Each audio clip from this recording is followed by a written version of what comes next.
Hello everyone and welcome to this video on the Excel full course by Edureka. Microsoft Excel, a versatile spreadsheet application developed by Microsoft. It is a crucial tool in various fields. It is widely used for organizing, analyzing and visualizing data. Excel's grid of cells allow users to arrange data in rows and columns, with each cell capable for holding text, numbers, dates or formulas. Its extensive libraries of built-in formulas and functions enables complex calculations and data manipulation. Moreover, it offers various chart types such as bar, line and pie charts to create visual representation of data. Its powerful features and flexibility make it an essential tool in finance, business, education and many other fields. With that said, now let's outline today's agenda for this Excel full course. We will begin with step-by-step guide to getting started with Excel. Next, we will understand the basics of formulas and how to use function effectively. Moving forward, we will take an in-depth look at the most commonly used Excel formulas. We will then learn how to use VLOOKUP to search and retrieve data from a table. Following this, we will explore the power of pivot tables for data summarization and analysis. After that, we will dive into advanced features and techniques for proficient Excel use. Additionally, we will compare Excel and Tableau for data visualization and analysis. We'll also cover automating Excel tasks using Python. Using UiPath, we'll explore how to streamline and automate Excel processes. We will discuss how to integrate web data with Excel for seamless automation. Lastly, we will prepare for Excel-related questions to help you excel in job interviews. But before we begin, please consider subscribing to our YouTube channel and hit the bell icon to stay updated on the latest tech content from Edureka. Also visit the Edureka website for the Business Analyst Master's course, the link to which is given in the description box below. So let's get started with Excel interface. So you can get started with Excel using Google Sheets or the Excel desktop app, which is included with the Microsoft Office subscription. So the version of Excel that I'm going to use in this tutorial is Excel 2016. So here, let's click on New.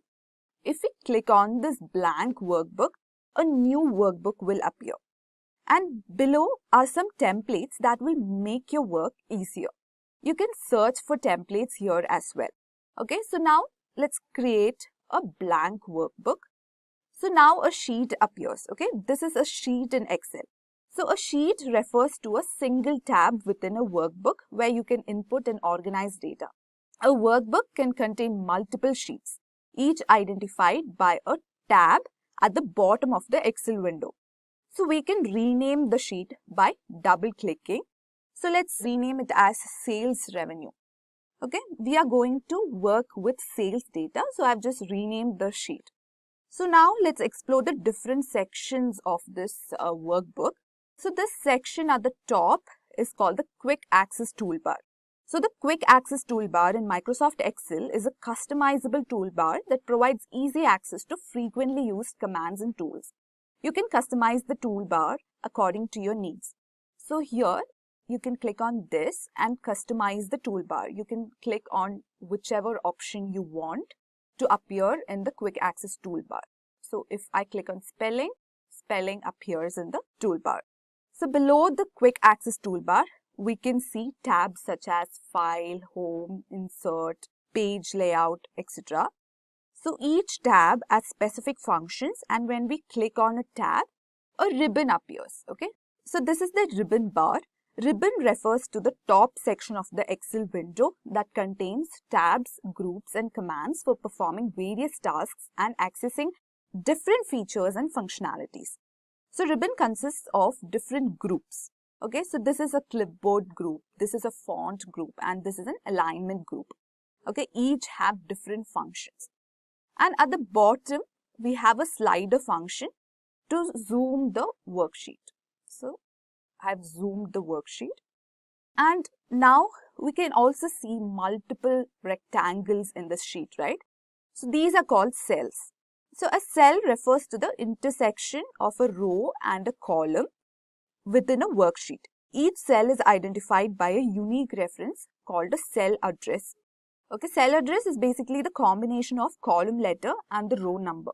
For example, cell at the intersection of column B and row 3 is B3. So you can see the reference number. Cell address is B3 here. Okay. So if we select multiple cells, it is called a range. Okay. So if you click on tab, it will go to the next column. And if you click enter, it will go to the next row. So now let's add some data to the Excel sheet.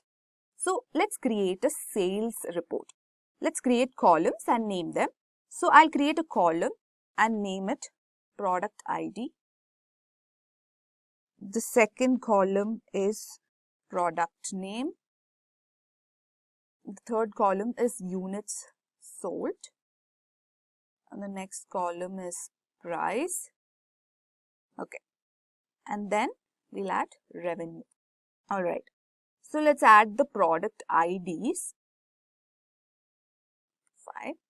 And let's add product name. A, B, C. Okay. And let units sold be 100. So these are just random numbers that I'm applying. And let's just add price for each unit sold. Yeah. So now you can see that the column product name is not completely visible. So first let's add the spacing. So let's just, so we can adjust it like this. Okay. But there is another option. You can click on this button here. So it will select the entire sheet and click on the line that separates two columns and double click on it. So space is adjusted automatically according to the data entered. So if you want to insert a column before product name, select the column product name and right click and click on insert. Yeah, so you can see that a column appeared. In the same way, if you want to create a row, click on the row and insert. Okay, a row is created at the top. So now let's just delete whatever we created right now. So right click and delete because we don't want the row and column that we created, right? So delete. Now let's do some calculations for the data that we have created. So here what we'll do is we need to calculate the revenue column. So we'll calculate it using units sold and price. It's nothing but the multiplication of units sold and price. So here let's use a simple formula. So formula is a mathematical expression used to perform calculations, manipulate data or automate tasks within a spreadsheet. Formulas in Excel always start with an equal sign followed by the expression that you want to evaluate. So let's put an equal sign here. Then whatever we type in the cell can be seen in this formula bar. Okay, so equal units sold into the price. Okay, and press enter. So if you want to apply the same formula to the below rows, either you can click on this plus sign, double click, or you can also drag them down. So the same formula will be applied to all the rows.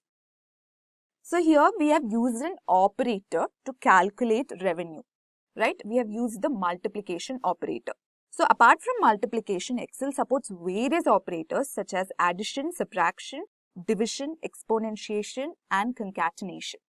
Okay, so now let's calculate the same revenue in this column using a function. So Excel provides numerous built-in functions to perform specific calculations or tasks. Examples of functions include sum, average, if, VLOOKUP, etc. So here we'll use a function called product to calculate revenue. So is equal to product. So this is the function. Number product, number 1 is the units sold, comma, the price. We'll close the bracket. So we can see that we got the same answer using the operator and sum.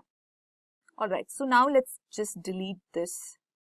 So now let's calculate the grand total for the columns units sold, price and revenue. Okay, so to calculate the grand total, there are 3 ways you can calculate. So first is using an operator. So op is equal to, either you can add everything using operator plus 54 plus 2 plus 45 plus 12. Okay, this is one way to calculate the sum. Okay, next I'll teach you another way, that is using function. So to calculate sum, we have a function sum, double click and select the range of the cells and close the bracket. Okay, this is the second way to calculate sum. Apart from that, we also have AutoSum. Okay, so here we have a function called AutoSum, which will automatically calculate the sum of the column. Alright, now let's just drag this the same way so that the sum of price and revenue is also added. Yeah, now let's add a new column and name it product category. So let's click here and insert a new column. Okay, we'll name it as product category.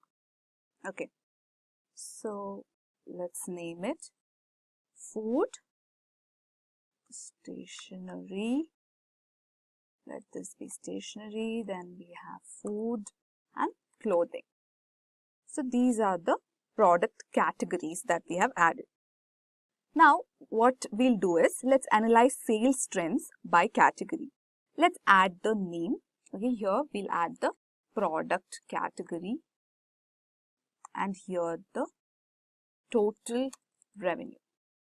So let's calculate the total revenue according to categories. Let's adjust the space. Okay, so first category is food. Let's paste it here. Second, we have stationery. Paste it here. Then we have clothing. So these are the three categories. So we'll calculate the total revenue. How do we do that? We'll do that using the SUMIF function. Okay, is equal to SUMIF. So the first argument is range.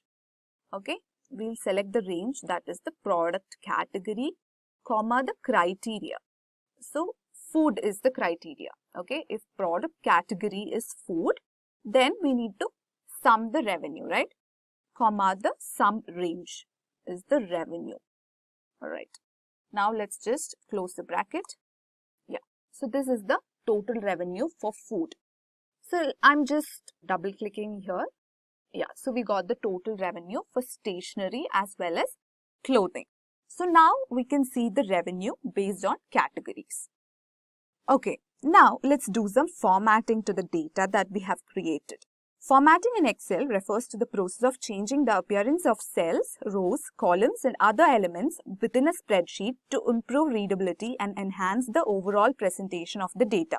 Before you share an Excel file, either for an assignment, submission or any work-related tasks, make sure you format it. Okay, so the first thing that we'll do here is we'll add a title. Okay, add a title to this table or this sheet. Now I'm going to add a row here. Click on insert and a row is seen here. So let's add the title as sales revenue analysis.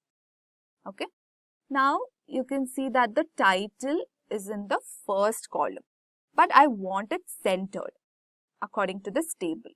So I'll select these cells and click on merge and center. So now we can see that the title is in the center. Now let's just style this heading. So under styles, go to cell styles and choose a heading, heading 1 or heading 2. So here I'm choosing heading 2. Yeah. So heading is styled. Next, let's style the grand total. So this is the grand total, right? So let's select these rows and go to cell styles. And there's a default style for grand total. Let's just click on that. Yeah. Now let's format the entire table. So let's copy the entire table and format as table. We can choose any of these options. I'm choosing this one. Yeah. Okay, let's do the same thing for this one also. let's add a heading under cell styles. Let this be heading 3 and we'll add some color to these cells. Okay, let's do one more thing, that is, let's add border to the entire table. Okay, that you can do it under the font tab. Let's just do all borders. Yeah. Now we'll just adjust the column spaces again. Yeah. Now we can see that the table is well formatted. Next, let's take a look at data visualization. Now we have categorized the revenue based on each categories, product categories, right? So let's visualize the revenue according to the categories food, stationery and clothing. So first of all, let's select this data range and go to insert. So a bar chart is always suitable for visualizing categories. So here we have different charts. This is bar chart, line, pie chart, scatter plots. So here I'm choosing bar chart. So I'm choosing the first one. Okay, so this is the plot that Excel has generated. Let's zoom out a bit. Yeah. Now this is the chart. Now we'll make some changes to this chart.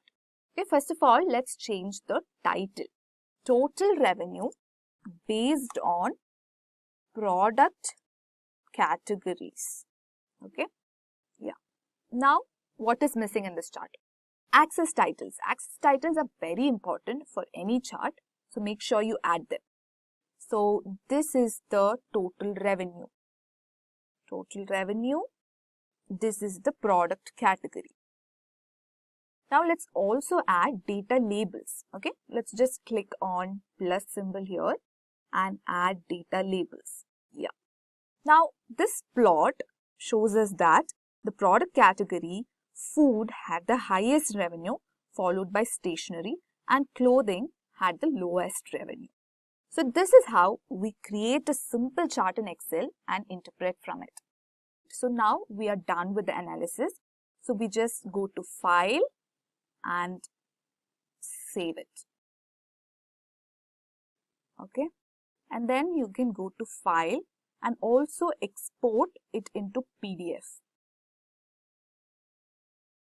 Okay, and publish. So this is the PDF file of the analysis that we have done in Excel. In our previous module, we covered the basics of Excel, focusing on navigating spreadsheets and entering data. In our next module, Excel formulas and functions, learners will delve into the essential tools for performing calculations and data analysis. So moving on towards the first topic of this session, which is what exactly is a formula? A formula in general is a condensed way of representing some information in terms of symbols. In Excel, formulas are expressions that can be entered into the cells of an Excel sheet and their outputs are displayed as a result. Excel formulas can be of any type such as mathematical operators, values or texts, cell references, or the worksheet functions. Mathematical operators include the operators such as plus, minus, star, the divided by symbol, etc. When you enter values in an Excel sheet cell, Excel takes those values and returns the output. In case you want to compare two cells in Excel, you can do it easily by specifying an equal to sign between the cell references of both the cells that you want to compare. This will either return a true or false depending on whether the values are same or different. Worksheet functions are nothing but the built-in functions that are present in Excel, and I'll be discussing this later on in this session. Okay, so now let's move on and see how you can actually work with formulas in Excel. Like I've already told you before, here we'll be discussing how you can actually write, edit, copy-paste formulas, hide formulas, and the operator precedence of Excel formulas. So now I'll jump onto my Excel sheet. And the first thing that we'll be discussing over here is how to write Excel formulas. In order to write a formula to an Excel sheet cell, all you have to do is select the cell where you want the result to be displayed, type an equal to sign initially to let Excel know that you're going to enter a formula in that cell. After that, you can either type a cell address or specify the values that you intend to calculate. So for example, let me just enter some values over here. I'll say A1 is 3 and A2 is 2. And then I want to return the sum of A1 and A2 in A3. Now to do that, all I have to do is type in an equal to sign And then I can simply type down the cell address, that's A1 and A2, with a plus sign in between and then hit enter. Okay, so as you can see, it has returned the output, which is 3 plus 2 is 5. Now, in case you don't want to type the cell address, what you can also do is, let me just delete this. Type an equal to sign again. Select the cells whose values you intend to work on. So I'll select A1, and then I'll specify a plus sign, and then I'll select A2. Now I'll hit enter. Okay, so I hope you guys are clear with this. So one more thing I want you guys to notice is that you can also enter the formula in the formula bar that is present over here. Okay, so now let's move on and see how you can actually edit a formula in Excel. In case you want to edit some previously entered formula, simply select the cell that contains the target formula, and in the formula bar, you can make the desired changes. So as you all have seen, in the previous example, I have calculated the sum of A1 and A2. Now, I want to edit the same and change the formula in order to calculate the product of the values present in A1 and A2. So like I've already told you all you have to do is select the cell which contains the target formula, go to the formula bar, and over here make the desired changes. So in order to find the product, I'll just have to include a star symbol instead of the plus sign. So now I'll hit enter. Okay, so I hope you guys are clear with this. So now moving on towards something very interesting, which is how to copy paste a formula in Excel. Excel comes in really handy when you have to copy paste formulas. Whenever you copy a formula, Excel automatically takes care of the cell references that are required at that position. Now this task is taken care of by the relative cell address system. Here, the copied formula will have modified row and column addresses that will suit its new position. In order to copy a formula, select the cell that holds the original formula and drag it until the cell that you want to calculate the formula for. Okay, so what I'm going to do over here is add on some more values in the B, C, and D columns, and then I'm going to drag the formula present in A3 to B3, C3, and D3. So now let's move on and see how it works.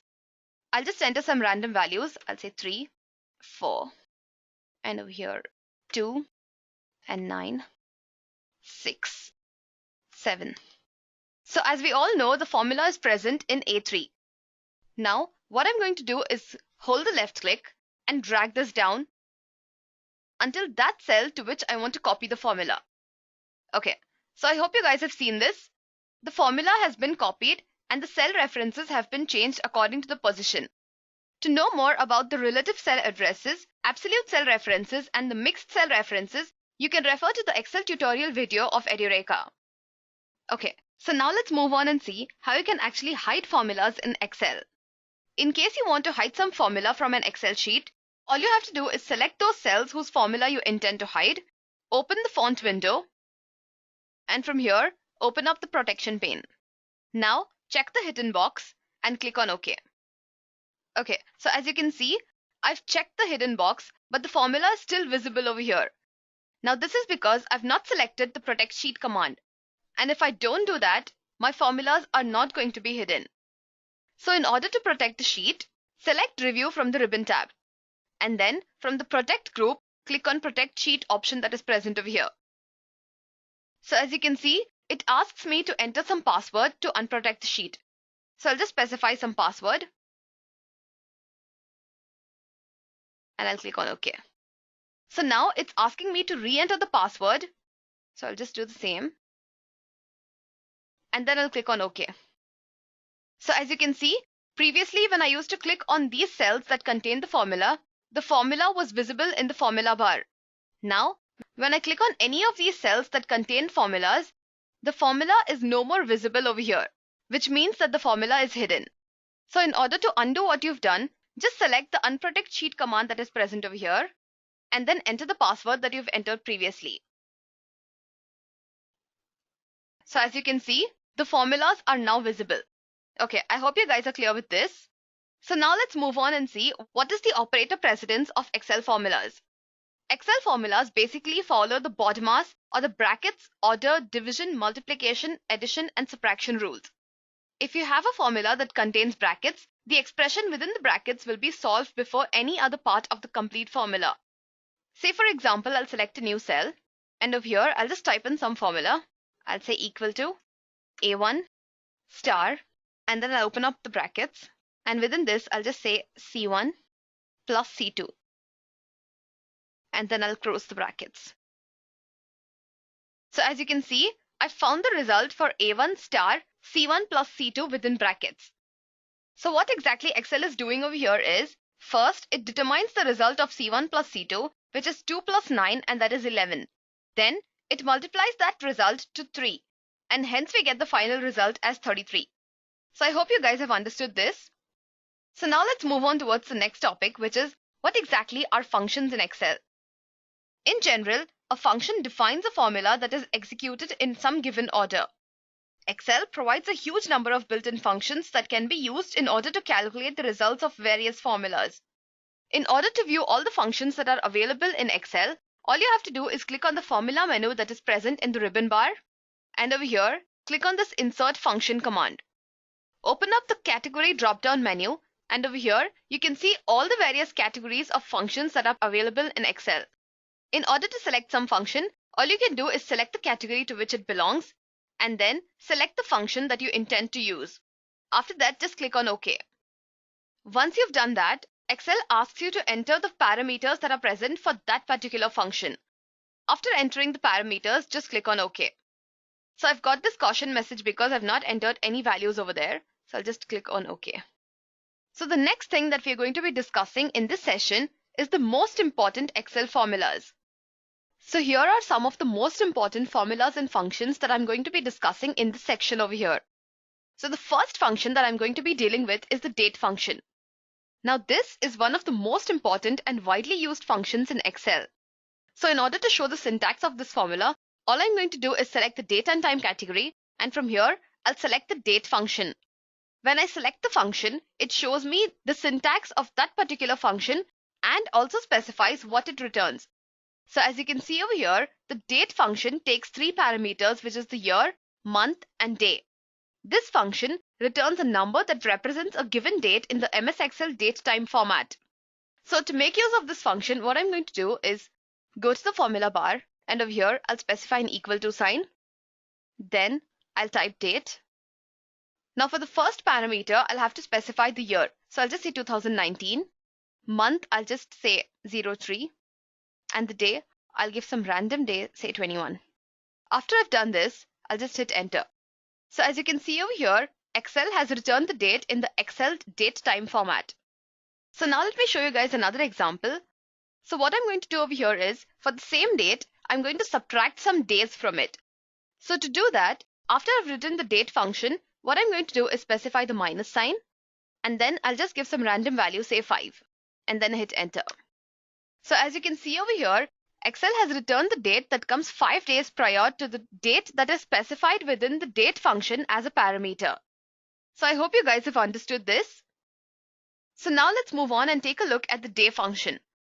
Now just like the date function, the day function basically returns the day value of the month. So it can be anything between 1 to 31. This function basically takes one parameter, which is the serial number. The serial number is the date whose day you want to retrieve.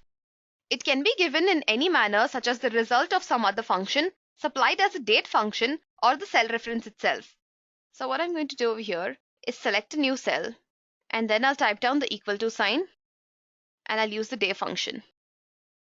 So I'll just specify a cell reference over here, and that is A1. So as you can see, it has returned the day value for this particular date. You can also make use of the date function within the day function, and to do that, just specify the equal to sign, and then use the day function, and within this, type down the date function, and specify the parameters to it. So first is the year, and then the month, and then the day. Okay, so I hope you guys are clear with how this works. So now let's move on and see how you can actually calculate percentage in an Excel sheet. Percentage, as we all know, is the ratio calculated as a fraction of 100. Okay, so mathematically, percentage is equal to part divided by whole multiplied by 100. Okay, so now let's move on and see how you can actually do this using Excel. I'll just erase these drawings over here. So I'll just clear the values that are present over here. So in order to calculate the percentage, I'll just specify some new values, say 4, and 6. And I'll just say that 4 is the part value and 6 is the whole value. So what I have to do over here is select the cell where I want to display the result, type an equal to sign, and then I'll say A1 divided by A2. Okay, then I'll just hit enter. Okay, so after this, what I have to do is go to the Home tab, and from the numbers group, click on the percentage symbol. So as you all can see, I found the percentage over here. So now moving on towards the next important function, that is the if statement. I'll just clear this from here. The if statement, as many of us know, is a conditional statement that returns true when a specified condition is satisfied, and it returns false when the condition is not met. Excel provides a built-in if function that serves this purpose. Now to show this function to you guys, what I'm going to do is go to the if function that is present over here, select the function, and over here you can see the syntax of it. So this if function basically takes 3 parameters. The first is the logical test, which is the condition that is to be checked. The second parameter will return some value in case the condition is met, and the third parameter will give a separate value in case the condition is not met. So I'll just take 2 values over here. I'll say 3, and over here I'll just say XYZ. Now I'll take a new cell, and over here I'll type the equal to sign, then make use of the if function. Now what I'm going to do over here is just check if A1 is equal to A2. So I'll say A1 equal to A2, and then I'll specify the value that is to be returned if the condition is met. That is, I'll say yes. And the third parameter will be when the condition is not satisfied. So that'll be no. You can give any values of your choice. So as you can see over here, A1 is not equal to A2. Okay, so I hope you guys have understood this. So now moving on towards the next very important function, which is VLOOKUP. The VLOOKUP function is used in order to look up and fetch some particular data from a column of an Excel sheet. V in the VLOOKUP stands for vertical lookup. This is also one of the most important and widely used formulas in Excel. Now to show you the syntax of this function, what I'm going to do is open the insert function window, and over here I'll just type in VLOOKUP. It basically comes in the lookup and reference category. I'll just click V, and over here you can see the VLOOKUP function. So here you can see the syntax of this function. So this function can take up to 4 parameters, where the fourth parameter is optional.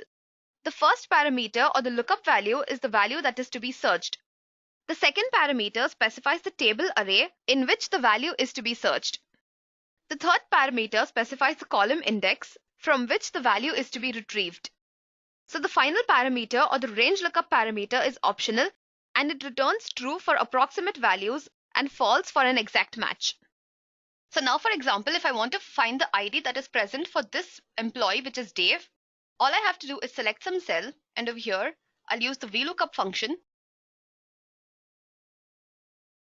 and then I'll specify the name of the employee, which is Dave, and the table array will be from A1 till C3. So after this, I'll have to specify the column index.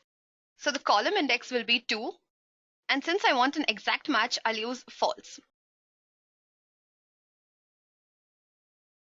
So now I'll hit enter. Okay, so as you can see over here, the VLOOKUP function has retrieved the ID of Dave. So I hope you guys are clear with this. So now let's move on towards the next formula, that is calculating the income tax. So to calculate the income tax, I've already created a table over here. And within this table, I've specified the total salary, the salary deductions, taxable income, and the percentage of tax on the income. So I've just specified some random salary over here and some random salary deductions. So the next thing that I'll have to do is find the taxable income. The taxable income will be the difference between the total income and the salary deductions. So that will be A1 minus A2. I'm sorry, it's B1 minus B2. Now I'll hit enter.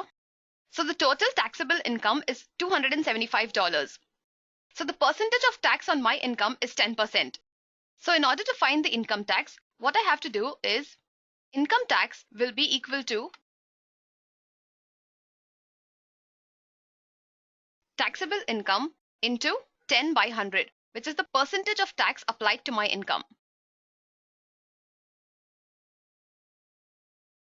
So to do this in Excel, what I have to do is just select the cell, and here I'll type the equal to sign, Taxable income is present in B3, so I'll select the cell B3 and then multiply this with 10 divided by 100. And now I'm going to hit enter. So as you can see over here, I have $27.5 as my tax. Okay, so I hope you guys have understood this. So now moving on towards the next function, that is the sum function. The sum function, as we all know, calculates the result by adding the specified values in Excel. In order to show you guys the formula of this function, all I'm going to do is open up the insert function window, and here I'll just type sum, hit enter.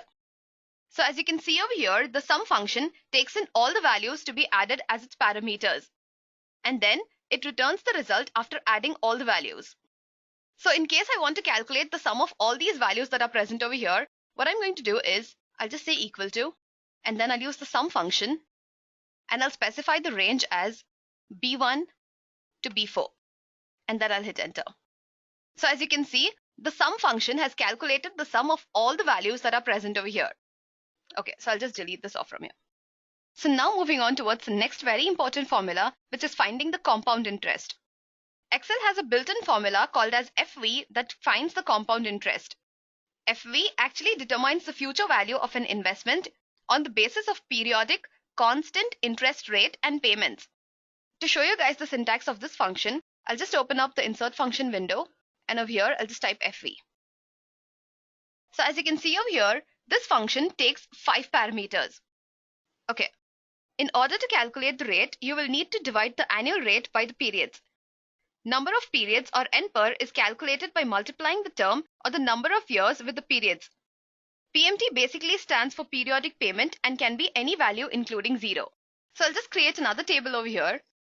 In case I want to calculate the compound interest for an investment of 500 at the rate of 10% for 5 years, assuming that the periodic payment value is 0, all I have to do is make use of the FV function. Okay, I'll just increase the size of this column over here.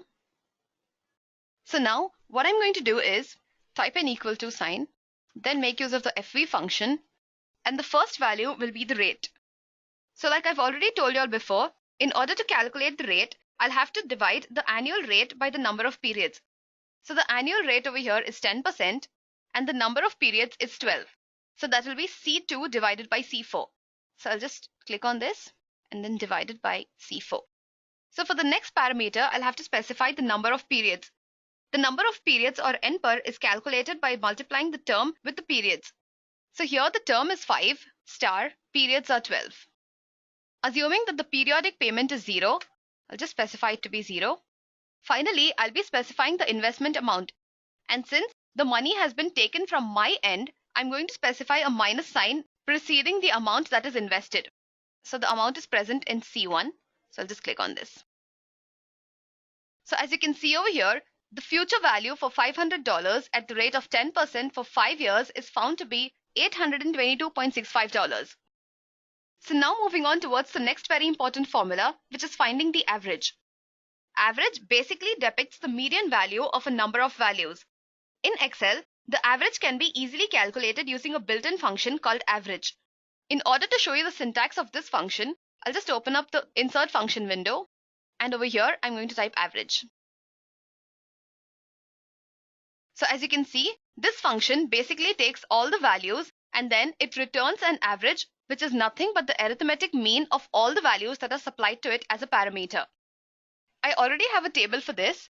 So now, in order to find the average of the marks scored by these two students, what I'm going to do over here is create another column, and I'll name this as average. And over here, I'll type the equal to sign and make use of the average function. So now I want to find the average of all the test marks that are scored in the various tests. So I'll just select all these cells and then I'll hit enter. Okay, so as you can see, I found the average for Dave. Now in order to find the average for Ava, all I'm going to do is copy this function. Okay, so I hope you guys are clear with this. I found the average for both the students. So now moving on towards the next function, which is the count function. The count function of Excel will count the number of cells containing numbers in a given range. So in case I want to calculate the number of cells holding numbers in the table I've just created, all I have to do is select a new cell, then specify the count function. And within this, I'll specify this table as a range. So as you can see, it has returned the value to be 12, which means 12 cells in my table contain number values. So I hope you guys are clear with this. So now moving on towards the next function, which is the round function. The round function basically rounds off values to some specific decimal places. So as you can see over here, I have some decimal values that are present. Now in case I want to remove the decimal point from this, I'll just select a new cell and then I'll make use of a round function. And as you can see, it takes two parameters, which is the number and the number of digits that you want to round it off to. Now since I just have one number after the decimal point, I'll just specify the number of digits to be 0. So for the number, I'll use the cell address of G2 and the number of digits will be 0. So as you can see, 83.4 has been rounded off to 83. So now moving on towards the next formula, which is finding the grade. In order to find grades, you will have to make use of the nested if statements in Excel. So over here, we found the average.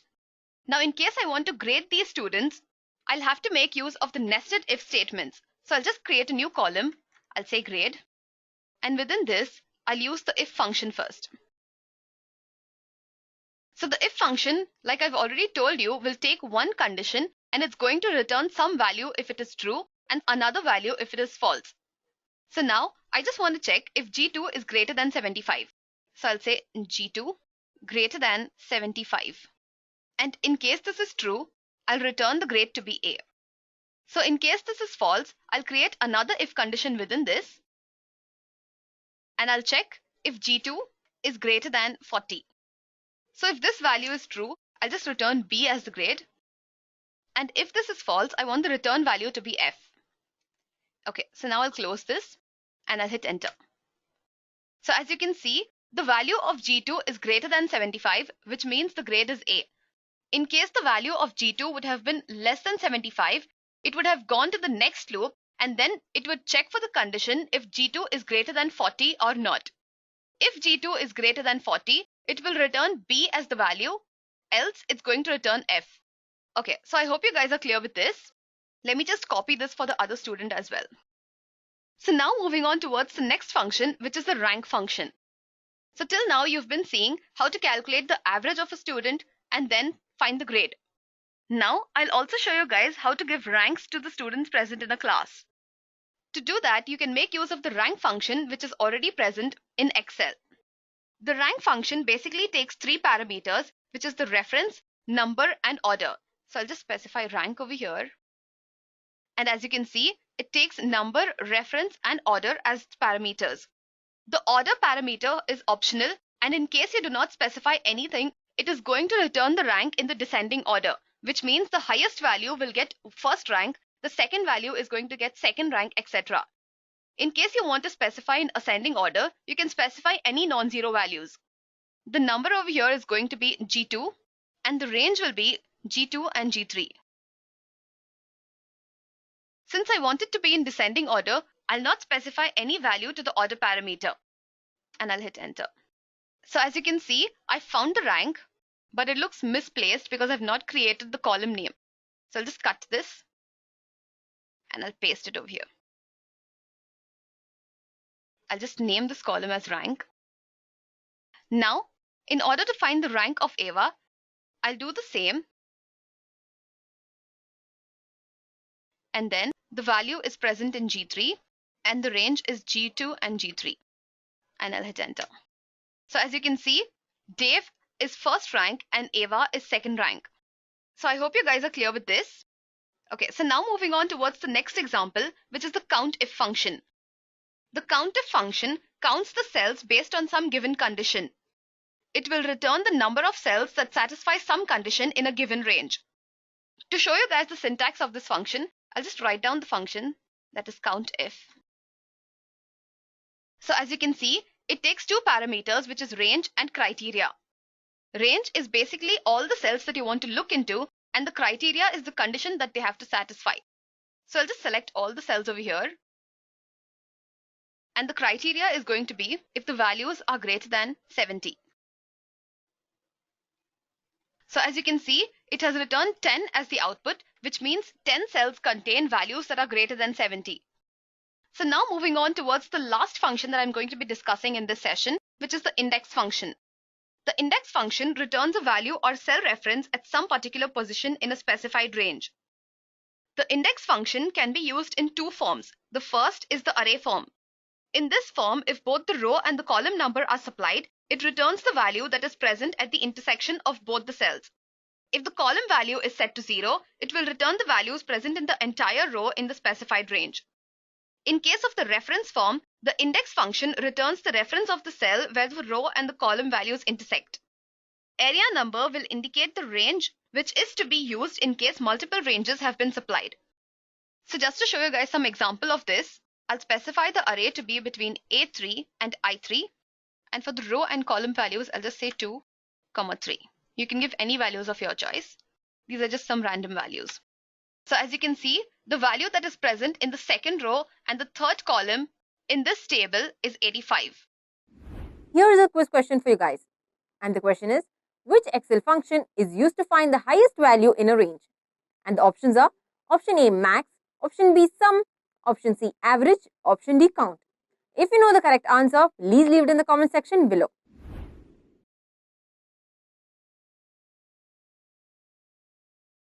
Previously, we explored the foundational Excel functions and how they streamline data manipulation tasks. In our next module, we will discuss top 20 most important Excel formulas, where learners will discover the essential formulas every Excel user should master. These are the top 20 Excel formulas which we will be discussing today. Let's get started with the first function, sum. Excel sum function adds up a range of numbers or values. It is one of the most commonly used functions and it's required for performing basic arithmetic operations and totaling data in spreadsheet. Now, with an example we will try. I have given your quantity, price, total amount. We'll use the sum formula for the total amount. Let's calculate the total amount using the sum formula. I'll just give an is equals to sign and type the sum. So, number 1 and number 2 is the total numbers which you are going to add up from C3 to C5. Then give an enter. See, the output is displayed here. It is 700 after totaling the total amounts here. And the formula is displayed in the formula bar, which is sum. This formula is used to add up the numbers in cells.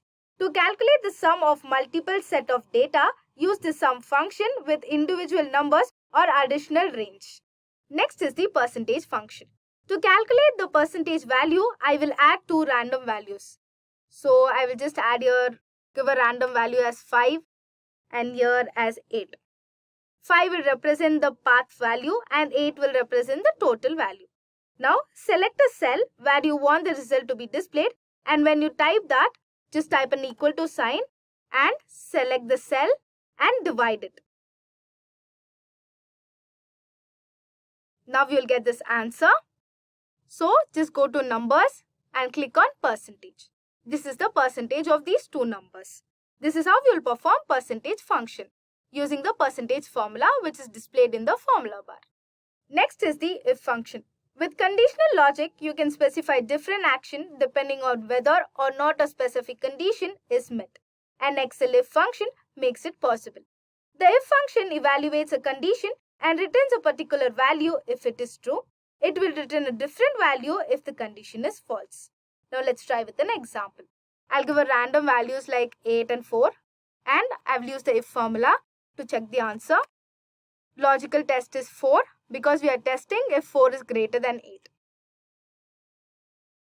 Then if the condition is true, it will return as yes. If the condition is false, it will return as no. See, it has written no because since 4 is not greater than 8. So it is written no. And the formula of if is displayed in the formula bar. Moving on, we have average function. One of the simplest method is to use Excel built-in average function. The average function in Excel is frequently used to calculate the average such as test score, sales figure and so on. It is a tool for data analysis and reporting. Now, we'll find out the average for the total sales. I've already given an example here. So, we will see how the average formula works. For your understanding, I'll just put average here. It starts with an equal to sign, average. We'll ask the numbers, number 1 and number 2. Now we are calculating the sales. I have given the sales value. and press enter. See, the average of the total sales is 399. This is how you will calculate the average using the average formula in Excel sheet. Next is the count. The count function in Excel counts the number of cells in a range that contains number. It excludes empty cell that have text or any other error. For example, I have given the roll number and the test marks. Now let's perform the count formula. Is equals to count. Click on count and values.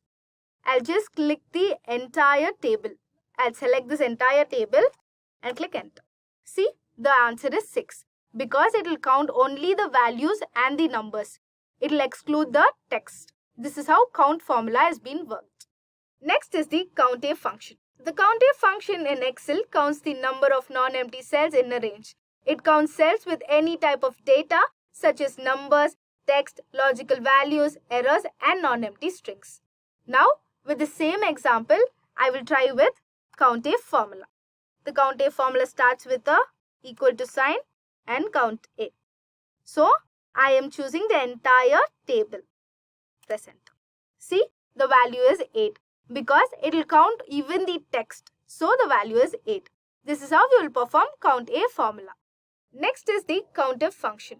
The COUNTIF function in Excel counts the number of cells in a range that meets a specific condition. It enables you to specify a criteria and then count the number of cells in a range that meets that criteria. So, as you can see, I have already given an example here. The student's roll number, test 1 marks, test 2 marks and test 3 marks. So, let's try out with the formula. It starts with an equal to sign, count, if. COUNTIF have range.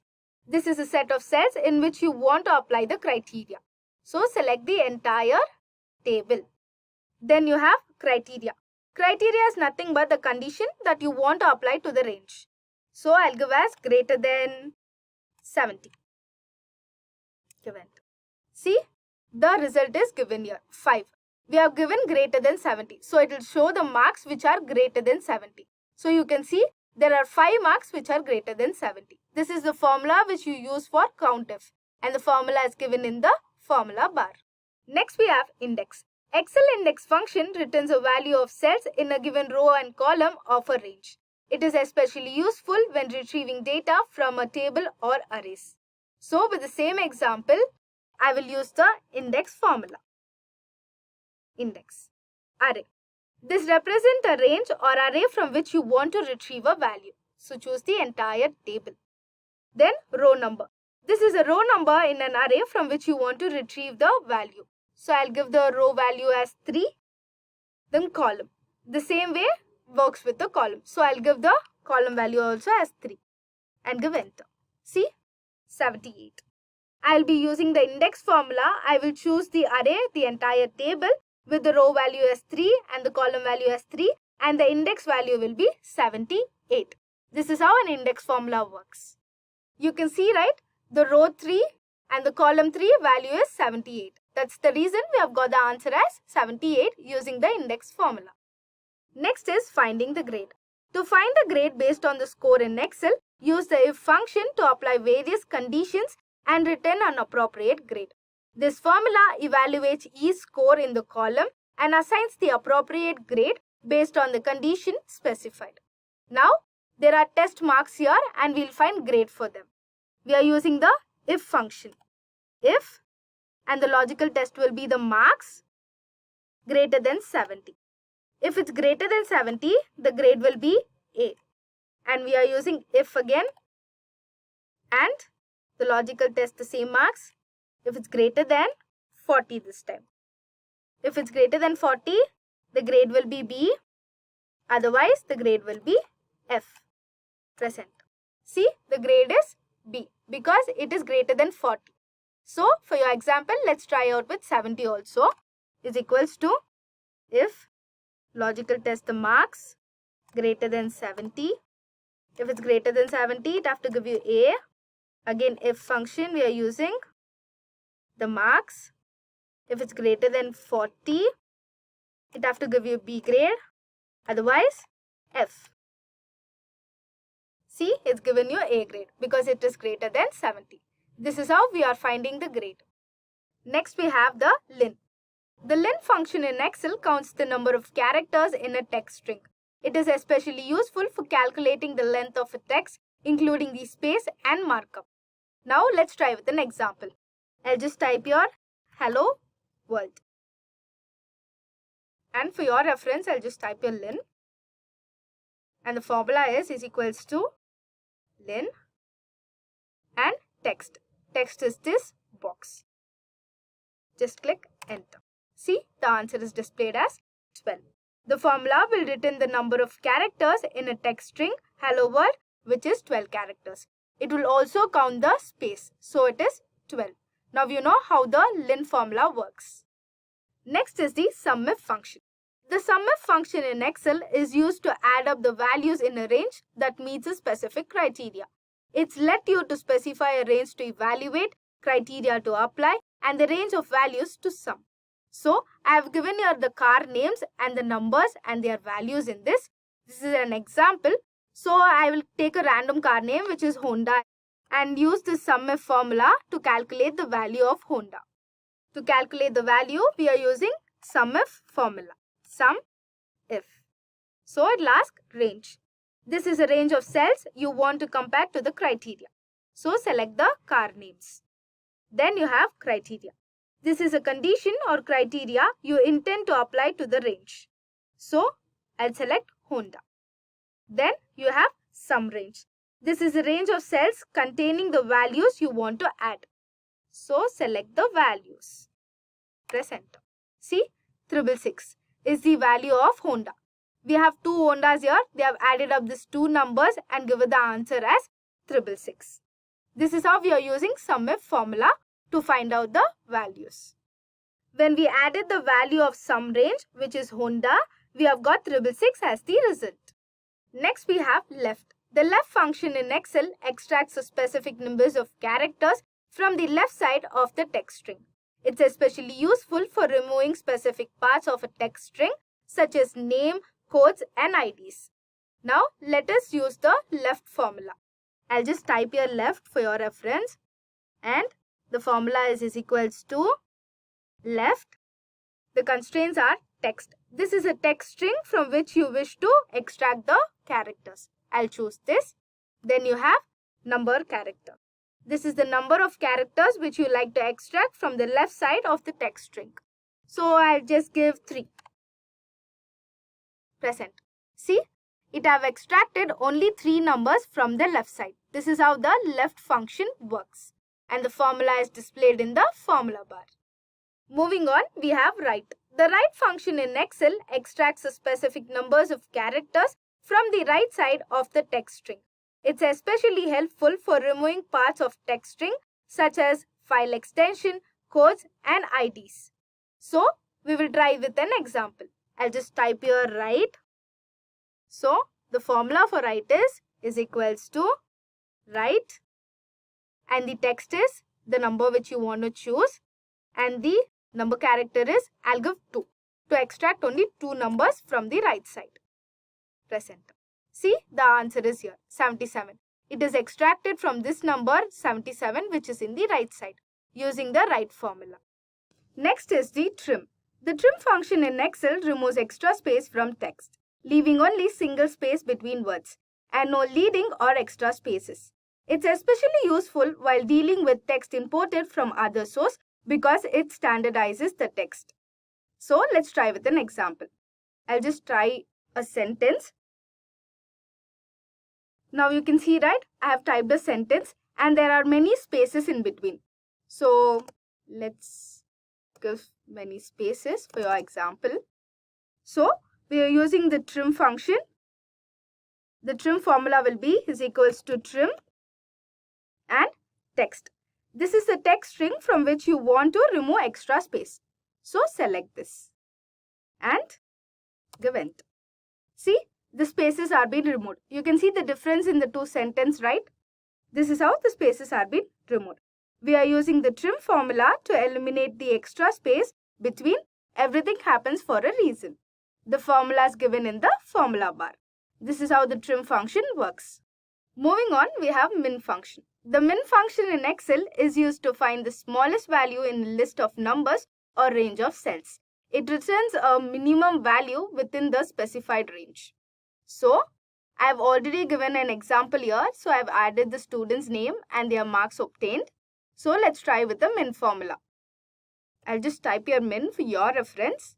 The min formula starts with an is equals to sign, then min. So, there is number 1 and number 2 parameters. These are the numbers, cell references or range from which you wish to obtain the minimum value. So, select all the values and press enter. See, the answer is displayed here. This is the minimum value in this all the 3 values. So, with the use of minimum formula, we are obtaining the minimum number. So, we have included the names of the students and their marks in an Excel sheet. We will then utilize the min formula to determine the minimum marks that we have earned. Now, we have understood how to do the minimum formula, right? Now, let's move on to the next one. Moving on, we have max. The max function in Excel is used to find the highest value in the collection of numbers or range of cells. It returns the maximum value within the specified range. So, with the same example, let's find out the maximum value. So, I'll just type your max. And the formula starts with an is equals to sign, max max. The same way, the numbers, we will select all these numbers from C3 to C5, then press enter. See, you have got the output, which is 89. This is the maximum value in all these 3. In the Excel sheet, we have listed the student's name and the marks. Next, we are applying the maximum formula to address the student's maximum marks achieved. So, you can understand, right? The formula is here. Using this formula, we have found out the maximum value. Next is concatenate. Excel concatenate function combines or concatenates multiple strings or cell values into a single string.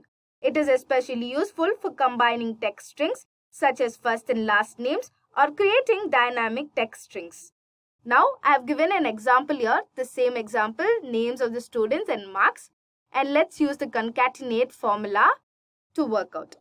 So, I'll just type here concat for your reference, and the formula starts with an is equals to sign, concat.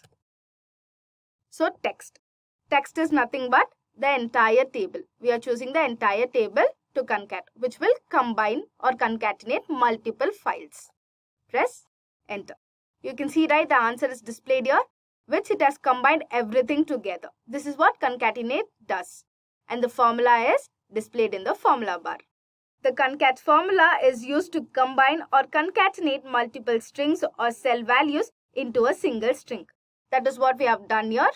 You can see the example, right? This is how it is worked out. Next, we have HLOOKUP. In Excel, the HLOOKUP function searches for a value in the top row of a table or range of cells and returns the value from the specified row. It's basically the horizontal version of VLOOKUP function. So, for example, I have given people name and their email ID and their salary. We will search for a single person using the HLOOKUP formula. The formula starts with an is equals to sign. Then type HLOOKUP. It will ask for lookup value. This lookup value is nothing but the value you wanted to search from the table top row. So, we are searching for name, right? So, click on name. Then you have table array. This is a range of cells that makes up the table. The first row of the range contains the values to be searched, while the following rows contains the data to be returned. So, choose the entire table. Then you have row index. This is a row numbers in the table array from which you wish to retrieve data.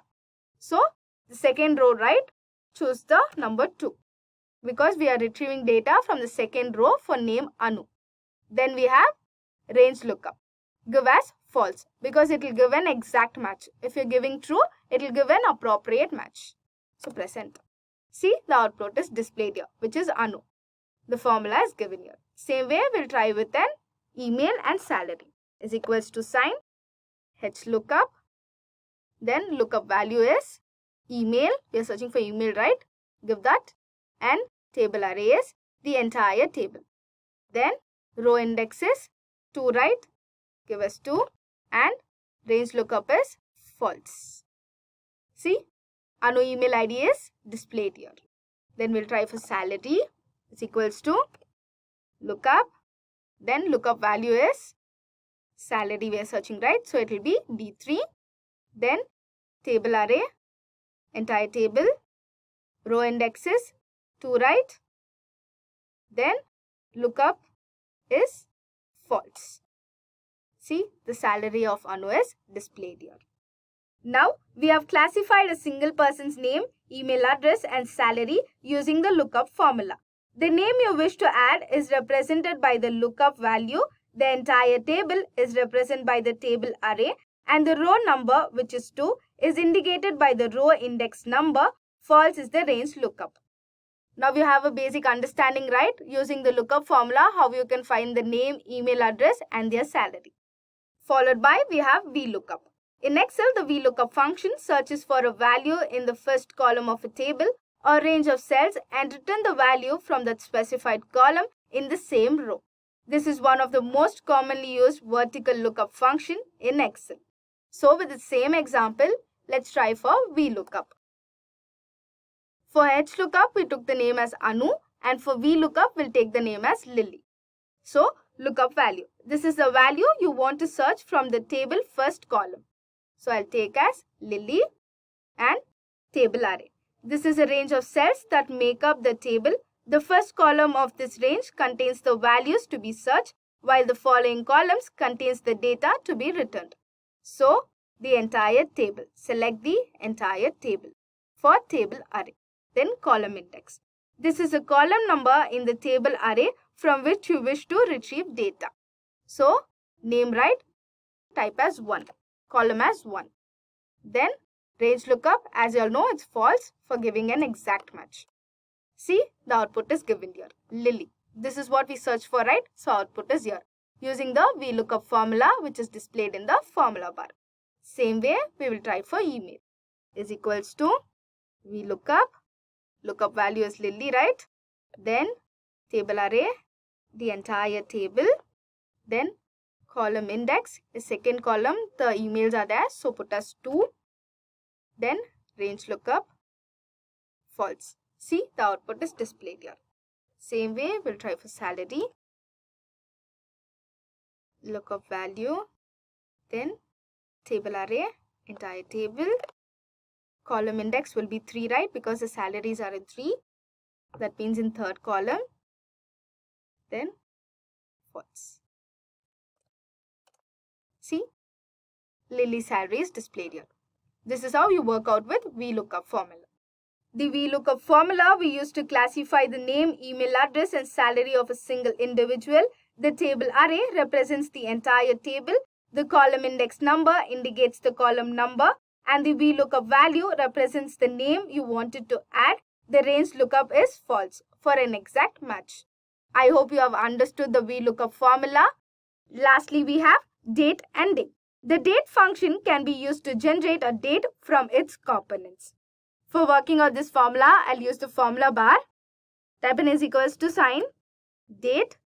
Date have 3 constraints. So, the year, I'll just give a random year. Then month as 08 and day as 4. So, give enter. See, the answer is displayed in an Excel sheet. I'm using the formula bar to display the answer in the Excel sheet. Now you can see, no, the answer is being displayed. This is how we are using the date formula. So, for an example, just give -2. See, it has minus the 2 dates and given me the answer. Next, we will try with the day formula. Day formula starts with an is equals to sign and day. Day is just a serial number. Just choose the serial number and click enter. See, the output is displayed here. The day is 2, right? The same day is displayed here. This is how date and day function works. Now you can see, right? The date formula is displayed here and the day formula has also been displayed here. This is how date and day formula works. With this, we have come to an end of the top 20 Excel formulas. I hope you have understood. Now, let's move on to the benefits of learning Excel formulas. For those who are thinking about learning Excel formulas, in a recent survey, more than 90% of employees stated that Excel formulas are essential to their job. Let's see the reasons. First one is, it makes your job easier. Improving your skill set is always an added benefit. Then, better at organizing data, making you a valuable employee to the company. Lastly, increases efficiency and productivity. Finally, we'll move to the conclusion. Excel is a highly effective spreadsheet application for data analysis and reporting. Excel formula and function that will help you allow to complete your task more quickly and efficiently. We examine numerical, text, and advanced Excel formulas and function. Excel knowledge helps shape many careers. In our last session, we covered the top Excel formulas crucial for data analysis and business insights. We will now discuss VLOOKUP in Excel, a powerful function for finding and retrieving data from large data sets. In Excel, a powerful function for finding and retrieving data from large data sets. What exactly is VLOOKUP in Excel? VLOOKUP is a built-in function that is used to look up and fetch specific data from an Excel sheet. The V stands for vertical, and in order to use the VLOOKUP function in Excel, the data must be arranged vertically. This function comes in very handy when you have a huge amount of data and would be practically impossible to manually search for some specific data. Okay, so how does this function work? The VLOOKUP function basically takes a value that is the lookup value and starts to search for it in the leftmost column.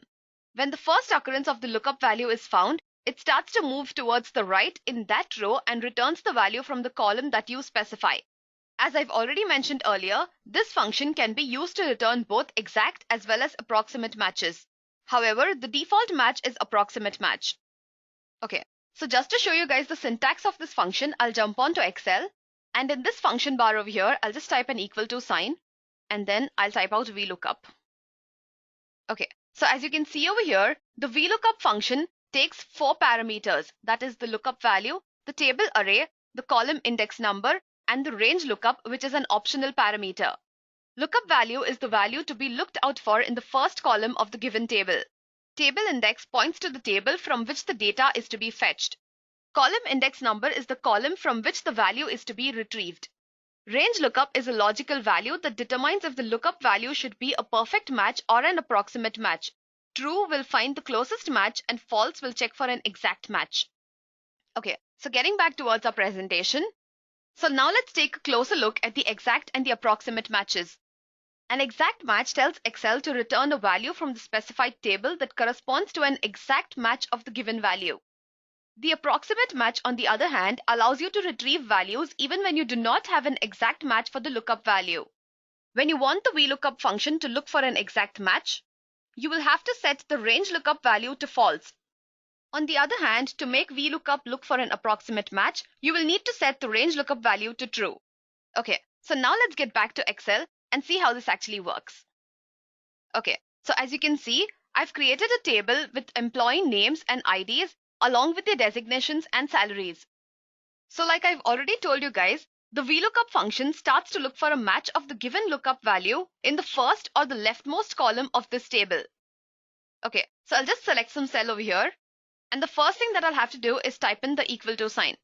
I hope you guys are aware that before writing any formula or function in Excel, you'll have to type in the equal to sign. Okay, so now what I'm going to do is type in the VLOOKUP function, and then I'll pass some reference lookup value. Say I'll pass in the ID as 103. Next, I should pass in the table array. So basically the table values starting from A2 and goes on till D10. Okay, so the next parameter is the column index number. Now this basically will be the column from which I want the data to be retrieved. So let me just retrieve the salary of this person. So I'll just say column number 4. Now the first example that I'll be showing over here is for an exact match. So therefore the range lookup value will be false. Okay, so as you can see over here, the salary of the employee having the ID as 103 is $1,300. So what exactly VLOOKUP is doing over here is, it starts to look for 103 in this column, and when it reaches 103, it moves towards the right. And it will go on till that column which you've specified in the column index value that you've given over here. So I hope you guys are clear with this. So to show you guys another example, what I'm going to do is type in the same function over here. And this time I'll pass some other ID, say 104. And the table index is going to be the same again. And the column this time I'll give as 3. And since it's an exact match, I'll type in false. Okay, So I hope you guys are clear with this. Now to show you guys an example of the approximate match, I've created another table over here which contains the marks, the grades, and the class to which they belong. So in order to find an approximate match between these values, what I'm going to do is use the VLOOKUP function along with the range lookup value as true.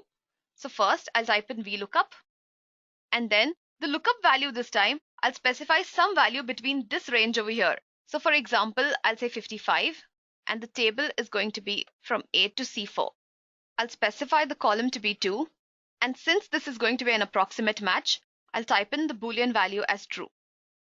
So as you can see, the VLOOKUP function has returned C as the grade for marks being 55. Now what exactly VLOOKUP is doing over here is, it starts to look for an approximate match and stops at the next largest value that is smaller than the lookup value that you've given to it. It will start from here and it will stop at the next largest value. So my next largest value for 55 is 40 itself. So it will start from the beginning of the column, it will stop at 40, and then it will move towards the right. So I hope you guys have understood this. Now to show you guys another example, what I'm going to do is change the value from 55 to say 75. So as you can see, it has started from the leftmost column, moved downwards, and it has stopped at 60, which is the next largest value of the specified lookup value. Okay, so I hope you guys are clear with this. So now let's get back to our presentation and see how VLOOKUP behaves when you have multiple lookup values in a given column. So in case you have a table that consists of multiple lookup values, the VLOOKUP stops at the first match of it and retrieves the value from that row in the specified column. So for example, let me get back to Excel and I'll open up sheet 1. Okay, so as you can see over here, I have two values as 105 in the leftmost column. Now, if I specify the lookup value to be 105, what VLOOKUP will do is start from the beginning, move downwards, and it will stop at the first match of 105, and then it will start to move towards the right of this column. Okay, so just to show you all that, what I'm going to do is erase this value from here. Instead of 104, I'll just type in 105 as the value.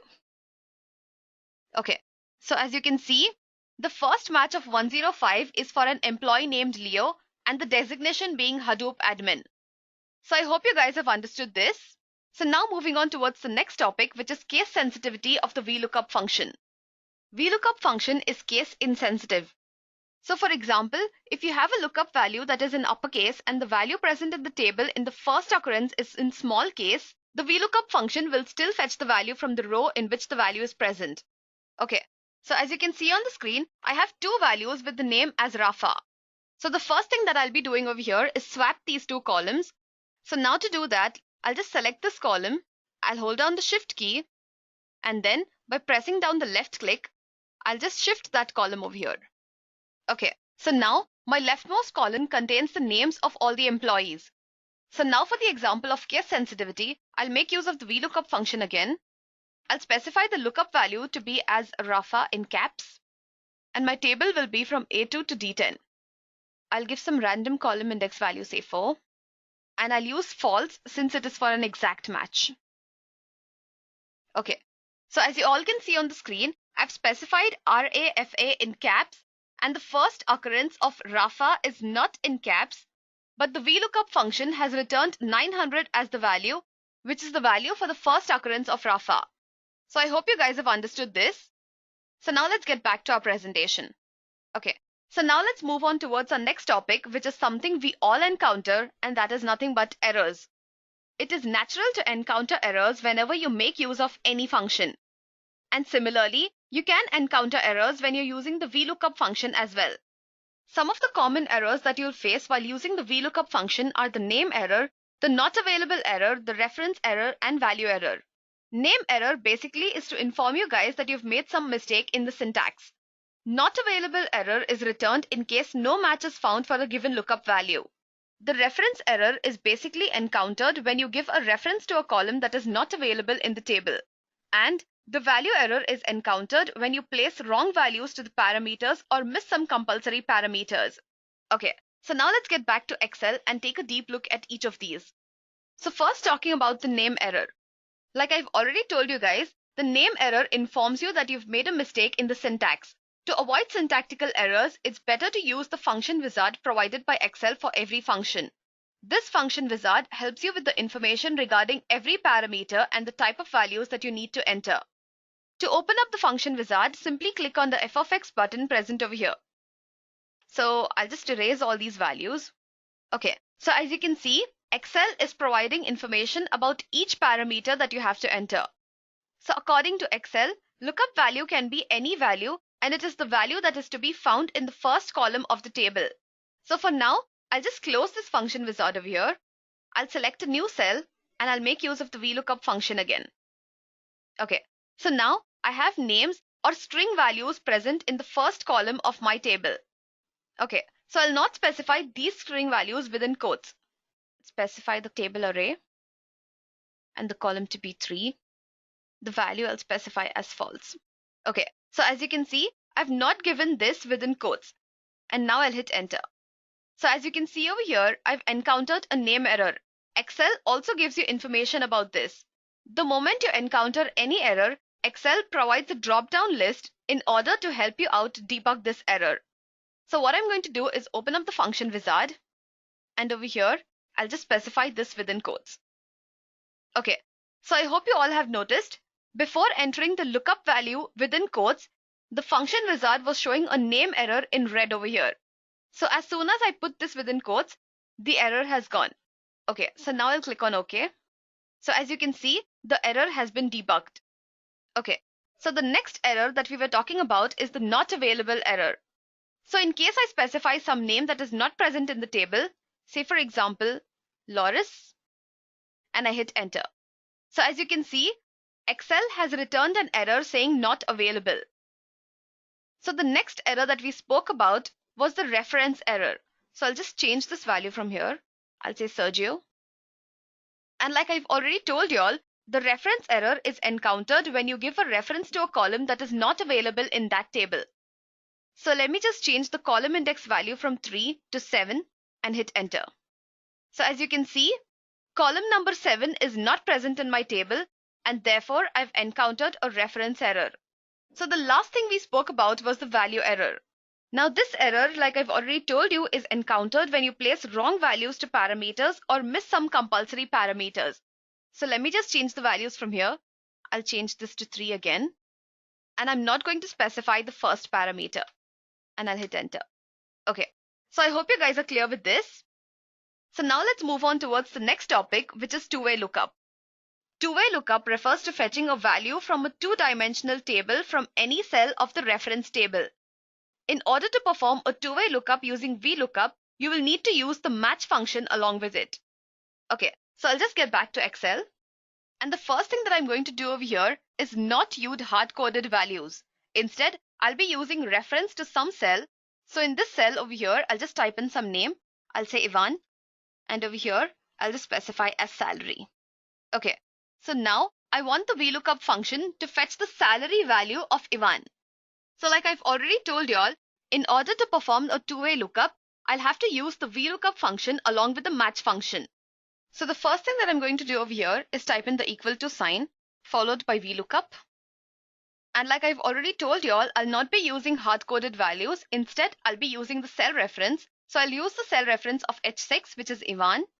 And the next is the table array that is going to start from A1 to D10. Okay, so now I'll be doing something very interesting, that is making use of the match function.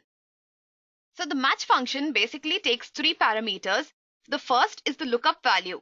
Now this value is the value to be searched for. The lookup array is the range of cells that consist of the lookup values, and the match type can be any number that is 0, 1 or -1, representing an exact match, less than or greater than respectively. Okay, so the first value of this parameter is going to be I5. And the lookup array will be from A1 to D1. And since I want it to be an exact match, I'll type in 0 followed by false as the last parameter of the VLOOKUP function. So as you can see, the salary for the employee Ivan is $800. So now what will happen in case I change the value of any of these two values present over here? So I'll just change from salary to designation and see what happens. Okay. So as you can see, the moment I change the value of I5, VLOOKUP has also updated the output. So similarly, if I change the value of Ivan, say for example, I'll change it to Sergio. So as you can see over here, if I change any of these values, the output is being updated. Now, instead of typing in all the values each time and changing them manually, what you can also do is create a drop-down list over here. To create a drop-down menu, click on Data, and from the Data Tools group, select Data Validation. Okay, so from the Settings pane over here, select List, and for the source of the list, I'm going to give in all the names that are present over here. And then I'll click on OK. So as you can see, I've created a drop-down list with all the employee names present over here. So if I change any of these, the value is going to be updated accordingly. Similarly, I can also create a list over here. So I'll just go to Data, and then from Data Tools, I'll go to Data Validation, and from Settings, I'll select List. And for the source, I'll specify the name, ID, designation, and salary. And then I'll hit OK. Okay, so I hope you guys are clear with this. So now moving on towards something very interesting, which is making use of wildcards in VLOOKUP. In case you do not know exact lookup value, but only a part of it, you can make use of wildcards. In Excel, the star symbol represents a wildcard character. This symbol informs Excel that the sequence that comes before, after, or between must be searched for, and there can be any number of characters before or after them. Okay, so for example, let me get back to my Excel sheet. So the first thing that I'm going to do over here is type in some sequence. I'll say ERG, and over here, I'll make use of the VLOOKUP function. Okay, so instead of typing in the whole name, what I'm going to do is make use of wildcard characters. So that is star or the asterisk symbol, followed by the ampersand symbol, and then I'll type in the cell reference, which is F12, an ampersand symbol again, and then the star sign. Next, I'll have to specify the table array, the column from which I have to retrieve the value, and the range lookup. So as you can see over here, ERG is present for the name Sergio. It has a number of characters present before and after that. Okay, so I hope you guys are clear with this. So now let's move on towards the last topic of this session, which is multiple lookup tables. In case you have multiple lookup tables, you can use the if function along with the VLOOKUP function in order to look into either of the tables based on some given condition. Okay, so as you can see on the screen, I've already created 3 tables over here. Now the main table contains data of 2 stores, that is store 1 and store 2, and the sales and the profit of each of these stores. Now for each of these stores, I have 2 tables which contains the sales marked with the profits. Now what I'm going to do over here is create name ranges for these 2 tables. To create a name range, select the table. From the ribbon tab, click on Formulas. And from this Defined Names group over here, click on Define Name. Okay, so the name I'll provide over here is Table 1, and then I'll click on OK. So the name of this table is Table 1. Similarly, I'll create a name for this table as well, and I'll just name it as Table 2. So now, all I have to do is click on this cell over here, and to calculate the profit, I'll make use of the VLOOKUP function. And the first parameter will be the sales that is present over here. So in this case, it's going to be C2, and then comes in the if function. So the if function is basically going to check if it is store 1 or store 2, and if it is store 1, it will return table 1, and if it is store 2, it's going to return table 2 as the output. So I'll just say if the value of B2 is equal to store 1. And if this is true, I'll make use of table 1, else I'll make use of table 2. Okay, so I hope you're clear with that. The value to be retrieved is the profit, which is in column 2, so I'll specify 2. And then I want it to be an approximate match, so I'll specify true as the range parameter. Okay, so I hope you're clear with that. So as you can see, for the sales of $400 and store 1, the profit value is 70, and therefore VLOOKUP has fetched 70 from this table. So in order to calculate the profit of all these values over here, all I'm going to do is copy this formula. Okay, so I hope you all are clear with this. This not applicable error is because I do not have any value corresponding to 200 in the store 2 table. So I hope you all are clear with this. It's time for another question. What happens if the lookup value in VLOOKUP is not found in the lookup table? And the options are given on the screen. If you know the answer, please leave it in the comment section below.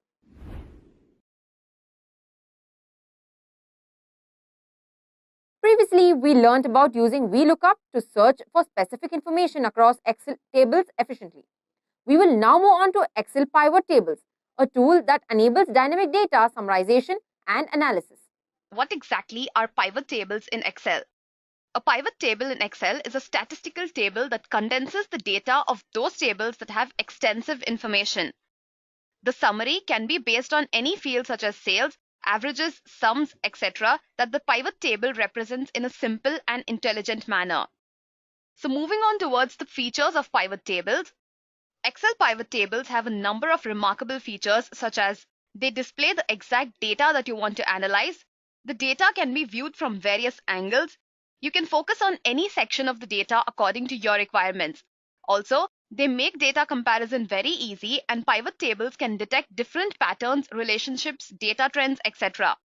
Pivot tables also allow you to create instant data and also create accurate reports.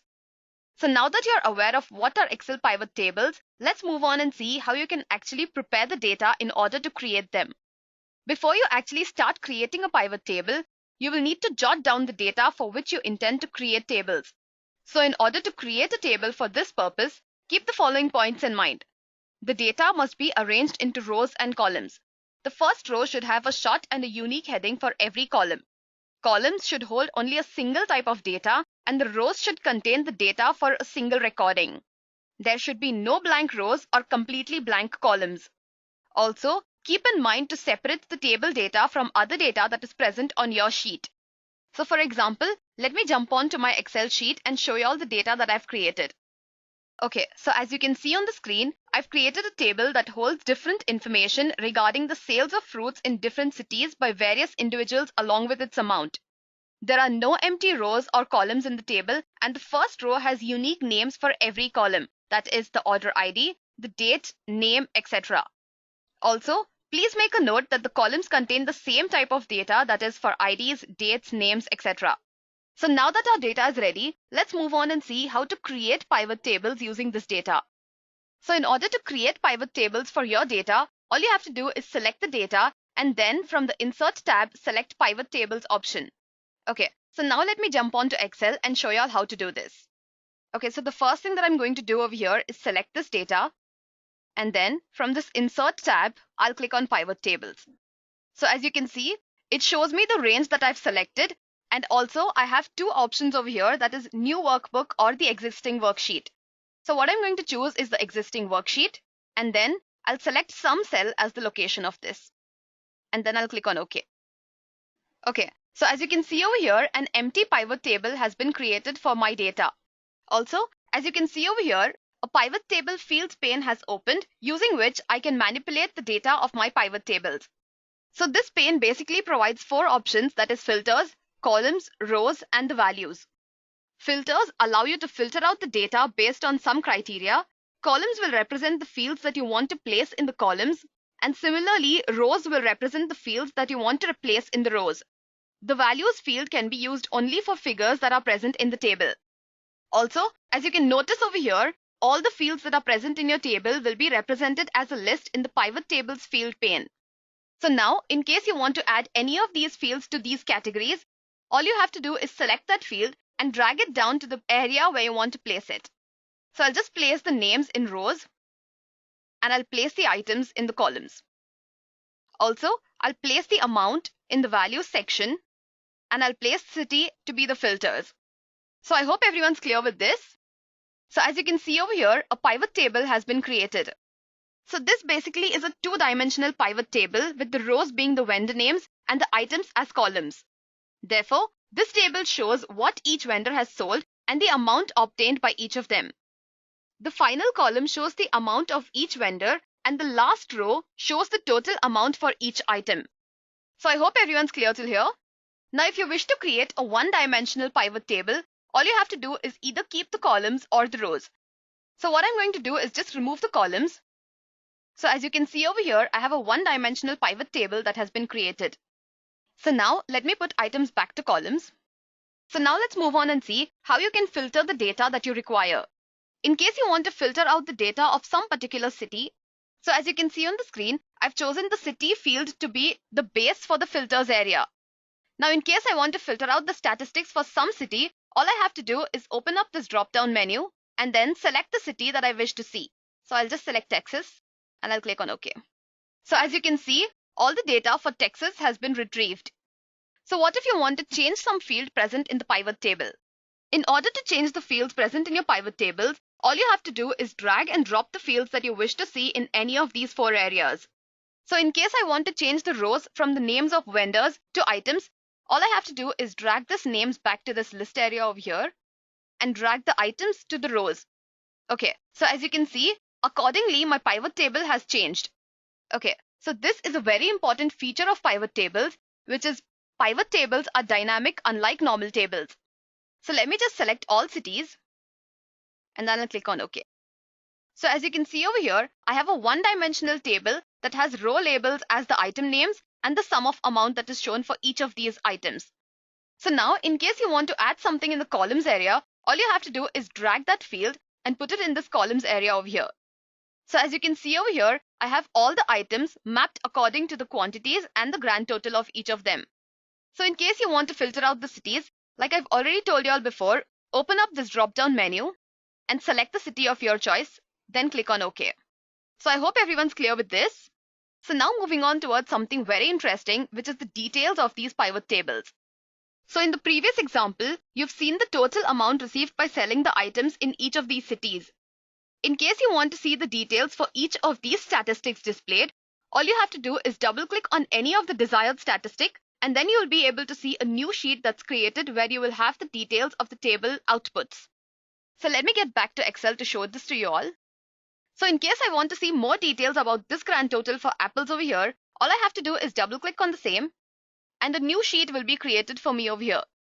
So as you can see, this table contains all the details of the subtotal. So basically, Brad, Ivan, Chris, Sergio, Roger, and Rafa have sold apples in Texas and New York. Also, I have the quantities and the amounts fetched by each of them. So now let's get back to our original sheet. So now let's move on towards the next topic, which is sorting table data. Excel also allows you to sort the data according to your preferences. So in order to sort the data in ascending or the descending orders, all you have to do is select the row or the column labels, open up the drop-down menu, and select the options as smallest to largest or largest to smallest. Now this is because I have quantities in numerical order. So I'll just say largest to smallest. So as you can see, previously I had it in ascending order, and now I've changed it to the descending order. Let me also show you guys to change the row labels. I'll just sort them from Z to A. So as you can see over here, I've sorted the table according to my preference. Okay, so now let's move on towards something very interesting, which is the value field settings. So in the previous examples, as you all have seen, Excel shows the grand total by summing up the amount for every item. So in case you want to change this in order to see some other figures such as the average, counts, products, etc., all you have to do is right-click on the sum of the amount values and then go to value field settings. So let me get back to Excel. And what I'm going to do over here is right-click on this grand total and then go to value field settings. Over here, I'll just change it from sum to count. Okay, so as you can see, I've changed the grand total from sum to count. I have 20 entries and the total count is also 20. So I hope everyone's clear with this. So now, if you want to see the details of each of these, all you can do is double-click on them and a new sheet will be created that holds the details of each of these. So as we've seen, I had 3 entries for pineapples and all the 3 are listed over here along with the vendor names and the city in which they've sold. Also, it gives the quantity and the amount received by each vendor. So now let's move on towards the next topic, which is grouping. Excel allows you to group similar data while creating pivot tables. In order to group some data, simply select that piece of data and then right-click on the same, and then from the list, click on Group option. So let's get back to Excel. So what I'm going to do over here is group pineapples and oranges together. So what I'm going to do is select this, right-click on it, and then click on the Group option. So as you can see over here, Group 1 contains pineapples and oranges. Since bananas and apples are not grouped, it's showing them separately. So in case I want to group them together, all I'm going to do is select them, right-click, and then click on Group. So as you can see, Group 1 contains pineapples and oranges, whereas group 2 contains bananas and apples. So I hope everyone's clear till here. So in case I don't want to see these individual group objects, all I have to do is collapse the group. Now in order to collapse the group, I'll right click on it, and then from the expand or collapse option, I'll select the collapse option. So I hope everyone's clear with this. Now to expand it, I should do the same and then select the expand option. So moving on, let's see how to add multiple fields to pivot tables. Excel also allows you to add multiple fields to each area present in the pivot tables fields. So in order to add multiple fields, all you have to do is simply drag and drop the desired field in the respective areas. So now let's get back to our Excel sheet. So first let me ungroup these.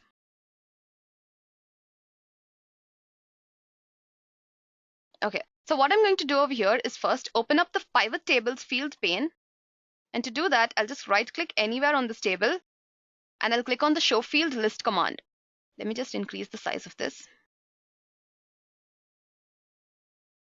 Okay, so for example, if you want to see the quantity of items sold in each city, simply drag the quantity field to the rows and the city fields to the columns. Also, let me change this from count to sum again. And I'll hit on OK. So as you can see on the screen, all the items along with the quantities and their amounts in each city has been shown in this pivot table. Similarly, you can also add more fields to any of these areas. So let me just drag the amounts field again to the values area. So as you can see over here, another sum of amount field has been created and Excel has also populated the columns accordingly. Okay, so let me just change this from sum to count again so that it becomes more clear to you all. I'll just put the city fields back to filters. Okay, now my table is much more clear for you all to see. So as you all can see over here, I have two sum of the values fields, one holding the sum of the amount and the second holding the count of each of them. So now let's move on towards something very interesting, that is formatting the pivot table. Excel allows you to format the table in order to make it look better. To do this, all you have to do is select the Design tab present in the ribbon, and from here, you can choose any pivot table of your choice. So let me just change the pivot table style. So as you can see over here, I have a differently colored pivot table. Also, I can add banded rows and banded columns as well. So let me just remove banded columns. You can also choose between coloring the row headings or the column headings. In case you want to remove any of these, just unselect them. So I've unselected column headings and all the column headings have been changed to white. So that doesn't look good, so let me select it back again. So in case you don't want to see any of these grand totals, all you have to do is just remove them. So if I select the first option, that is off for rows and columns, both the grand totals present in the last column and the last row will be removed. So before doing that, let me just open up the fields pane and I'll add on item to the columns area. Let me just remove one of these summation values. So now I have a better looking table.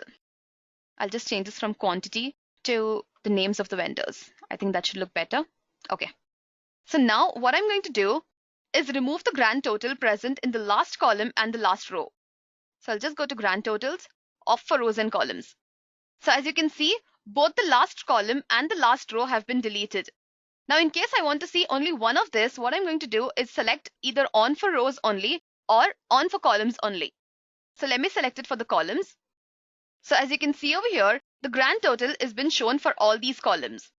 So similarly, there are many more options that you guys can check out for yourself. So now let's move on towards the last topic of this session, which is creating pivot charts using these pivot tables. Pivot charts basically help in visualizing the pivot table data. So in case you want to create a pivot chart for your data, all you have to do is click on this Insert tab present in the ribbon bar and then select the pivot chart option. So before creating a pie chart, what I'm going to do is go to the pivot fields pane again, and over here, I'll just recreate a new pivot table. So I'll just remove the columns and filters and in the names, and in place of the rows, all I'm going to do is add in the amount. And for the summation value, I'll change it from sum of the amount to count, and I'll click on OK. So what I'm going to do over here is group this data into a particular range. So I'll just right click on this and click on the group option. So I'll start with 200 and I want it to go up till 500 and divide this by 100 each. So as you can see on the screen, I have 3 groups that have been created, starting from 200, going up till 500 with the difference of 100 each. So now I'll click on Insert and select Pivot Charts. So now let me create a pie graph for this. So as you can see, when I selected the pie option, Excel also provides other options that are present over here. So you can select any of these options of your choice. Okay, let me just keep the basic one and click on OK. So as you can see over here, I've created a pivot chart for my pivot table that's present over here. You can also format this chart by clicking on this Chart Styles option over here, and you can choose any chart of your choice. Here's a simple question for you guys. What is the primary purpose of an Excel pivot table? And the options are A. To create charts and graphs. B. To organize data into a tabular format. C. To summarize and analyze data dynamically. D. To format cells with conditional formatting rules. If you know the correct answer, please leave it in the comment section below. In our previous module, we explored how pivot tables transform raw data into meaningful insights through dynamic summarization. We now move forward to advanced Excel techniques, including macros and advanced formulas for automating complex tasks. Security is one aspect that we need in every application that we use. Excel provides 3 levels of security, that is file level security, worksheet level security, and workbook level security. File level security refers to securing your Excel file by making use of password so as to prevent others from opening and modifying your file. So now to show you guys how to enable this file level security, I'll jump onto Excel, and over here from the ribbon tab, I'll click on File and go to Info. From this Protect Workbook drop-down list, I'll select the option of Encrypt with Password. So as you can see over here, Excel opens up a dialog box wherein you'll have to enter a password. So I'll just enter some random password and then I'll click on OK. Re-enter the password as asked and click on OK.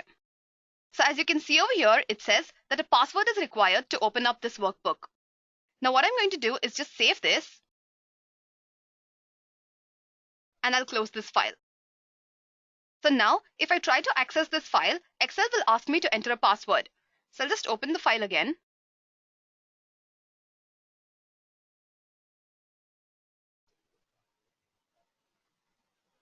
So as you can see over here, it says I need a password in order to open this file. So I'll just enter the password that I had specified before and I'll click on OK.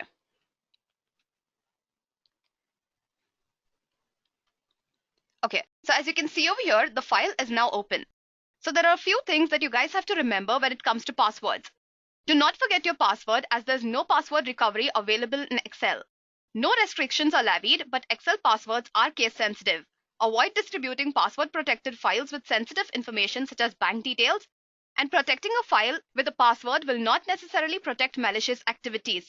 Avoid sharing your passwords. So now moving on towards the next level security, which is worksheet level. To protect the data present in a worksheet from being modified, you can lock the cells and protect the worksheet. Not just this, you can also selectively allow or disallow access to particular cells of your sheet to various users. Say for example, you have a sheet that contains the details for sales of different products, and every product is handled by different individuals. You can allow each sales staff to modify the details of only that product which he is responsible for and not of the others. Now to do this, all you have to do is first unlock the cells that can be edited by the users and then protect the sheet. So for the first step, all you have to do is select the cells and then open up this font window, click on Protection, uncheck the locked option, then click on OK. Now from the Review tab, select Protect Sheet option. From the given list over here, check all the options that you can allow users to manipulate, and optionally you can also enter a password over here. So I'll just give a password and then I'll click on OK. Okay, so I'll have to re-enter the password. So as you can see over here, the command has changed from protect sheet to unprotect sheet, which means the cells of this sheet have been protected. Okay, now in case I have to unprotect this sheet, all I have to do is click on this option and enter the password that I just gave. Remember guys that if you have not specified any password, any of the users can unprotect the sheet by just clicking on this option. So I hope you guys are clear with this. So now moving on towards the third level, that is workbook level security. Workbook level security will help prevent other users from adding, deleting, hiding, or renaming your sheets. So just to show this to you guys, I'll just add on one more sheet over here. And then from the Review tab, I'll click on this Protect Workbook option. So as you can see on the screen, a dialog box has opened for me to enter a password. Also, it's mentioned that this is optional.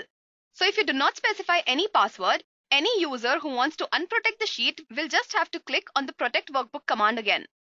Okay, so I'll just enter a password and click on OK.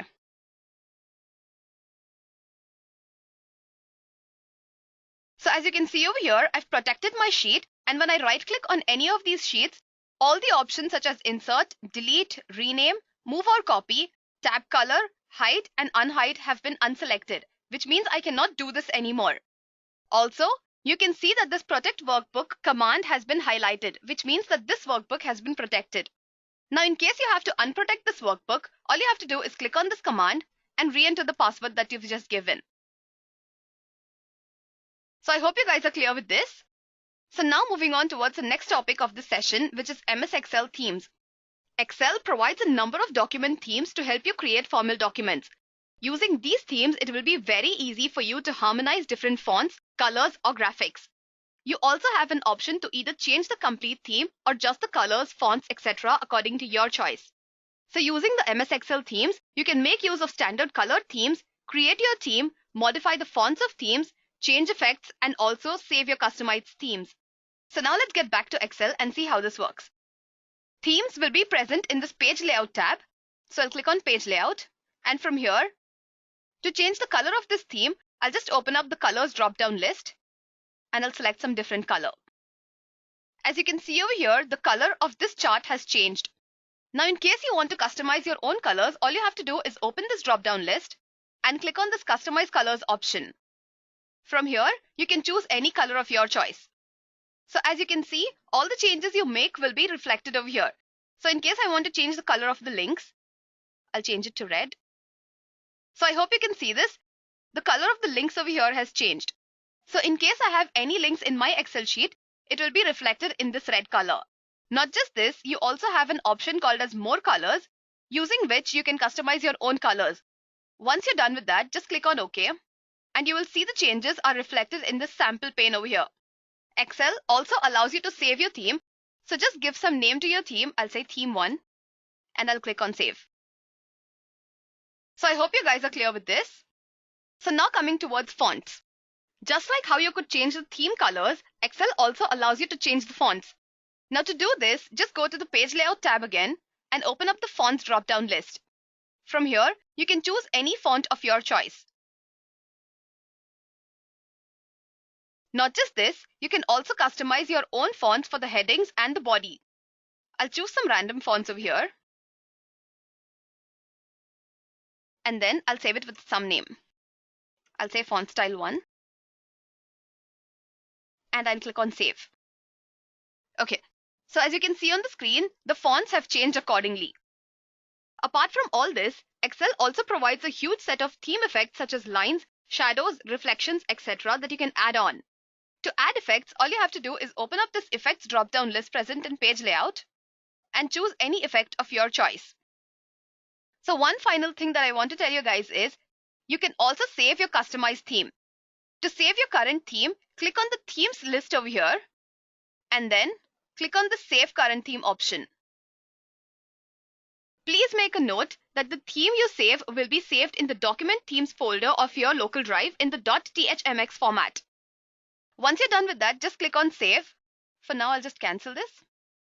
So the next time you'll have to make use of the theme, you'll have to just go to the local folder and choose the theme of your choice. So now moving on towards the next topic of the session, which is templates. A template in general is a pattern or a model that forms the base for something. Excel templates help you increase your production rates as they help you save time and effort to create your documents. Now, in order to make use of the Excel templates, all you have to do is click on File, and over here, choose New. Okay, as you scroll down, you can see that Excel provides a number of templates such as the investment tracker, the seasonal photo calendar, etc. You can choose any template of your choice, and you will see that your workbook will be of that pattern. So now moving on towards the next topic, which is graphics. Unlike what many people think, Excel does not just allow you to play around with data, but also allows you to add graphics to it. So to add graphics to your Excel sheet, all you have to do is click on this Insert tab. And from here, you can choose any graphic of your choice. So let me just go to Illustrations and choose some shapes. So I'll draw a square over here. So as you can see over here, I've added a shape to my Excel sheet. In case I want to format this shape, all I have to do is select the shape. And from here, I can choose any fill color that I want, any outline. So for now, I'll just say no outline. And let me give some shape effect. So as you can see over here, I have a shadow. I've changed the color of this. And also, I've removed the outline of this shape. So there are many more graphics that you guys can check out for yourself. So similarly, you can also add in images, icons, smart arts, etc. to your documents. So now moving on towards the next topic of this session, which is printing options. Excel sheets provide a number of options to take appropriate printouts. Using these options, you can selectively print your sheet in various ways. Now to open up the Sheet Options pane, all you have to do is click on the Page Layout tab, and from here, open the Page Setup window. From here, click on Sheet, and you will see a number of options that are available to you. The first option, that is Print Area, will allow you to set the area that you need to print.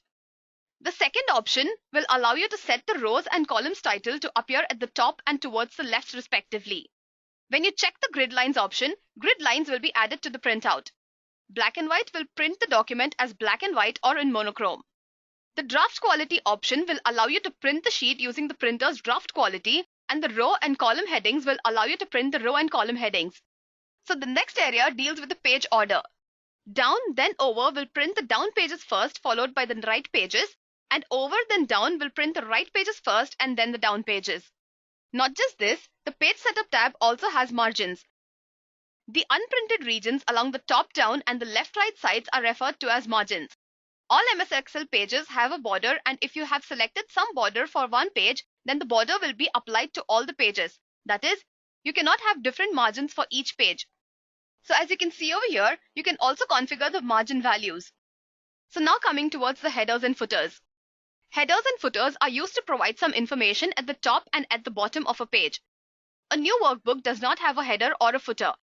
In order to add it, all you have to do is open up this pane present in the Page Setup window, and over here you have a number of options to customize the headers and footers. Once you're done with this, all you have to do is click on the Print Preview option, and you will be able to see how your page will look like when you print it. So as you can see over here, there are many more options that Excel provides, such as the page orientation, which will be landscape or portrait. The portrait orientation is default and prints the page taller than wide. On the other hand, the landscape orientation prints the sheet wider than tall. Selectively, you can also add page breaks to your printouts. So to know more about the Excel printing options, you can check out Edureka's Excel tutorial video that is available on its YouTube channel. Okay, so now let's move on towards the next very important topic, which is data tables. Data tables in Excel are created to experiment with different values for a formula. You can create both one or two variable data tables in Excel. Data tables are one of the three types of what-if analysis tools available in Excel. So in this advanced tutorial, I'll be showing you guys how to create both one variable and two variable data tables. So as you can see on the screen, I've already prepared some data. Here, I have purchased 16 glasses at the rate of 20 each. So this way, I'll have to pay a total of $320 for 16 glasses. Now, in case I want to create a one variable data table that will show me the prices for different quantities, all I have to do is copy the value present in B3 to some other cell. So I'll just say is equal to B3. So as you can see over here, the value has been copied. Now, what I'm going to do is write down different quantities for this item. So I'll start with 16, 17. I'll just copy the series, guys. And now I'll select this newly created range. Click on the Data tab. And then from this What If Analysis tools, I'm going to choose Data Table. As you can see over here, a new window has opened wherein it's asking me to enter the row input cell and the column input cell. Since I do not have any row input cells, I'll specify the input to be as a column input cell. Since I'm dealing with quantities over here, I'll have to specify the target cell to be B2, and then I'll click on OK. So as you can see over here, I have a data table that has been created for different quantities at the rate of 20 per unit. So there's one thing that's missing over here, which is the dollar sign. Now to add a dollar sign, what I'm going to do is select all these cells, and then from the Home tab and the Numbers group, I'll click on the dollar symbol. Okay, so I hope you guys are clear with this. So now moving on towards a two-variable data table. Just like how we created a one-variable data table, we can also create a two-variable data table. So now to create a two-variable data cell, what I'm going to do is copy this value again. And for the rows, I'll specify some quantities again.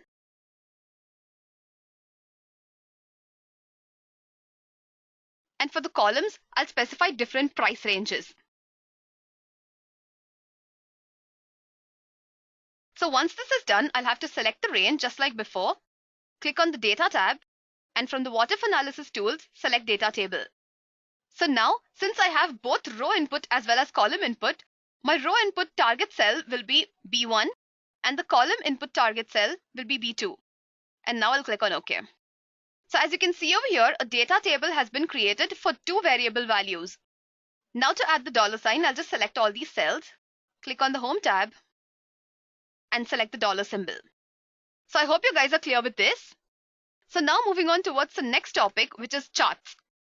Charts basically give graphical representation to your data. These charts can visualize numerical values in a very meaningful and easy to understand manner. Charts are a very essential part of Excel, and they are improved greatly with every new version of MS Excel. So as you can see on the screen, I already have a table for which I want to create a chart. Okay, so all I'm going to do is select this table. I'll open up the charts pane. And from all charts, I'll select the column chart. Let me also change the design of this. So now I'll click on OK. So as you can see over here, a chart has been prepared for this table. So Excel will also allow you to filter this chart according to your preferences. So in case I want to see only the amount and not the quantity, all I have to do is just unselect this box. Also, I can selectively configure my charts for particular recordings. Not just this, you can further configure your charts by adding in different types of charts and giving it different colors. So as you can see over here, all the changes I'm making over here are reflected in this chart. So I hope you guys are clear with this. So now moving on towards the next topic of this session, which is pivot tables and pivot charts in Excel. A pivot table in Excel is a statistical table that condenses the data of those tables that have extensive information. These tables help you visualize your data based on any of the fields present in your data table. Using these pivot tables, you can visualize your data by changing the fields, rows and columns, add filters, sort your data, etc. So to create a pivot table, all you have to do is select the data for which you intend to create a pivot table, click on the Insert tab, and from here, click on Pivot Tables. So as you can see over here, it shows me the selected range, and also it gives me an option to create the pivot table in a new worksheet or in the existing worksheet. I'll create it in the existing worksheet, and I'll just give some target cell. So as you can see over here, an empty pivot table has been created. Also, the pivot tables field window has opened, which contains all the fields that are available in my table over here.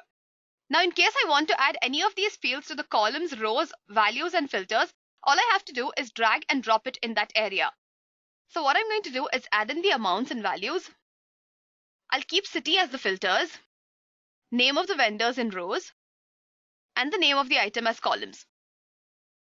So as you can see over here, a pivot table has been created accordingly.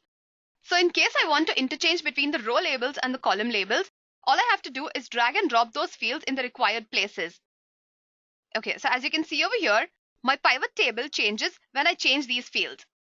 Also, in case you want to see any other figures other than the sum, all you have to do is go to the value field settings and choose any of the options that are available over here. So let me just change it from sum to count, and I'll click on OK. Okay, so I hope everyone's clear with this. Let me just change it back to sum again. Okay, and then I'll click on OK. So now, in case I want to create a pivot chart for this pivot table, all I have to do is click on this Insert tab, and from the Charts group, I'll click on Pivot Chart. So as you can see over here, Excel provides a number of pivot charts for me. I'll choose the basic type itself, and I'll choose a different style in this. And then I'll click on OK. So as you can see over here, a pivot chart has been created for me. Also make a note, guys, that the pivot chart created over here has a drop-down list for every field that is present in my pivot table. To know more about pivot tables and pivot charts in Excel, you can check out the pivot tables video of Edureka, which is available on Edureka's YouTube channel. So now moving on towards the next topic, which is data validation. One of the most important aspects of Excel is data validation. This feature, as the name suggests, allows you to configure the cells of an Excel worksheet to accept some particular type of data. Say, for example, you want certain cells in your sheet to accept only dates. You can do this easily using the data validation feature of Excel. So what I'm going to do is open up a new sheet. So what I'm going to do over here is select a few cells, and I'll make this specific to accept only one type of data. Now to do that, I'll have to go to this data tab, and from the data tools, I'll have to select data validation. So as you can see over here, I have a number of options. So let me just choose whole numbers, and I'll say whole numbers that are greater than 1. So apart from settings in this data validation window, you have two other options, that is input message and error alert. Now this input message section will allow you to enter a message for the user, giving him some details regarding the acceptable data. So here, I'll just type in message as the title, and I'll say enter whole numbers greater than 1.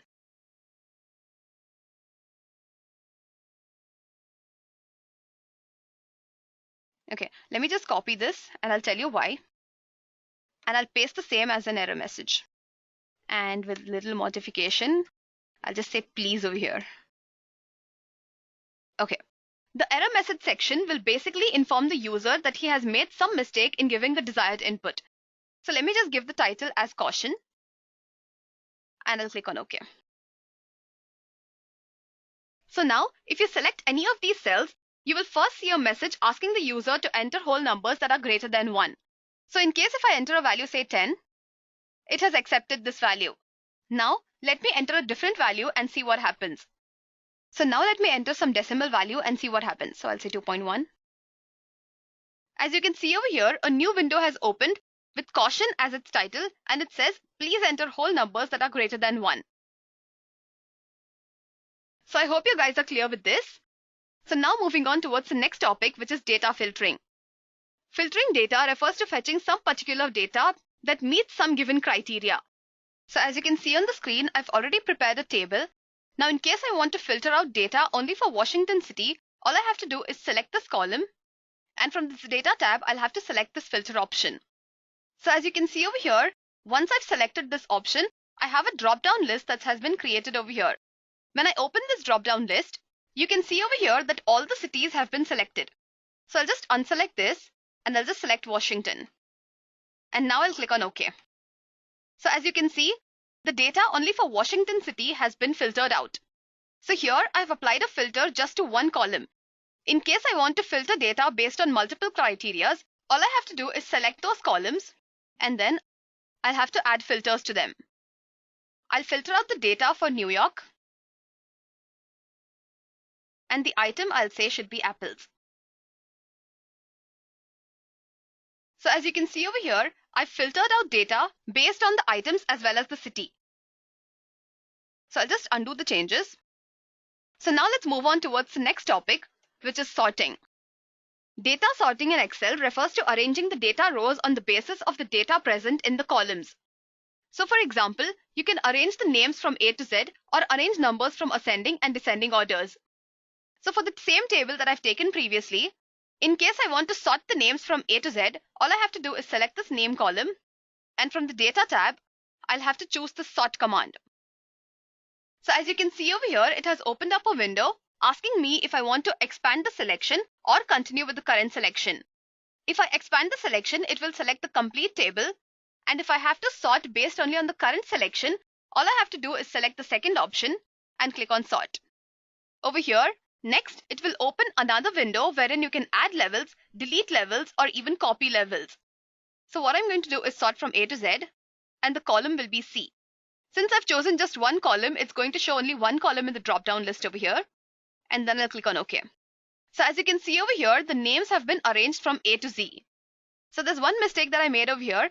I shouldn't have chosen the name of this column. So I'll just put it back. So what I'm going to do is just undo this. So I'll just select this column again and I'll sort it. So as you can see over here, the changes I made have been reflected on my table. So now moving on towards the next very important topic, which is cross-referencing in Excel. In case you want to look for data present in multiple sheets of your workbook, you can make use of the VLOOKUP function.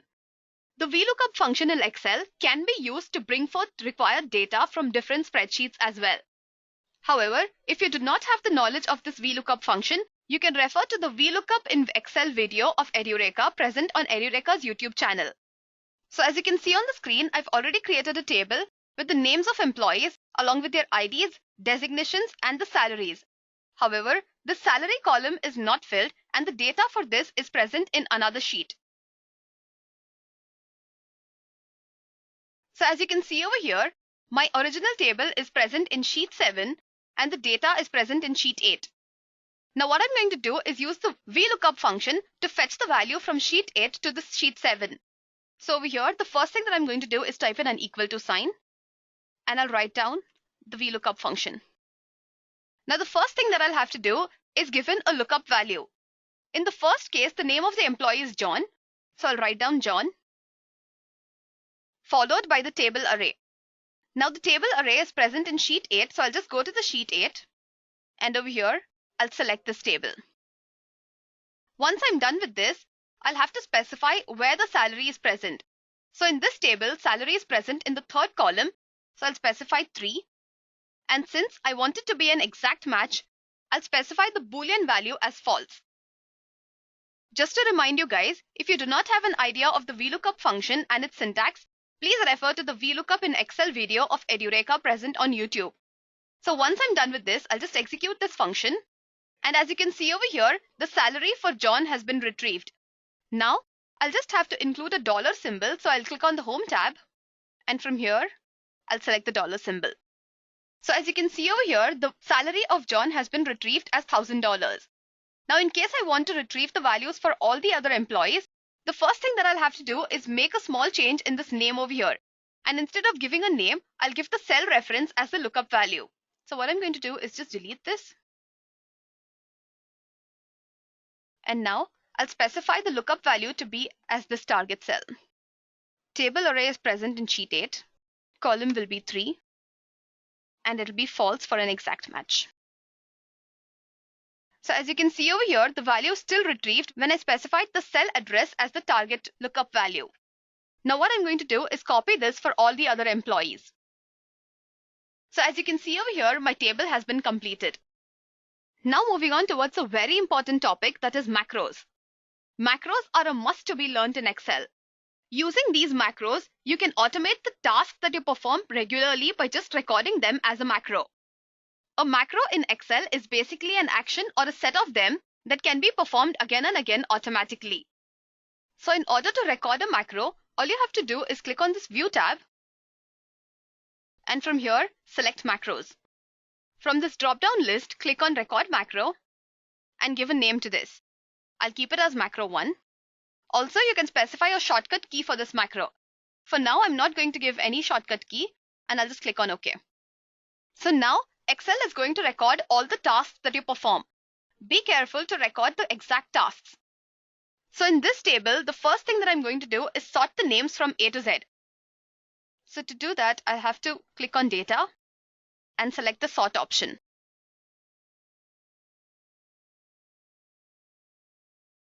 So now my names have been sorted. For the items and cities, I'll just add in some filters. And I'll filter out the data for, say, some 2 fruits, apples and bananas.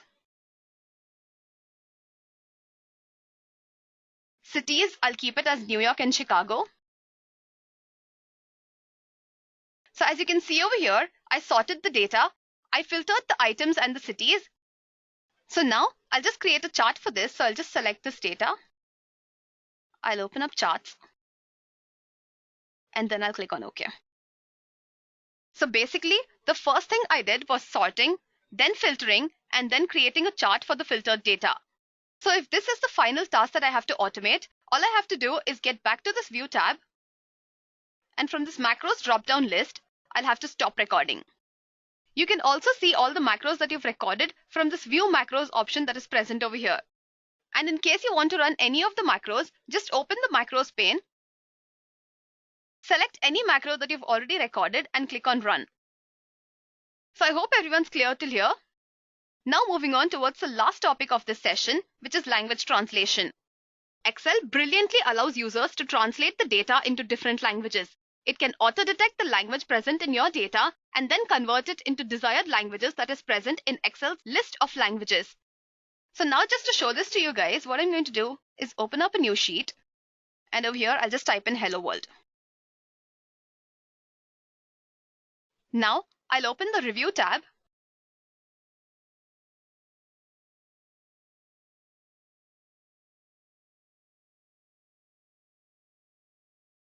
From the Review tab over here, I'll select Translate. And as you can see, a translator window has been opened over here. You can see that Excel has detected that Hello World is in English, and I have a drop-down list for me to select any of the languages that I prefer to see this in. Let me just choose a few languages and see what happens. So when I select Arabic, I have Hello World shown in Arabic over here. There are a number of languages which you can choose from, and whichever language you want to choose, just select that option and you will see the required changes made over here. It's time for another question. Which feature in Excel allows you to automate repetitive tasks by recording a series of commands? And the options are A. Conditional formatting, B. Pivot tables, C. Macros, D. Data validation. If you know the correct answer, please leave it in the comment section below.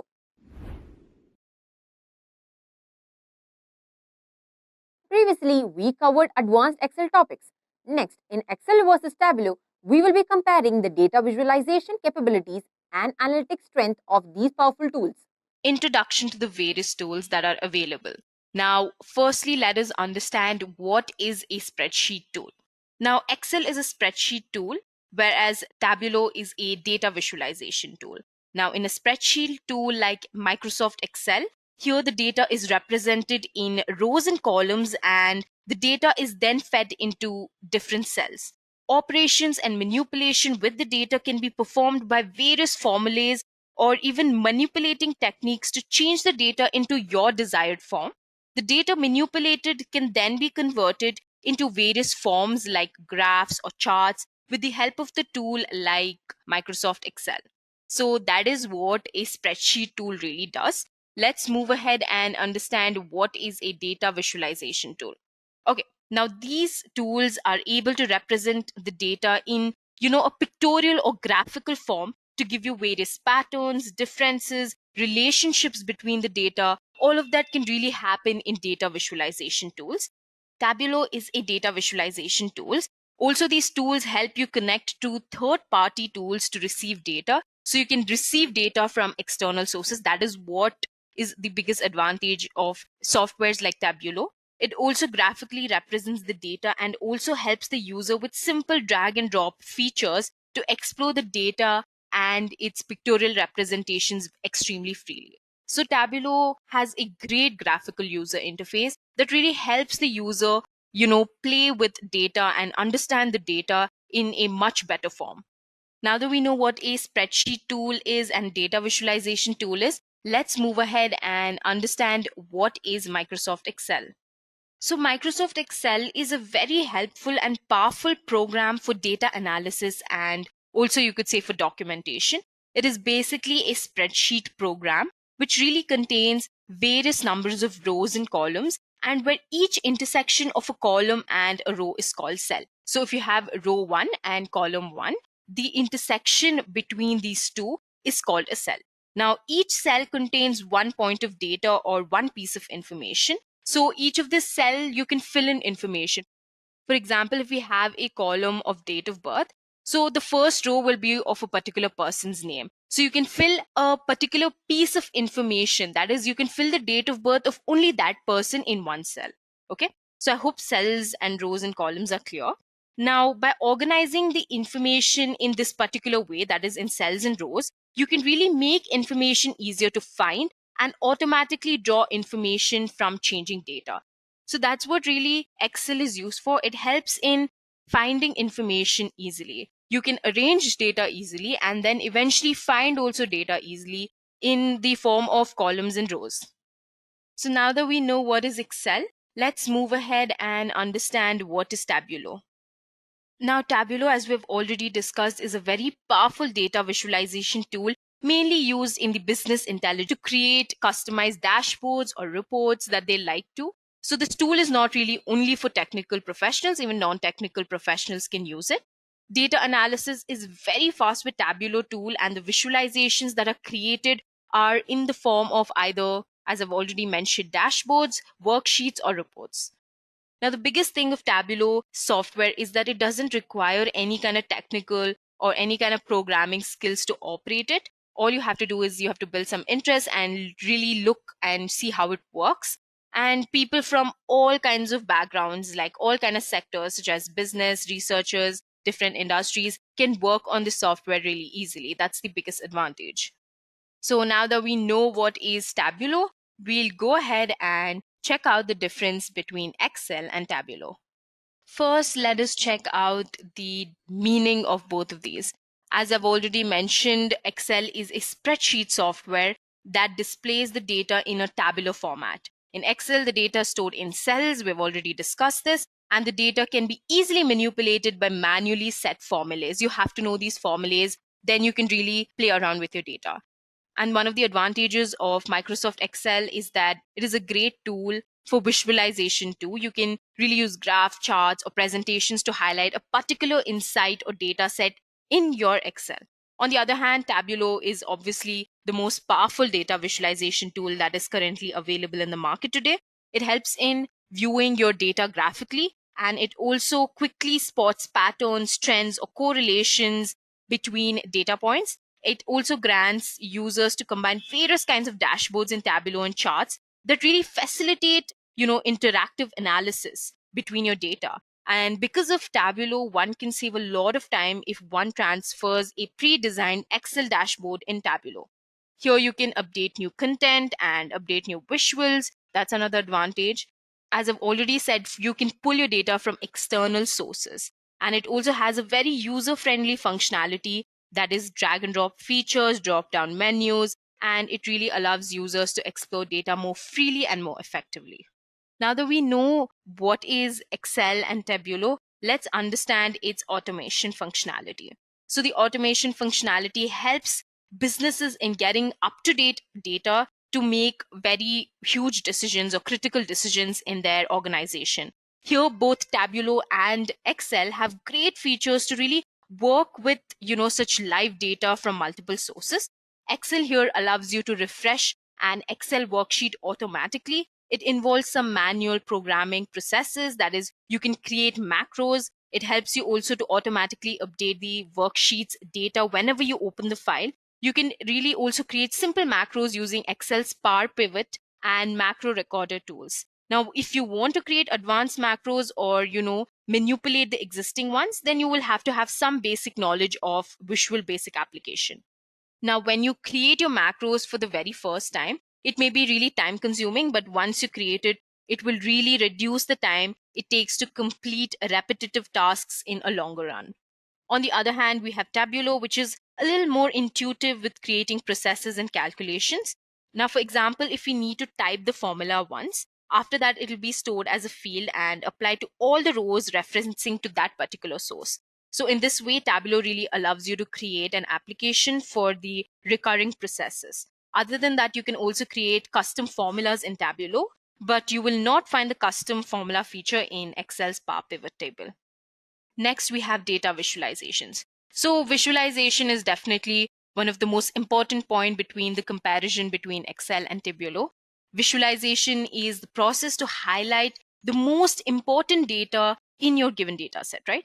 Excel here allows you to manipulate the data on cell level, and then you can create visualization like graph, charts, PPTs of your data. Now, to simplify your visualization creation in Excel, you need to have a deep understanding of how Excel's features work. But on the other hand, Tableau is one of the most powerful and most popular data visualization tools in the world today. That's why it visualizes data from the beginning. It allows you to really see the significance right away. Apart from that, Tableau also differentiates correlations with the help of color, images, size, labels, shape, etc., different features. Thus, it is giving you context as you drill down the data. In the next difference, we have the use.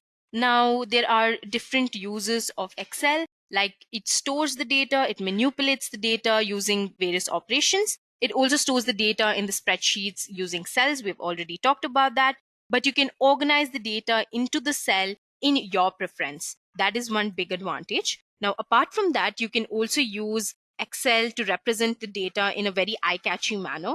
You can use tables, graphs to really serve the data in Excel. It also provides various kinds of charts to represent your data.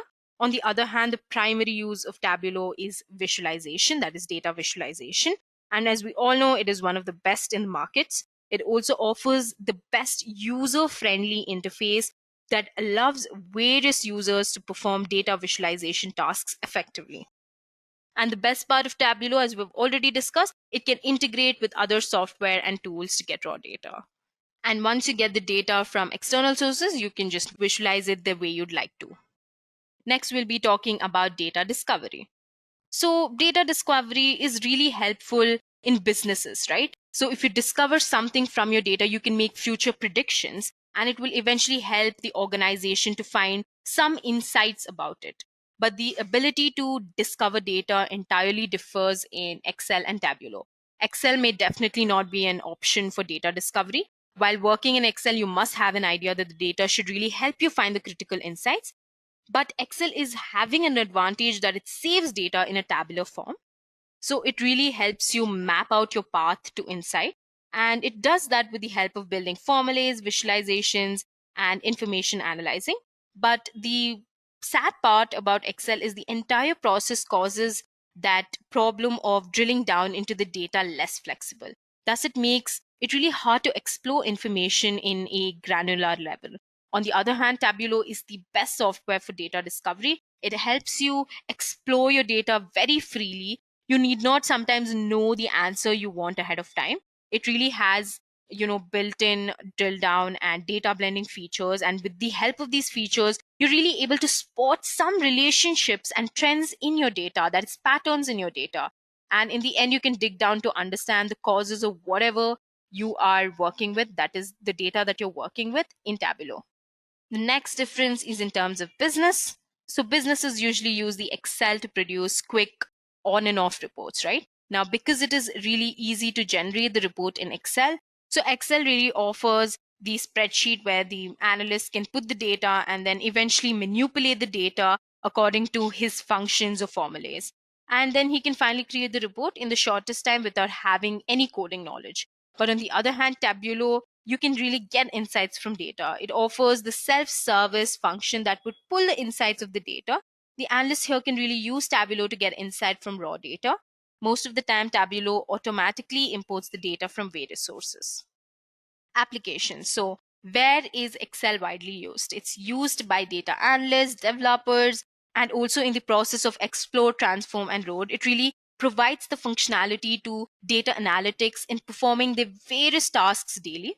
On the other hand, Tableau is very popular among data analysts to get insights from data.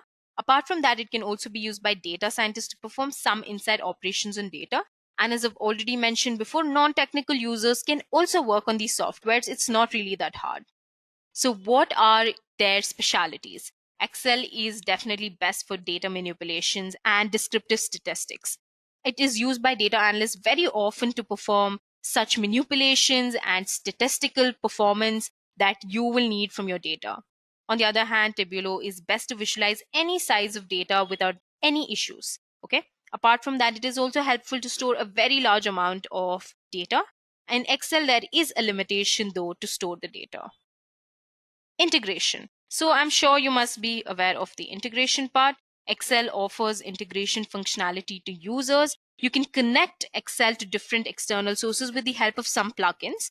On the other hand, Tableau has many external sources and internal sources that it can connect to. Apart from that, it also has the capability or it also offers cloud. Now, if you want to integrate any sources to Excel, then you need to have some system requirements. But in terms of Tabulo, it is much easy to make live connections to external sources. That is, it provides faster speed and access to connect with such sources. Finally, the various versions. Excel, as you must be knowing, is a Microsoft licensed software. It comes with Microsoft Office, thus it gets its version with every new version of Microsoft Office, that is Office 2019. On the other hand, we have various versions of Tabulo. It has desktop version, server version, cloud-based version, etc. You can pick one as per your requirements. So there are two ways to purchase the Microsoft Office. The first one is you pay for the offline version and it's a one-time fee, but you can also get yearly subscription of Office 365, and the charges of Office 365 are $99.99 per year, and for personal Office 365 it's $69.99 per year. On the other hand, Tabulo offers 3 different types of subscriptions to users, and all these subscriptions are as follows: the Creator, Explorer, and the Viewer. They are charged based on monthly basis. So for the Creator plan, you need to pay $70, while on the other hand, you need to pay $35 for the desktop version and $42 for the cloud deployment. You can go to the official website of Excel and Tabulo to check out the latest pricings of their versions. So let's check out a use case. So Tabulo employees, managers, and leaders find themselves in a very dramatically altered business world. COVID-19 is obviously impacting every part of the business, from where they work to where they measure success. And in these challenging times, analytics have definitely been critical to helping make decisions confidently and very quickly. While the dashboards that you're seeing on the screen have been simplified, the data has been randomized and made completely anonymous. The use cases that you see are real. So here on the screen, you can see how this dashboard shows the amount of pipeline at risk due to COVID-19, and it also allows their sales leaders to make better decisions about how to allocate their resources. Here you can see how the sales leaders from Tabulo itself, the organization itself, are making decisions about how to make their sales, and how to really allocate and use their resources better. There's so many use cases of Tabulo that have been used during this pandemic. Like, for example, human resources are using it to ensure employee safety and success. Also, the marketing team are understanding new digital initiatives by using Tabulo. So there are many other use cases of Tabulo in general. In our last session, we compared Excel and Tableau in terms of data visualization and analytics capabilities. In our next topic, Python Excel automation, learners will explore automating Excel tasks using Python scripts. How we can work with Excel files, and basically how we can interact with an Excel file or just create an Excel file for that matter. So right now, our aim is to figure out the best possible resource that we have at our bay, and Python Excel.org actually has a lot of resources that we can use for reading and writing Excel files. One of them is OpenPyXL, which is the recommended package for reading and writing Excel files. Then we have XLSX Writer, which is an alternative package for writing data, formatting information, and in particular charts in the Excel 2010 format. After that, we have PyXLSB, which is the package that allows us to read Excel files in the XLSB format. And we have PyLite XL, which allows us to read Excel SX and Excel SM files and write Excel SX files. Then we have XLRD and XLWT. So XLRD is basically for reading data and formatting information from older Excel files, and XLWT is basically a package for writing data and formatting information to older Excel files. Now moving further, we have Excel Utils, which is basically a package that collects utilities that require both XLRD and XLWT, including the ability to copy and modify or filter existing Excel files. After that, we have the writing Excel add-ins like PyXLL, Excel Wings, and these are the Python resources that we can use for Excel files or working with Excel in general. So in our session, we are going to take OpenPyXL for our operations that we are going to perform on the Excel files. So for starters, the very first thing that you have to do is install OpenPyXL, and it's very easy, guys. You just If you're using Jupyter Notebook, make sure you open Anaconda prompt, use the pip install OpenPyXL, or if you're using virtual environment on PyCharm, you can install it from the terminal using pip install command, or you can install it using the project interpreter as well. Alright guys, so we'll move on with our project here. From the very first thing is OpenPyXL. We're going to import the workbook. Right, so we have imported the workbook from here. So the next thing that we want to do is create an object for the workbook. All right, so this is basically how we are going to work with the the Excel files. And now we will create a worksheet. So as a default, it comes with one worksheet, and we can create separate other sheets as well. Let's create a sum. So we'll create one more. So using the word WB, we will create a sheet, name it as, let's say, sheet 1. And then similarly, let's create two more. This one will be sheet 2, this will be sheet 3, right? 2 and 3. And now what we'll do here is we will save the sample, guys. All right, so using wb.save, we can give the file a name. Let's call it as excel.xlsx. So this is the format how you will save it. And now let's just go and check our file, guys. Right guys, so this is our file that we have created. We have sheet 1, sheet 2 and sheet 3 over here. Now the next thing that we'll do, we will create or read and write into this. So first of all, we will write a few values here. And to do that, what we'll do is basically let's just assign a value to a column first.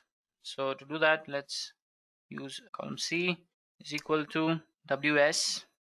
Okay, we have a name error which says column is not defined.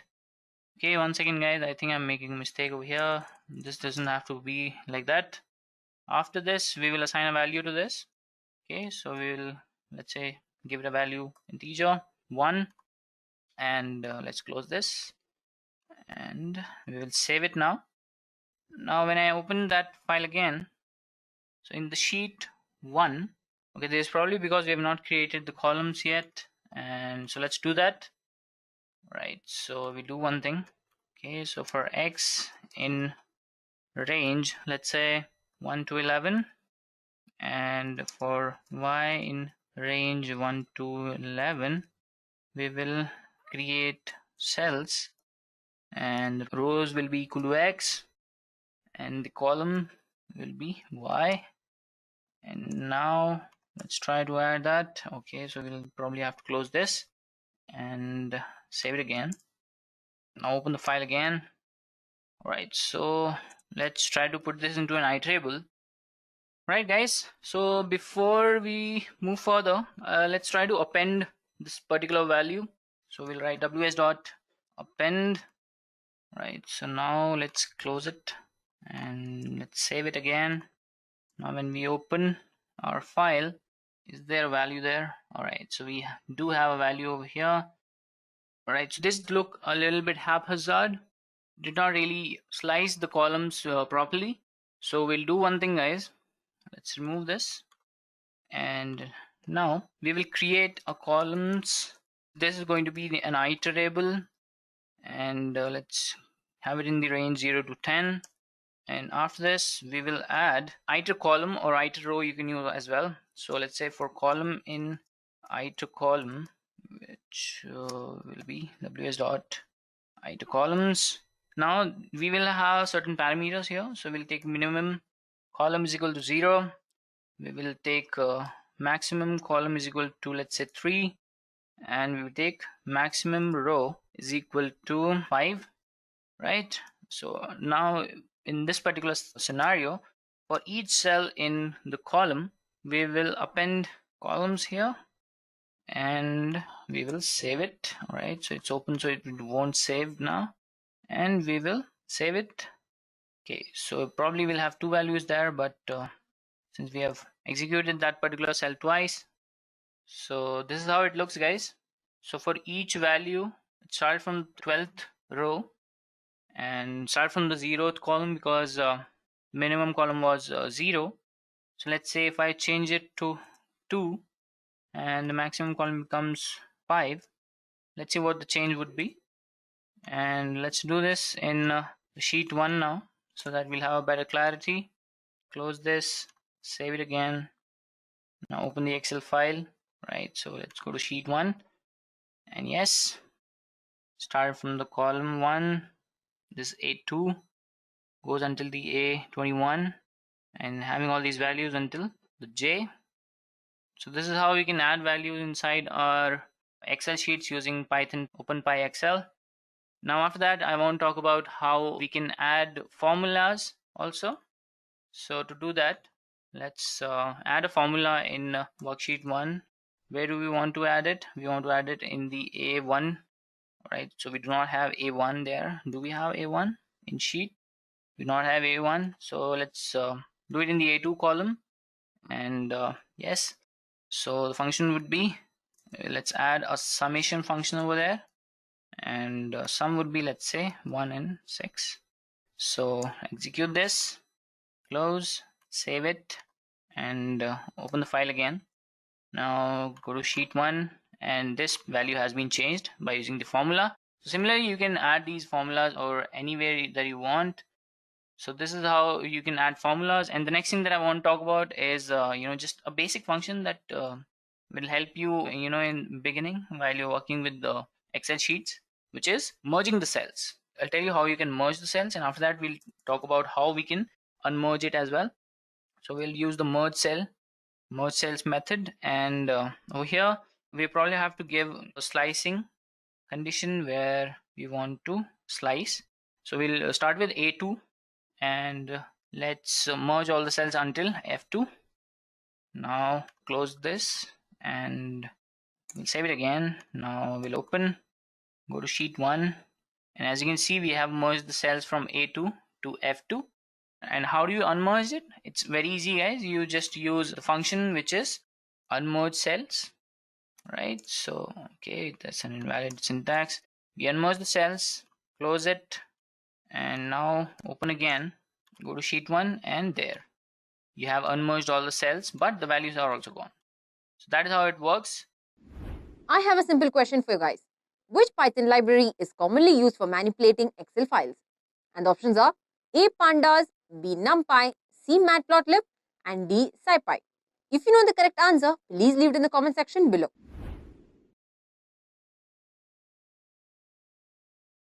Previously, we introduced Python scripts to automate Excel tasks, enhancing efficiency and accuracy. In our next module, UiPath Excel Automation, we are diving into robotic process automation for Excel operations. So why do we need Excel automation? Well, as all of us know that Excel is perhaps the all-time champion in storing, organizing and manipulating the data. Excel is easy to use and is also highly popular. But it is not always user-friendly, and at times it can prove to be very time-consuming and hard to integrate with other applications. So, in today's environment where everything is multi-application focused, with data constantly being transferred between applications, migrating and integrating data into platforms can therefore become troublesome, right? So, to perform large number of tasks with good accuracy and speed, and also to integrate with other applications to provide high productivity efficiency, Excel had to be automated. So guys, these were the reasons why Excel automation came into first place. Now, how do we implement this Excel automation? Well, that is really simple. You just have to implement it by using a tool, right? So here we'll be using the UiPath tool to automate Excel activities. So I'm assuming that all of you are well versed with the UiPath interface and workflow passing variables between actions, right? So these concepts will help you out throughout this tutorial. So now let's get started. So as I told you before that we'll be using the UiPath tool to automate activities related to Excel.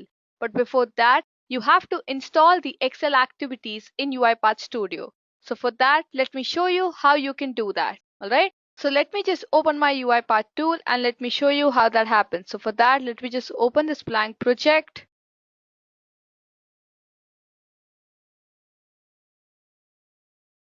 So when you open your UiPath Studio, you can go to this Manage Packages option. Alright, so when you click on this, this is where you can check if your Excel activities or any other such activities like the Word activities, the mail activities are installed or not. So in my system, you can already see that the Excel activities are installed.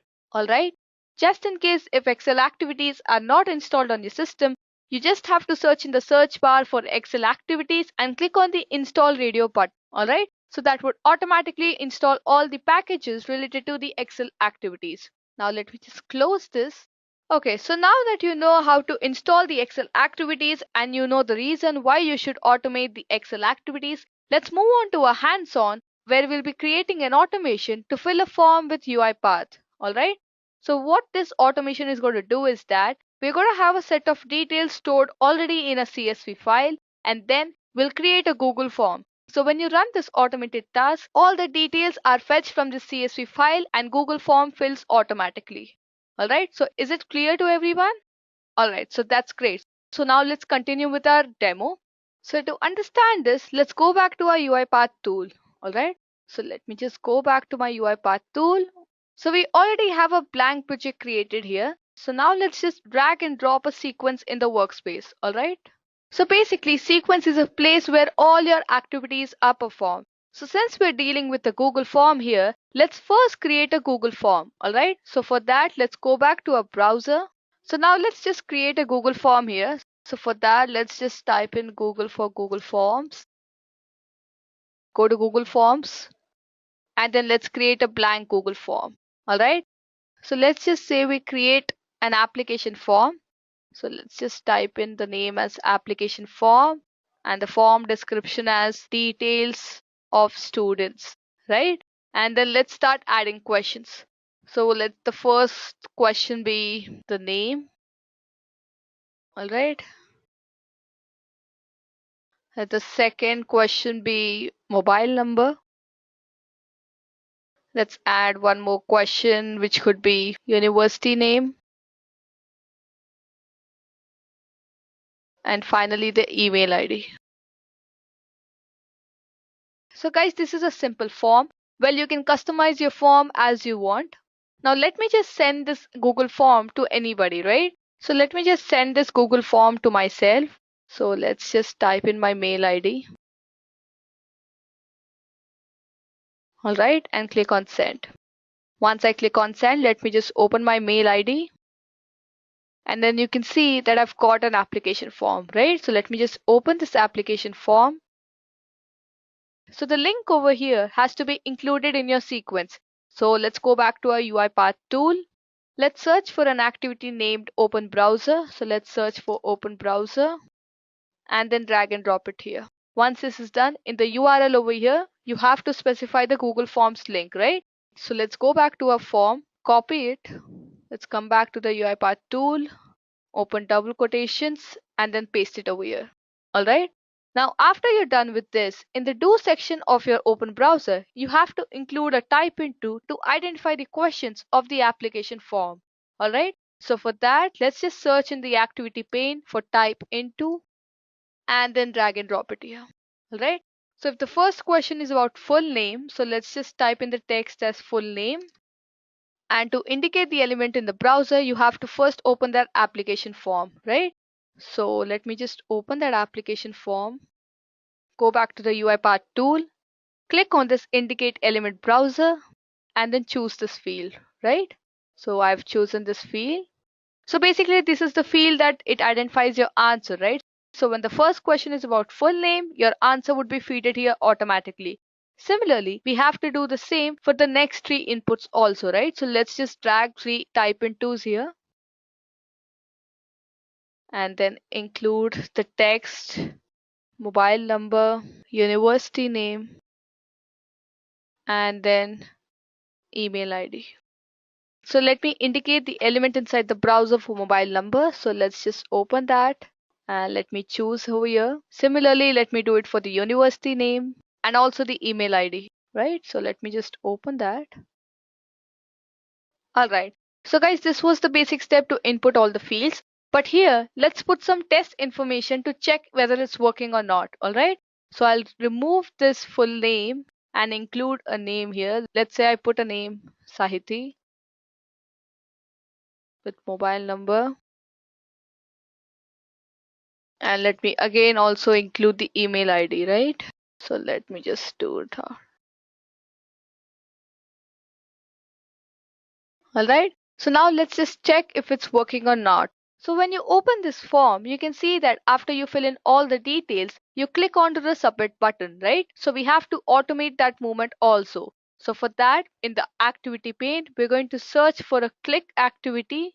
So let me just drag and drop the click activity here and then indicate the element inside browser, right? So let's just click here and then do that. So now once you've automated your click button also, there could be some times that because of your network issues, the page may not be loaded immediately, right? So for that, we're going to add a delay activity. So let's search in a delay activity and then let me just drag and drop it here. In the properties panel of the delay activity, let's add for how many seconds do we want the delay. So let's say if I want the delay for 3 seconds, I'll add in this format. Alright, so this would basically add a delay of 3 seconds. So if you observe here, this complete sequence is only working for a single input. Now, if we want to add more and more records, then we have to press onto the go back button, right? So we'll choose a go back activity from the activities pane and then drag and drop it here. So now let's just run this program and see what's happening. What's going to happen is the Google form will start filling by itself by the input we have given, right? So we have given this input and it's filling by itself. After that, it's clicking on the submit button and it's going back. Now, this was for one input. What if we want to do it for many more records and we want it to fetch the data from a CSV file? So for that, let's just change the text here first.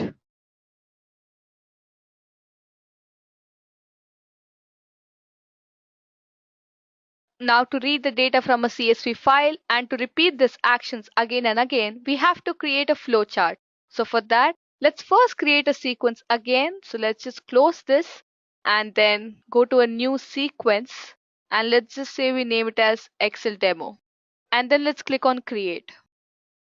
In this, you have to add a flowchart, right? So let's search for a flowchart now and then let's drag and drop it here.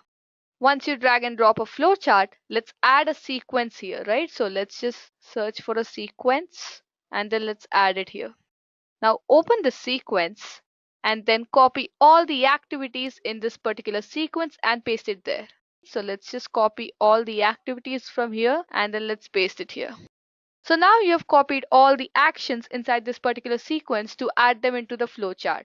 So now what we want to do is we want the Google form to fetch the data from a CSV file. So let me just show you a CSV file where I've stored the data, right? So let me just open that CSV file. Alright, you can see that I've put in the details for full name, mobile number, email ID and university name, right? So let's just see now how the Google form fetches the data from this file and fills it over there, right? So let's go back to the UiPath tool and let's search for an activity known as read CSV, which would help us reading all the data in a CSV file. Alright, so let's just search for read CSV activity and then let's drag and drop it here. So once you drag and drop this activity, just click over here to open this activity. Alright, so in the file path option, you have to mention the file from which it is going to fetch the data, right? So let's just click on these three dots, go to desktop, choose the data CSV file and click on open. This would automatically include our file path. Alright.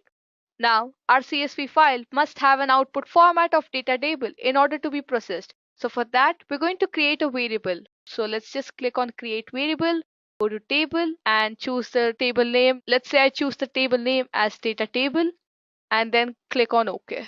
Once this is done, in the variable section, you can see that the variable data table is created. Alright. So now in the properties section, you have to mention the data table variable in the output field. Alright, so let's just mention the data table variable. Now let's go back to our main sequence and see what's happening. So we know that the start node has to be connected to the read CSV activity since the data has to be fetched from here, right? So let's right click on the read CSV activity and choose set as start node. Alright, so let's just summarize what's happening till now, right? We selected a start node from where all the data would be fetched. We mentioned the file path from which all the data should be fetched and then it would be connected, and then we created a sequence in which it will open the Google Forms and start filling in the data, right? So now that we have configured our read CSV activity to the file path from where we have to fetch data, it's observed that it only fetches data for one time, right?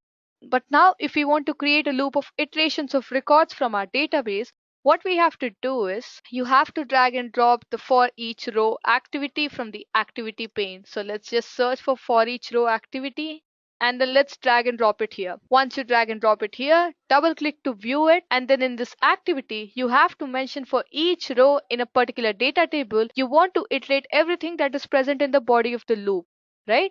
So let's just mention the output data table, that is the data table variable in our case.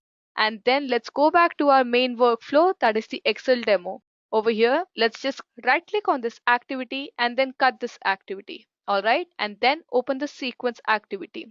Once you open the sequence activity, in the do section of the open browser, you have to include the for each row activity, right? So let's just paste this activity here. In the body section of the for each activity, so let's just drag and drop everything that's beneath it. So let me just drag and drop it here one by one.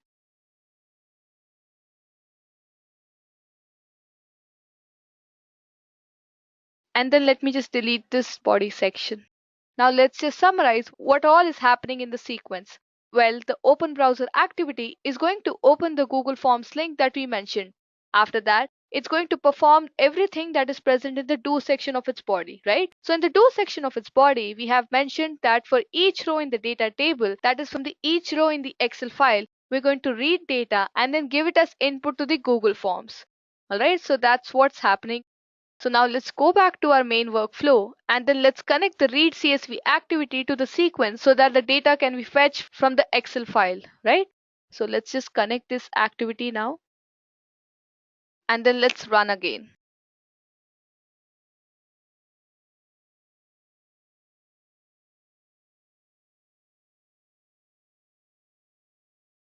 What's happening here? It's filling the text again and again that we mentioned in the type into actions, right? So we don't want this to happen. We want the data to be fetched from a read CSV file. So for that, we have to mention the row names of our CSV files. So let's just mention. So for that, in the type into field, we will place the information of the row names of our CSV file, right? So let's see what are the names that we have given in our CSV file. Well, we've given full name, mobile number, email ID, and university name, right? Let's mention these in the type into fields. So for that, let's go to the first type into fields, type in row and in bracket, type in full name and convert it to string. Similarly, do that for mobile number, university name, and then the email ID, right? Now, once it is done, let's click out of the sequence and check for errors. Well, you can see that there are no errors, right? So let's just open the complete sequence and check for exclamation marks. There are no errors. So let's go back to our main workflow and run the project. But before that, let's close our CSV file, right? So let's just close our file. And then now let's run the program. So when you run this program, you can see that all the fields are filled automatically in the Google form, right? It's not just happening once, it's happening until the time it's able to fetch the details from the Excel file, right?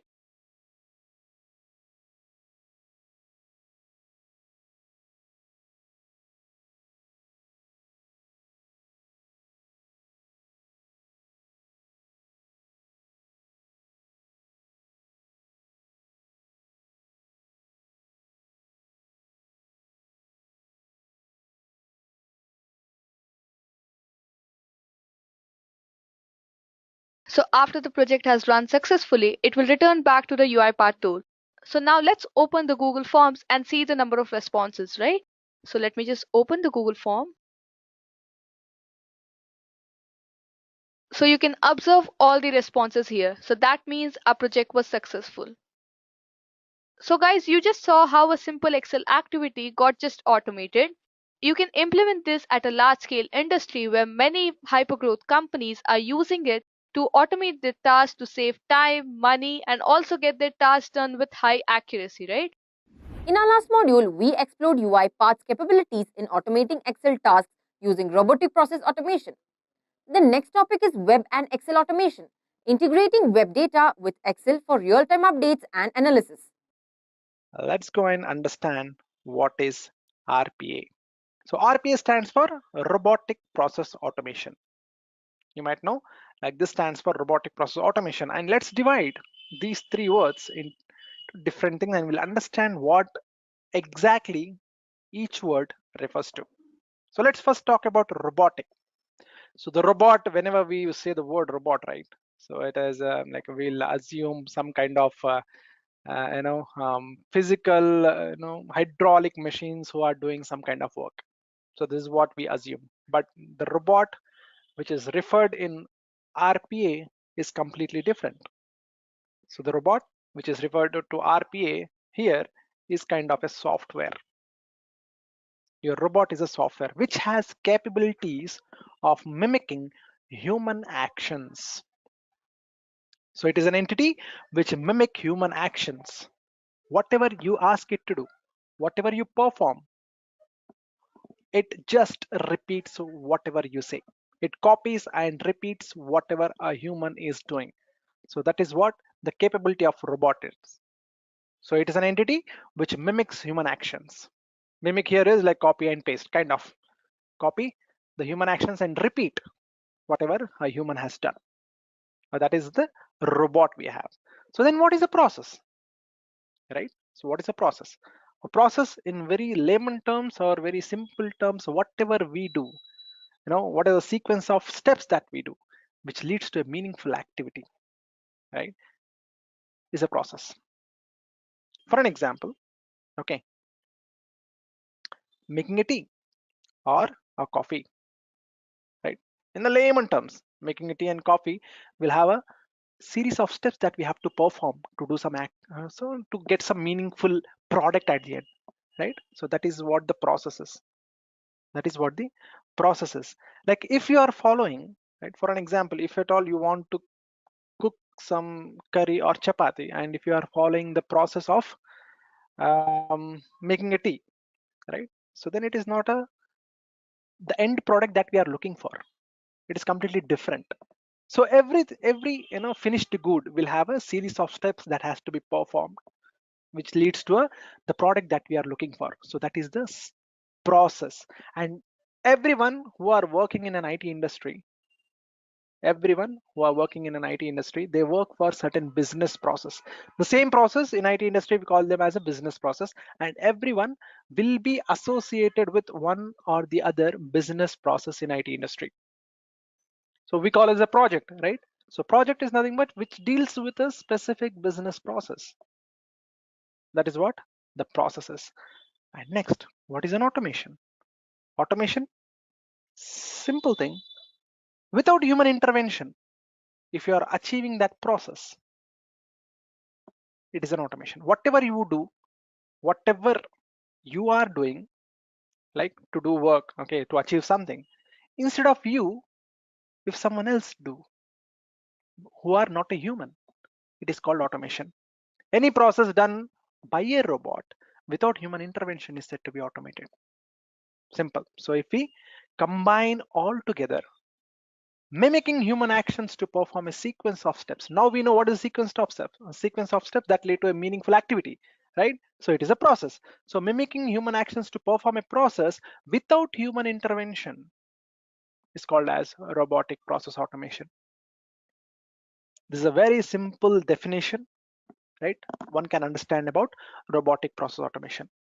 Simple, whatever human used to do before, okay, so that work is now being performed by a robot without intervention of human.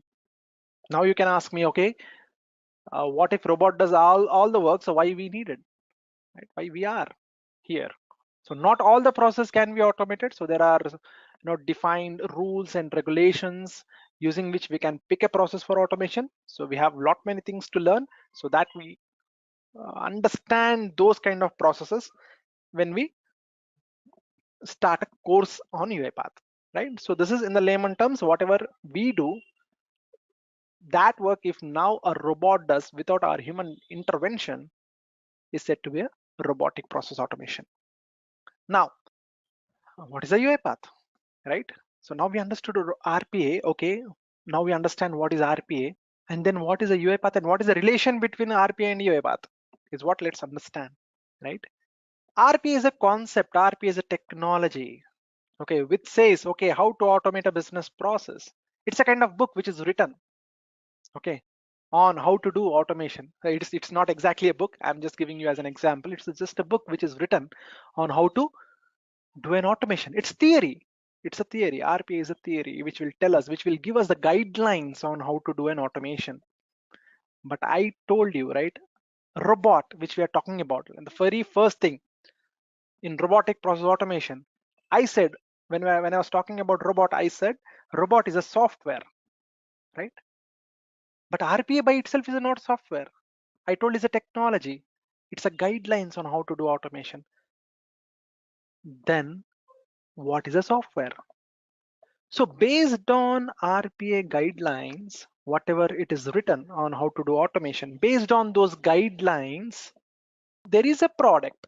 There are many products in the market, many software that has emerged in the market, which does automation. And one of those software is your UiPath. So RPA is a technology and UiPath is a technology enabler, we call it as, which enables that technology. It is an UiPath.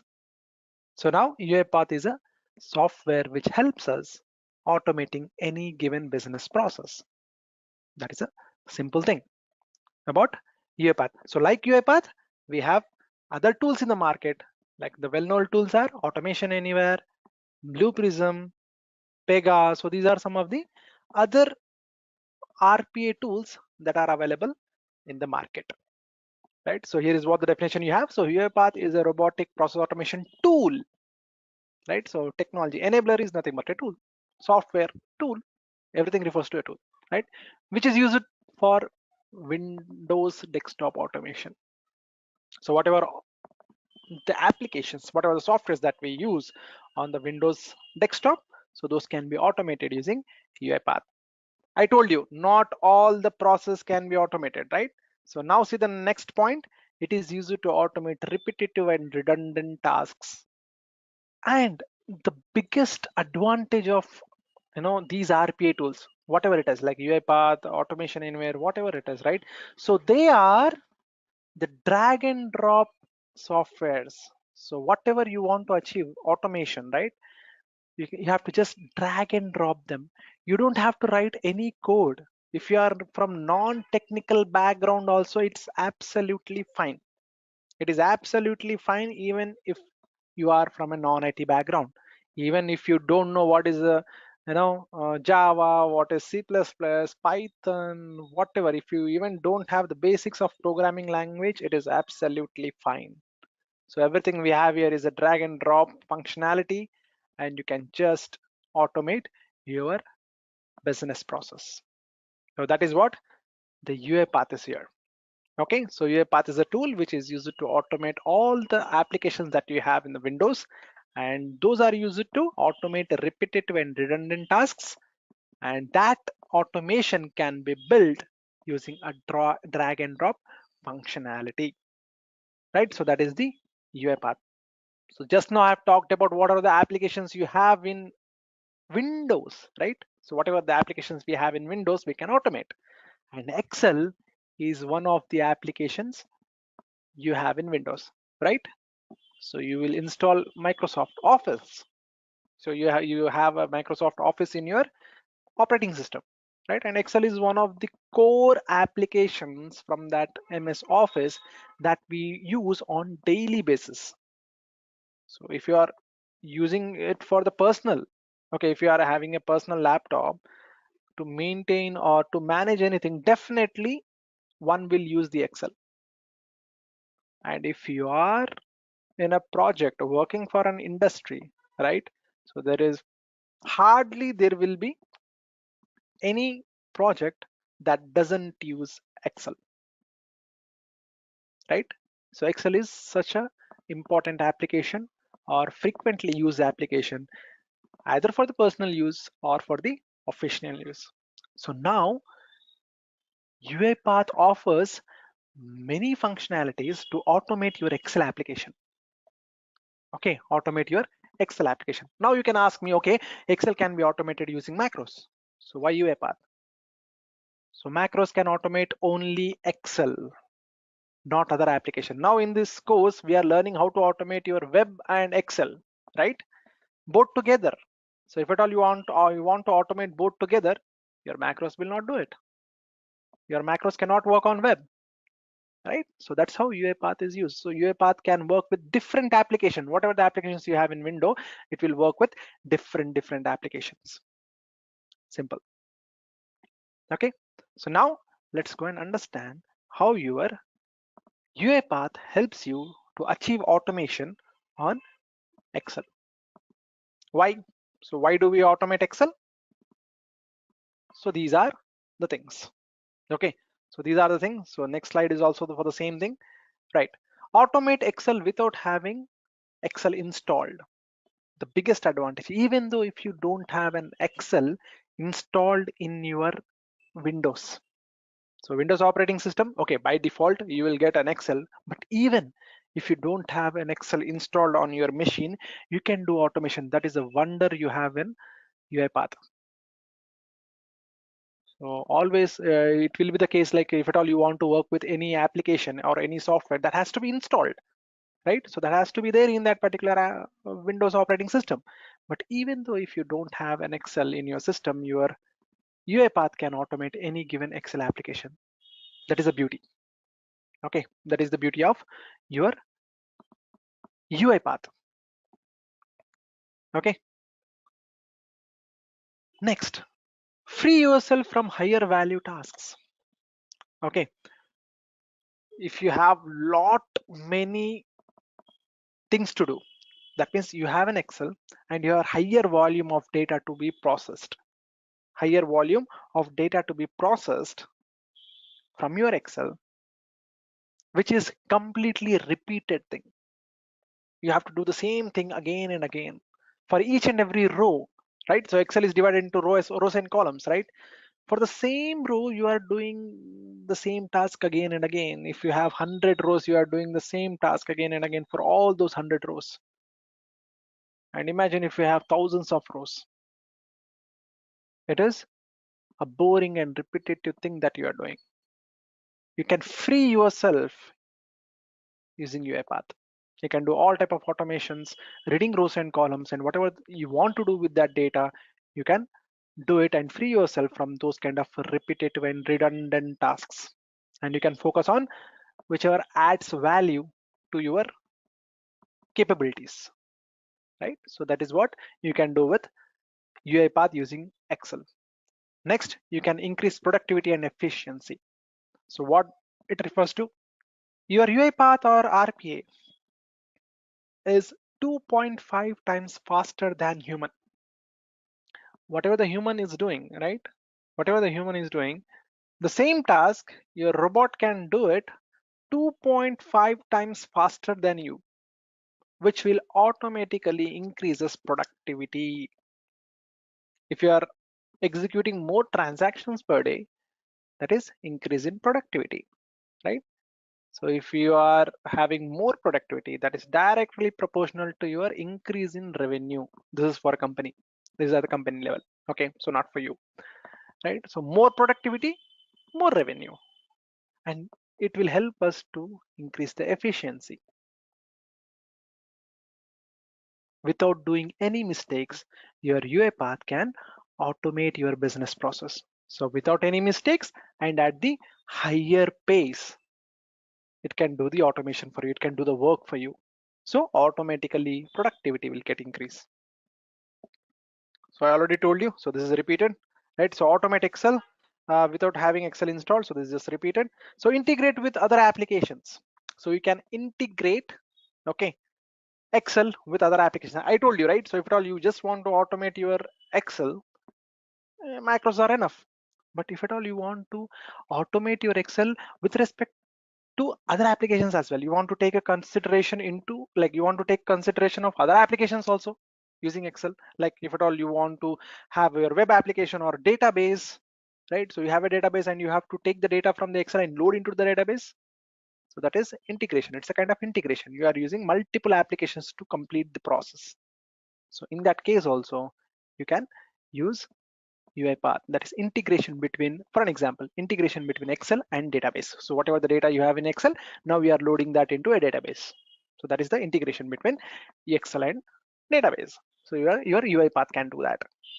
And as I told you, automate without programming. Without programming, you can do the automation. I told you, right? Just a drag and drop methodology we have here. I'll show you how you can drag and drop all the activities and build a beautiful automation, right? So automate without programming. So this is what you can do using UiPath with Excel application. Next, now I understood what is the use of Excel activities in UiPath. How do I install Excel activities in UiPath Studio? Okay, I'll talk about what is Studio also. Don't worry about it. Okay, it's an IDE. It's an interface where we develop all the automations, right? How to install? So by default, whenever you create a project in UiPath, your Excel activities will be installed by default. Okay, explicitly you don't need to install, but you can find that here in the packages. Okay, so this thing I'll show you in UiPath. As of now, don't worry about it. So let me complete the theory part about web and then we'll go to practicals. Okay, so now we have talked about Excel. Okay, now let's talk about web automation. All right, so wherever your applications like UiPath can be useful in web is this. So you can extract the data. Okay, so you can extract the data from web. If at all you have a data scattered in web application, you can just collect that data and store it wherever you want. So then you can have a recording. So that recording, so we have multiple recordings. So and one of the type of recording that you have in UiPath is a web recording. So where you can just start a recording and do the activities on the web, and your UiPath can capture those activities that you are doing on web, and it will generate code by default. And also, if at all you want to perform a website testing, you can very well do that. Right, so you can use the Selenium also for website testing. Now you can use UiPath also for doing website testing. And if at all you want to generate some report using the web, you can do the report generation. Okay, and application transfer. So if at all you want to transfer the data from one application to other application, you can very well do that using UiPath. Okay, so now this is a simple thing. Now let's go and do some hands-on, which will give you a lot more idea about how to achieve automation using UiPath. And if you install UiPath in your computer, okay, you'll get an interface like this. This is a UiPath Studio, guys. Okay, so this is the UiPath Studio where you will build all your applications or automations. Okay, now I'll create a new project by clicking on this process. Under new project, I'll click on process. So when I click on process, it will ask me for the project name. Okay, what is this process name? So I'll say web Excel automation. I'll just say web Excel automation, and you can give a description whatever you want here and click on create. So when you click on create, it will create a project workspace for you. Project workspace area. And just observe here. So it says creating workspace. So that's what I was referring to. It will create a workspace where you can do all your automation. And it will also download the dependencies for a project, whatever is required, and frequently used applications activity, it will download for you. So let it create. See, it says adding dependencies. So this is what I was referring to. So dependencies, and one of the dependency is your Excel activities. So in every project, your Excel activity dependency will be included by default because Excel is widely used, right? Widely used. So now this is the IDE for your UiPath. Okay, I'll go to the project here. So you can see the project here on the left hand side. So when you click on project, and this is the project name you have created, right? Web Excel automation. So this is the project name, and you see under dependencies, you have these many activities. And you see the first thing is UiPath Excel activities. So by default, whatever is required to work with Excel, whatever is required to work with Excel, you have it here by default. Okay, and if at all you don't have it here, so that is not the case, but even though if you don't have it here, you can click on this manage packages, go to all packages and type simply Excel. So when you type Excel, so you will get UiPath Excel activities. You have to just select that and click on install. So here you have an update, oh sorry, uninstall. So in place of uninstall, you will have an install option, but that will not be a case. By default it will be given to you. Okay, and you can build the automation by clicking on this main.xaml file. So automation will start from main.xaml file. So let me just double click on it. This is your space. So this is your white space where you can create your automation. Okay, so now to do automation, so let me show you one sample Excel, so which is a job applicants. So let me open this Excel, so which I have created for our webinar hands-on. So this is what you have here. So the Excel, so these are some job applicants and the name of the applicant, gender, email, and the phone number of the applicant. Okay, so we have one, two, three, four job applicants. Okay, so in the Excel, so what we're gonna do with them? So as this is an Excel and web related webinar, so I need to have a web. So I have something called a web application here. So which is a job application form which is of web. So you have a URL here, right? So which is a web job application form. So here you have name, gender, email, and the phone number. So whatever you have it here, whatever you have here, the data, you have to enter that data inside this web application, the web job application form. So you have to take the data that is for this job applicant, Ankit. So you have to enter his data inside this web application. And then finally, you have to submit the data. And you have to do that for all the job applicants. So how many applicants you have in this particular Excel, you have to do that. So let's quickly go and perform the automation by using the drag and drop functionality you have in UiPath. Now you will understand that I don't need any coding skills or coding knowledge. Okay, you will understand that. Okay, so now this is your Excel. Okay, so now this is your Excel. Sorry, this is your web application, right? Okay, so this is your web application. Now this is your Excel. To read the Excel, okay, to read the data from the Excel, to read the data from the Excel, you have an activity in UiPath called read range. Sorry. So if I just search for range, you will get something called read range. The read range activity, what I have to do here, just drag and drop. Okay, see what I'm doing? I'm just selecting this, press the left button of your mouse and drag it to the space. So here it says drag activity here. I'll just release it. So this is what you have got. So automatically your activity is being shown here. That is read range. Here it says workbook path. Okay, which Excel sheet you want to read is what it is saying. I'll just browse for that path using this browse for file option available here. I'll just click there, go to the wherever I have saved that particular Excel. So I have saved this here, job applicants. Just click on open. See here the path. So this is the path. Okay, so this is the path where my Excel has been saved. So I've just selected that path, and when you open this Excel, you might have multiple sheets, right? You might have multiple sheets. You may have multiple sheets in your Excel, and you have to give a proper sheet name. And this is the sheet one I have in Excel. So by default, you have a sheet one here as well. So no problem for me.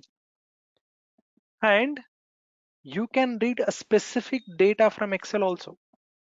Okay, not the complete data. If at all I want to read this data, okay, sorry, not this one. So suppose this data I want to read, that is only from A2 to B4. Only this range of data I would like to read.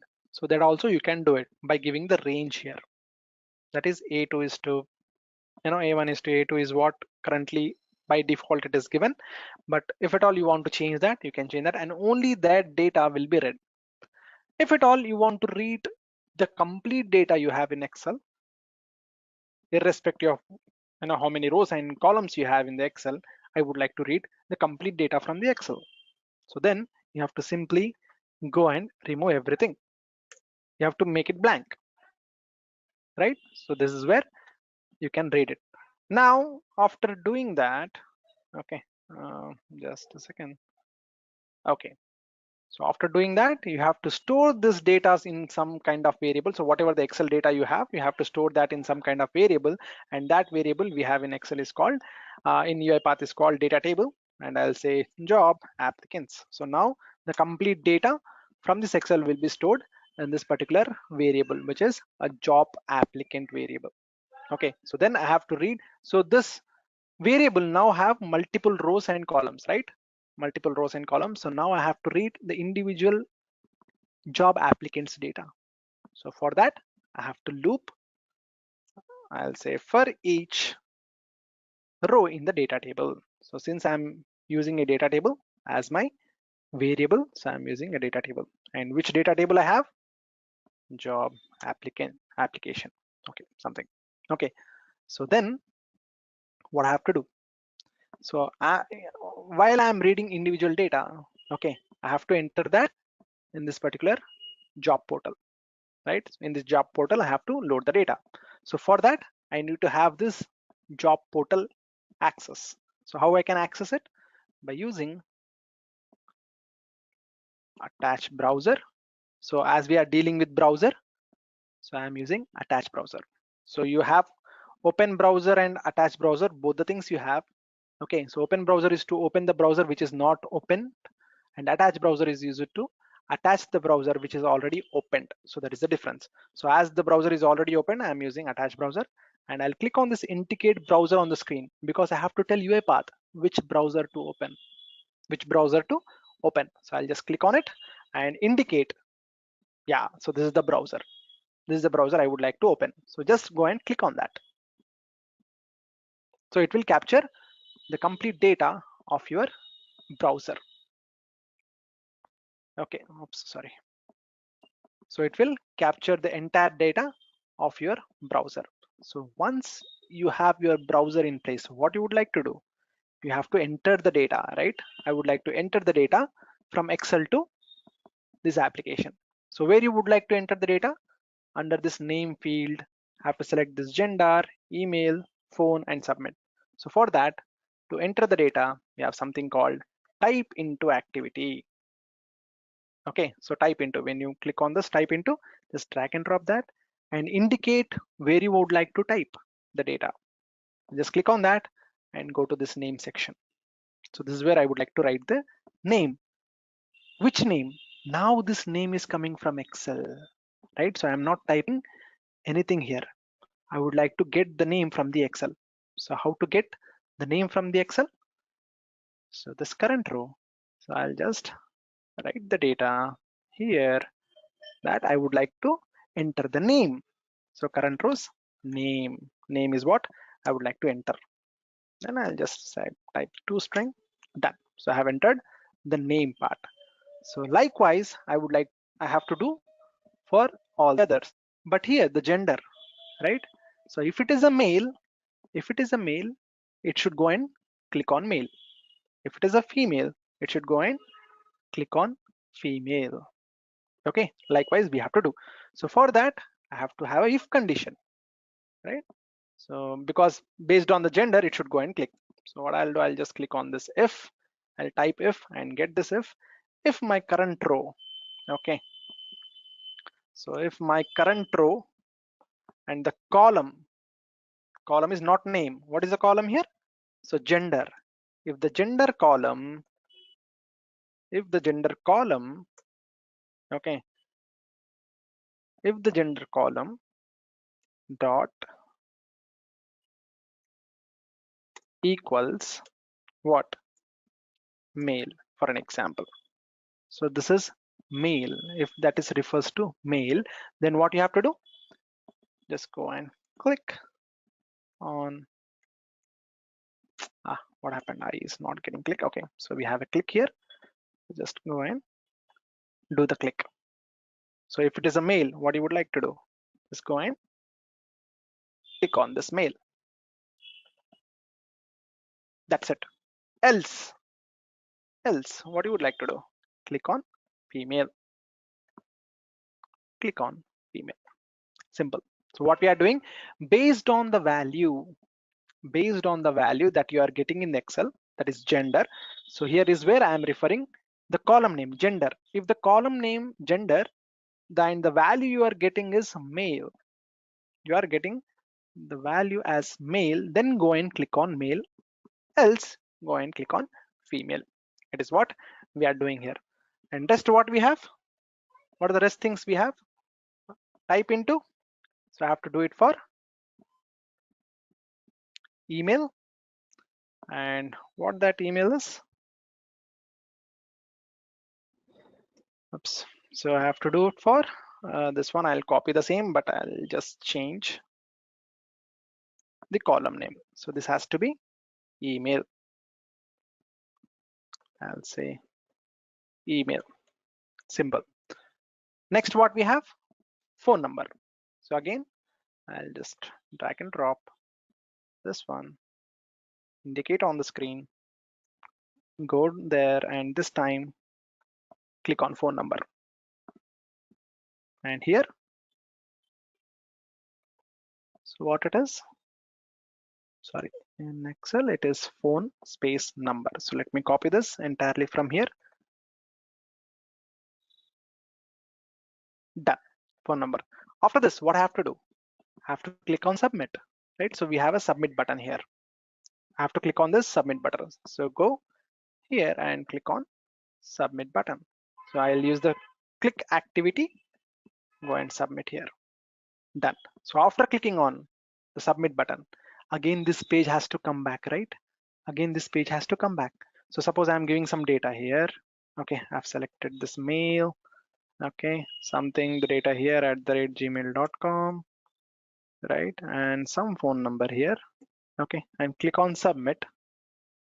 You'll get the other page like this. That is, thank you for your interest. Someone will contact you shortly. So when I click on this submit another response, you'll get the initial page where we have entered the data, and that is needed to enter the next job applicant's data. So again, what I have to do here, after clicking on submit, I have to click on this particular thing. And to respond the applications, whenever we click on submit, and a few times what happens, applications will not respond very quickly. So for that, I'll add some kind of delay. So here we have 3, but I'll make it as 1. 1 is enough. So 1 second delay. So the same thing, I'll do it here. So from snippets, I'll just copy 1 second delay. Done. So I'll go back and click on the submit response and close this Excel. Now our program is ready. That's it. Our program is ready. Now let's go and check whether our program is working perfectly or not. So I'll run the program by clicking on this debug file drop down and run file. You can do either way, run file, run, or debug. In debug mode also you can run it. So let me run this particular program. Now you see how the data will be loaded from your Excel. The program is yet to start. Now the program has started. See here, it is entering the data. See, it has clicked on submit. Perfect. It is submitting another response. Perfect. This time female. Perfect. Click on submit. Now the other response, the other employee. Perfect. Mail at gmail.com. The data has been entered. Perfect. Then the final one, arrow, mail, gmail.com, phone number, submit. Now the program has to stop. Done. The program has ended successfully. And you see how easy it was. It will do the work even though if you have thousands and thousands of rows in your Excel, it will perfectly do your work. You can just sit back, relax and watch what is happening. And you observed like I have not written any code here. I have not written any kind of complex code. Only thing I have done is just drag and drop. Simply I have dragged and dropped the activities that you have here, right? So when you go to the project, okay, so you have activities, list of activities that you have here. I just use the list of activities to automate our business process that we have for today, that is Excel and web applications. Previously, we discussed integrating web data into Excel for dynamic updates and real-time analysis. In our next module, Excel interview questions and answers, learners will prepare for common Excel-related interview queries. So now moving on towards the first question, that is, explain MS Excel in brief. Microsoft Excel, as we all know, is a spreadsheet or a computer application that allows the storage of data in the form of table. Excel was developed by Microsoft and can be used on various operating systems such as Windows, macOS, iOS, Android, etc. Some of the important features of MS Excel are the availability of graphing tools, built-in functions such as sum, date, countif, etc. Excel allows data analysis through tables, charts, filters, etc. It also provides the visual basic for application, flexible workbooks and worksheet operations, and also allows data validation. So these were a few features of MS Excel. So now let's move on towards the next question, that is, what do you mean by cells in MS Excel? So as you can see on the screen, the area that falls as an intersection of the columns and the rows is known as a cell. The total number of rows that are available in Excel are 10,48,576 and the total number of columns are 16,384. So the total number of cells will be 10,48,576 cross 16,384. So I hope you guys are clear with this. So now let's move on towards the next question, which is explain what is a spreadsheet. Spreadsheets are basically collections of cells that help you manage the data. A single workbook may have more than one worksheet. So as you can see over here at the bottom of the workbook, you can see all the sheets that are available in this workbook. So by default, they are named as sheet 1, sheet 2, etc. In case you want to change the name of any of these sheets, just double click on them and give any name of your choice. I'll just say example. So now let's move on towards the next question. What exactly is cell address? So the address of a cell refers to the address that is obtained by combination of the row number and the column letter. So each cell of an MS Excel sheet will have a unique address. So I hope you guys are clear with this. So now moving on towards the next question of the session, which is, can you add new cells to an Excel sheet? The answer is yes, you can insert new cells into a sheet. To add a new cell, what you have to do is simply select the cell wherein you want to insert a new cell and then right click on it, go to the insert option and then select the place where you want to insert a new cell. So in case you want to shift all these cells towards the right and then insert a cell before this, you have to select the first option. In case you want to insert a cell above some lines, all you have to do is choose the second option.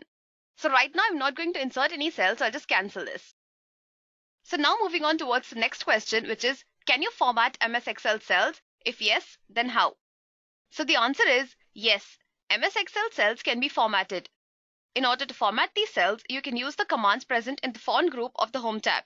So what I'm going to do is just open this over here. So as you can see, the number group allows you to format cells to be of any type such as currency, accounting, date, percentage, etc. Alignment allows text control, alignment and setting of the direction of the text that's present in the cell. Font enables various fonts, styles, sizes, colors, etc. Border allows cell borders to be changed, removed, colored, and so on. You can also fill the cells with any desired colors. And finally, you can also protect your cells from locking and hiding them. So I hope you guys are clear with this. So now let's move on towards the next question, which is, can you add comments to a cell? Yes, comments can be added. To add comments to a cell, all you have to do is right-click on that cell and choose the new comment option. As you can see over here, a dialog box will open wherein you can type any comment of your choice. So I'll just write down comment over here. Okay, so as you can see, I've added a comment to this cell. Now just to notify that there is a comment present in this cell, there is a purple symbol present in the top right corner of this cell. So in case you do not want this comment anymore, just click on the three dots that are present in the dialog box and then delete the thread. So one more important thing that you guys have to note is that these comments will be visible to all those people who have access to this Excel sheet. Not just that, they can also answer to your comments. So now moving on towards the next question, which is, can you add new rows and columns to an Excel sheet? Yes, you can add new rows and columns to an Excel sheet. What I'm going to do over here is select this column, right click over it, and then select the insert option. So as you can see, the cells have just shifted towards the right. Now for a more clear picture, let me just type in something over here. I'll say example. And then I'll select this column, right click on it. I'll say insert. So as you can see, a new column has been inserted before this column. Similarly, you can also insert a row. So I'll just write an example over here. I'll select this row, go to the insert option. So as you can see, a new row has been inserted. Okay, so I hope you guys are clear with this.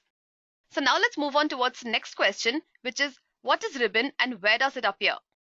The ribbon is basically your key interface with Excel, and it appears at the top of the Excel window. So as you all can see on the screen, this is nothing but the ribbon tab. It consists of File, Home, Insert, Page Layout, Formulas, etc. The ribbon tab basically allows users to access many of the important commands directly. So in case you want to access any of these commands, all you have to do is just click on them. Not just this, Excel also allows you to customize the ribbon.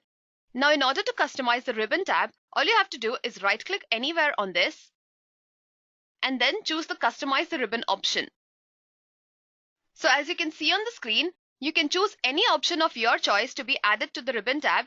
So let me just choose another option over here. I'll say I want to include the developer tab and I'll click on OK. So as you can see over here, a new tab has been added to this ribbon. Similarly, you can select or unselect any option of your choice to be present in the ribbon tab. So now moving on, how do you freeze panes in Excel?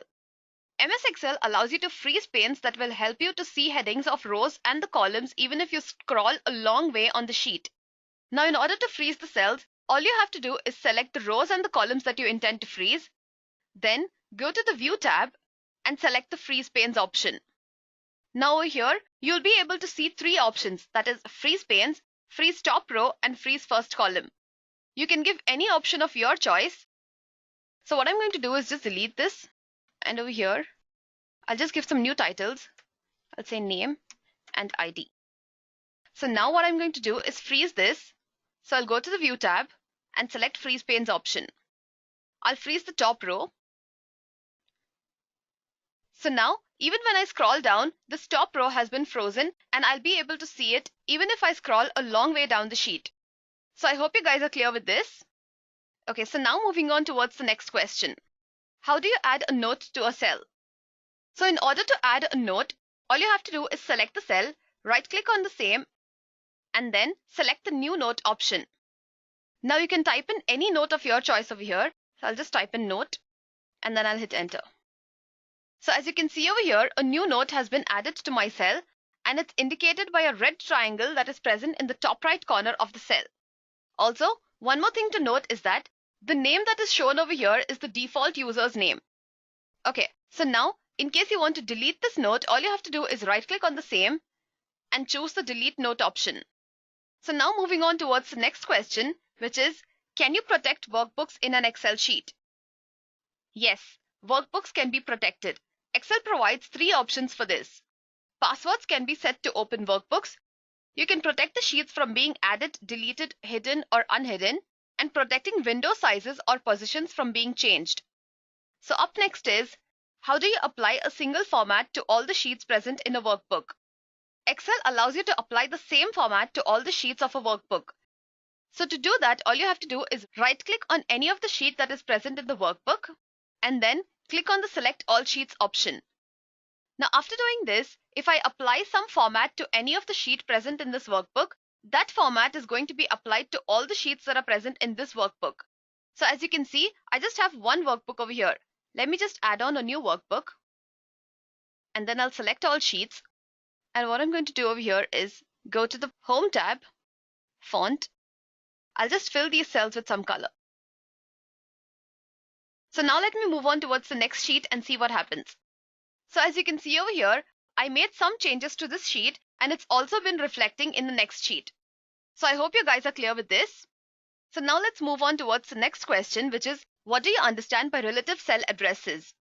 Whenever you copy formulas in Excel, the addresses of the reference cells get modified automatically in order to match the position where the formula has been copied. Now then, I'm going to copy the same formula to these two cells. So what I'm going to do is type in an equal to sign, and then I'll just give the cell addresses as A3 plus A4. And then I'll hit enter. So as you can see, I've got the result for A3 and A4 over here. Now in case I want to copy the formula over here as well, what I'm going to do is simply select the cell and drag it down till the cell that I want to copy the formula to. So as you can see over here, I have copied the formula and Excel by default has changed the cell reference according to the position. So what if you do not want to modify the cell addresses when you have copied the formula? So in case you want to copy the formula without modifying the cell addresses, you'll have to make use of absolute cell addresses. When you use absolute cell references, the row and the column addresses do not get modified and they remain the same. So basically, when you have to use absolute referencing, you'll have to make use of the dollar symbol before the column and the row numbers. So what I'm going to do over here is just change this formula, or let me just take a new cell, and then I'll add in all these cells.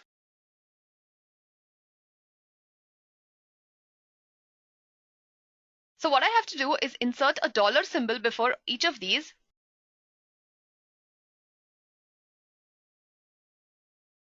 And then I'll hit enter. So now what I'm going to do over here is copy this formula to the other cells and see what happens. So as you can see over here, the same result has been copied to this cell, which means the formula has not been modified. In case I would have used relative cell addresses, then the formula would have been modified according to its position. So now let's move on towards the next question, which is, what will you do if you want to change either the column letter or the row number, but not both? To do this, you must make use of the mixed cell referencing. Here, either the row number or the column letter will change, but not both of them. So to show this example to you guys, what I'm going to do is get back to my Excel sheet. And over here, okay, let me come towards this side. Let me select a new cell. Okay, what I'm going to do over here is type in an equal to sign. And then I'll type in $3. Then after that, I'll type in a plus sign and then $3.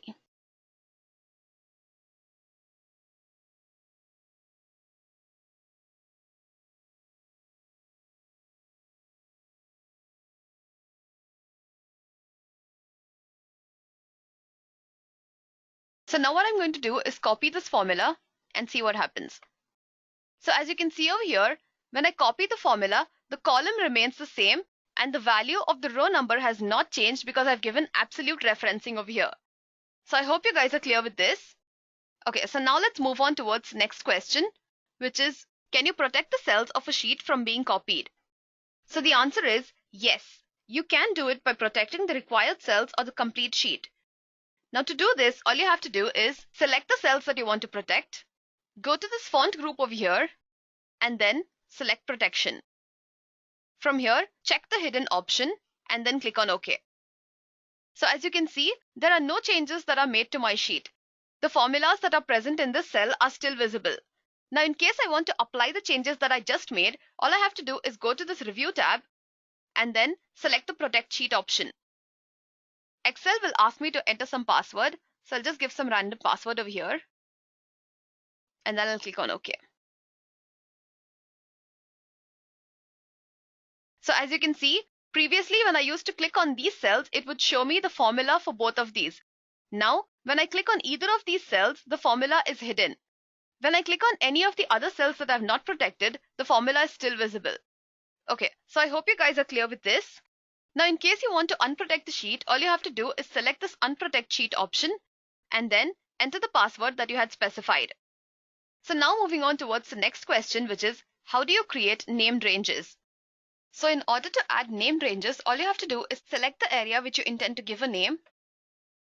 And then from the ribbon tab, click on Formulas. From here, go to the Define Name command and give any name of your choice. So I'll just give vegetables as the name of this table, or I'll just say veggies. And then I'll click on OK. So as you can see over here, the name given to this range is veggies. Similarly, if you want to create a name for this range as well, all you have to do is select that, go to the Formulas tab and select on Define Name. Then give any name of your choice, and over here I'll just say fruits. And then I'll click on OK. So as you can see, I have created two ranges, that is vegetables and fruits. So now moving on towards the next question, which is what do you mean by macros? Excel allows you to automate the tasks that you do regularly by recording them into macros. So a macro is basically an action or a set of them that you can perform n number of times. So for example, if you have a record of sales of each item and at the end of the day, you have to calculate the sales, profits, loss, etc. So if you create a macro, it will automatically calculate all these values and then you can use the same for future purposes. So now moving on towards the next question, which is how do you create drop-down lists in Excel? So now in case you want to create a drop-down list, all you have to do, select on the Data tab that is present in the ribbon, and then from this Data Tools group over here, select the Data Validation command. Okay, from the given options, select List, provide the source. So I'll just provide the vegetable names as the source, and then I'll click on OK. So as you can see over here, I have a drop-down list which contains the name of all the three vegetables that I've specified over here. So I hope you guys are clear with this. So now let's move on towards the next section, which is pivot tables and pivot charts. So the first question of this session is explain pivot tables along with their features. Pivot tables are statistical tables that condense the data of those tables that have extensive information. The summary can be based on any field such as sales, averages, sums, etc. that the pivot table represents in a simple and an intelligent manner. Some of the important features of pivot tables are they allow the display of exact data that you have to analyze. They provide various angles in order to view the data. They allow you to focus on important details. Comparison of data is very handy, and pivot tables can detect different patterns, relationships, data trends, etc. They can also create instant data, accurate reports, and serve as the base for pivot charts. So now let's move on towards the next question, which is how do you create pivot tables? In order to create a pivot table, you will first need to prepare the data in the tabular format. Now while preparing this data, you'll have to keep a few points in mind.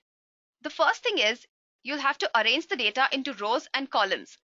The first row should contain unique heading for each of the columns, and the columns should have only one type of data present in them. The rows must have a data for single recording, and there should be no blank rows. Columns should not be completely empty, and the data for creating pivot table should be separated from the other data that is present on that sheet. So what I'm going to do over here is copy a table that I've already created. So as you can see over here, the first row has a unique heading and each column has the same type of data. The following rows contain the data for a single recording. So I hope you guys are clear with this. So now let's move on and see how you actually create pivot tables.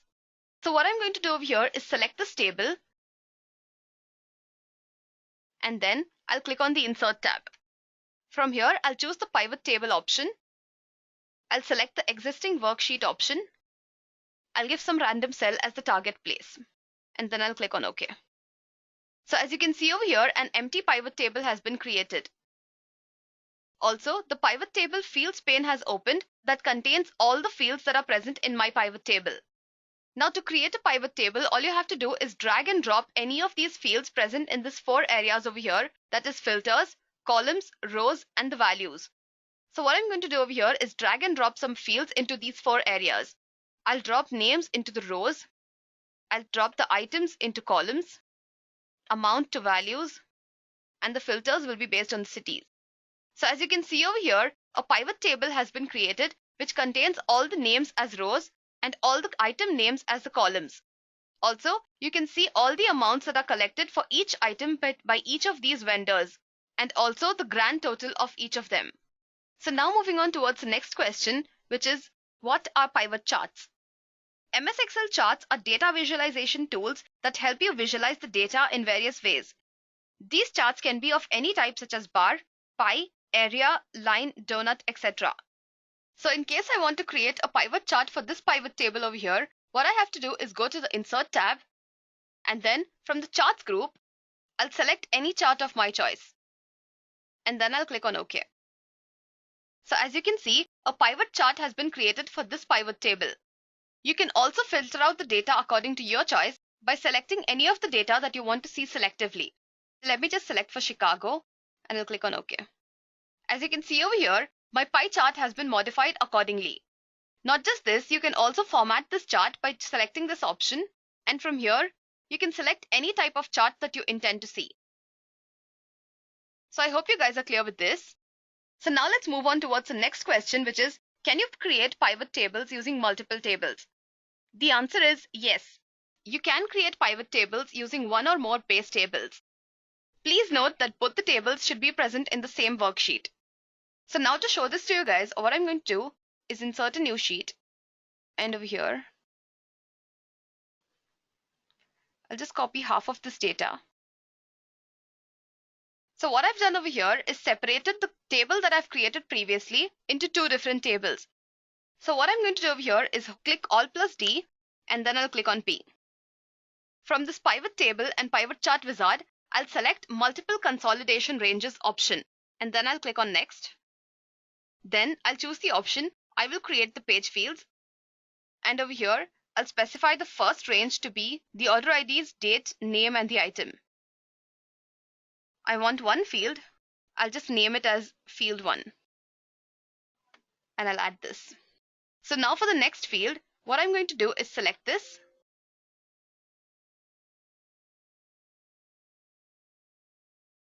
I'll add it, and I'll give the name as field 2, and then I'll click on Next.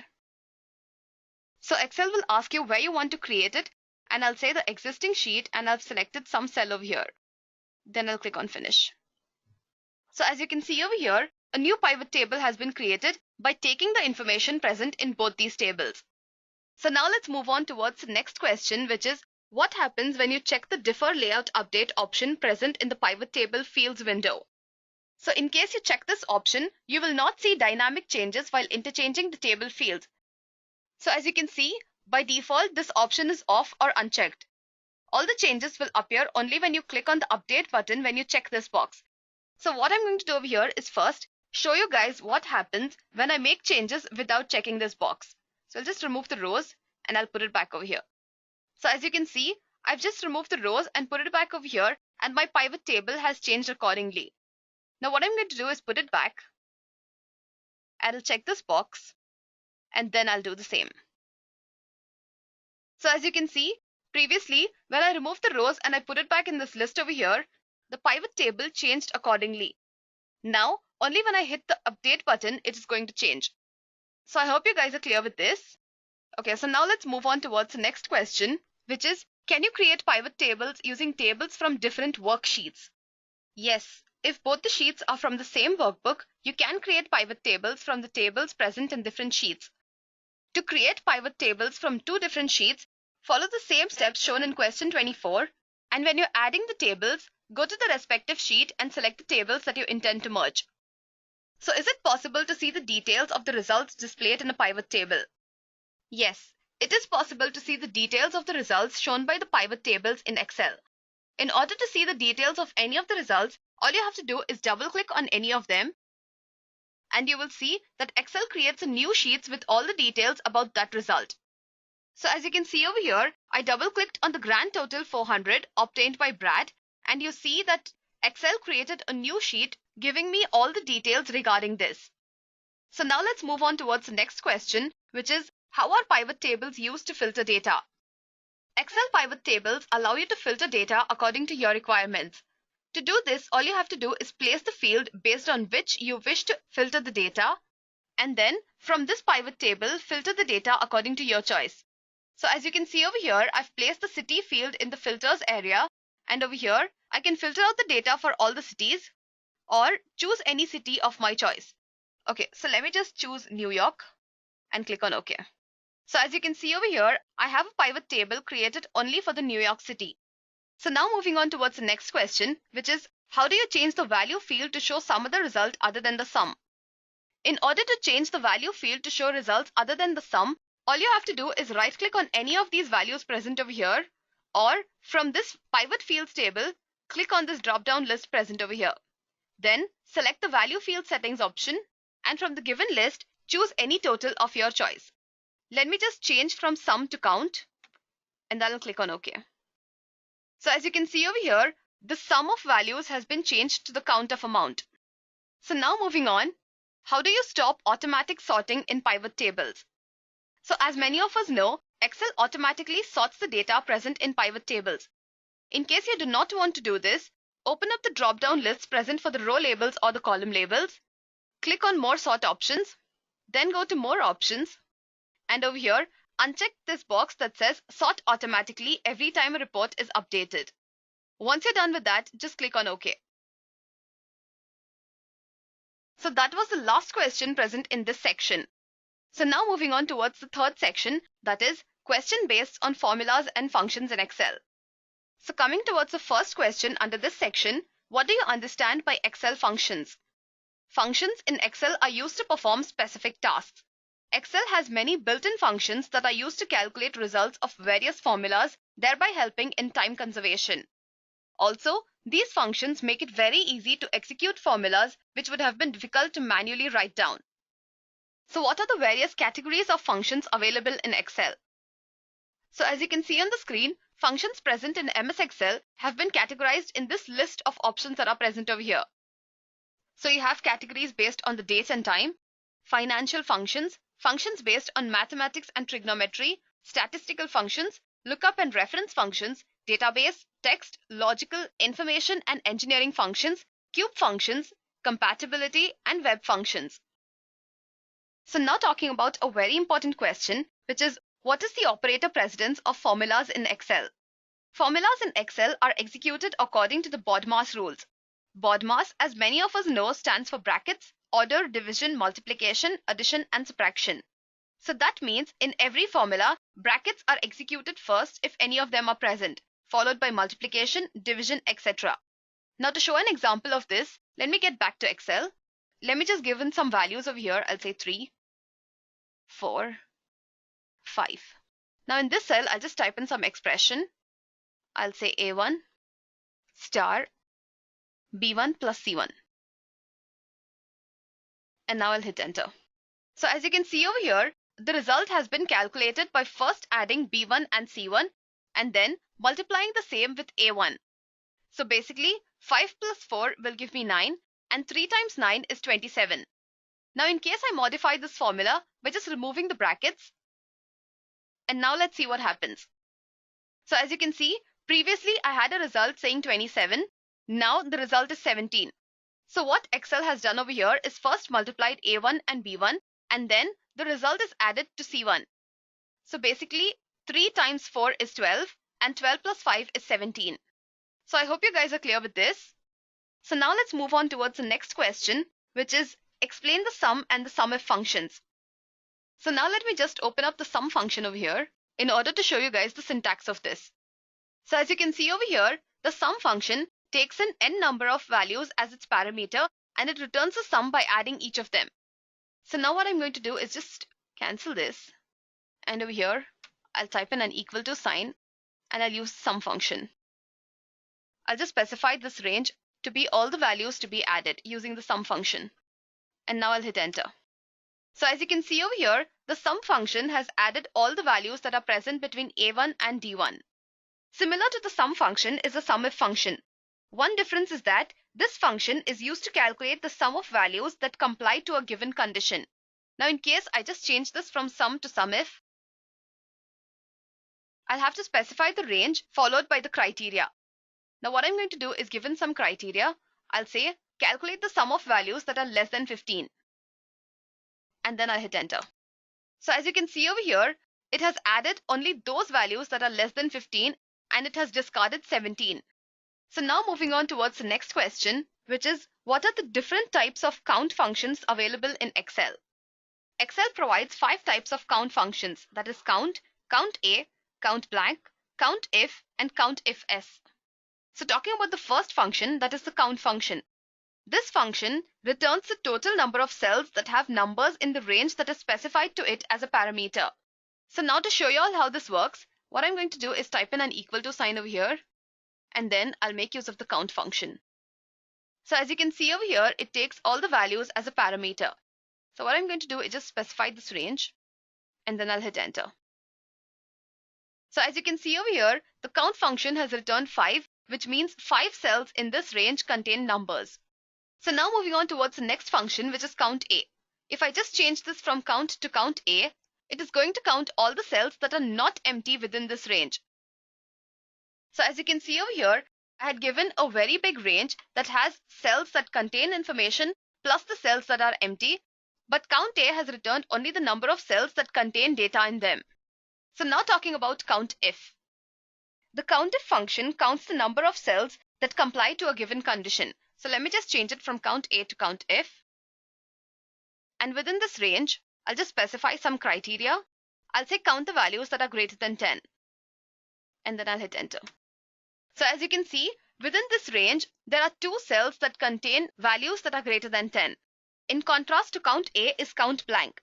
Count A counted the number of cells that contain information. On the other hand, count blank will count the number of cells that are blank within a given range. So what I'm going to do over here is change this from count if to count blank. And then I'll just remove this condition from here. Okay, so as you can see, there are 7 empty cells present in this range. So now talking about count if s. This is a very special function that allows you to specify a set of conditions in order to count them. So what I'm going to do is go to the table that I've created over here. So what I'm going to do over here is type in an equal to sign.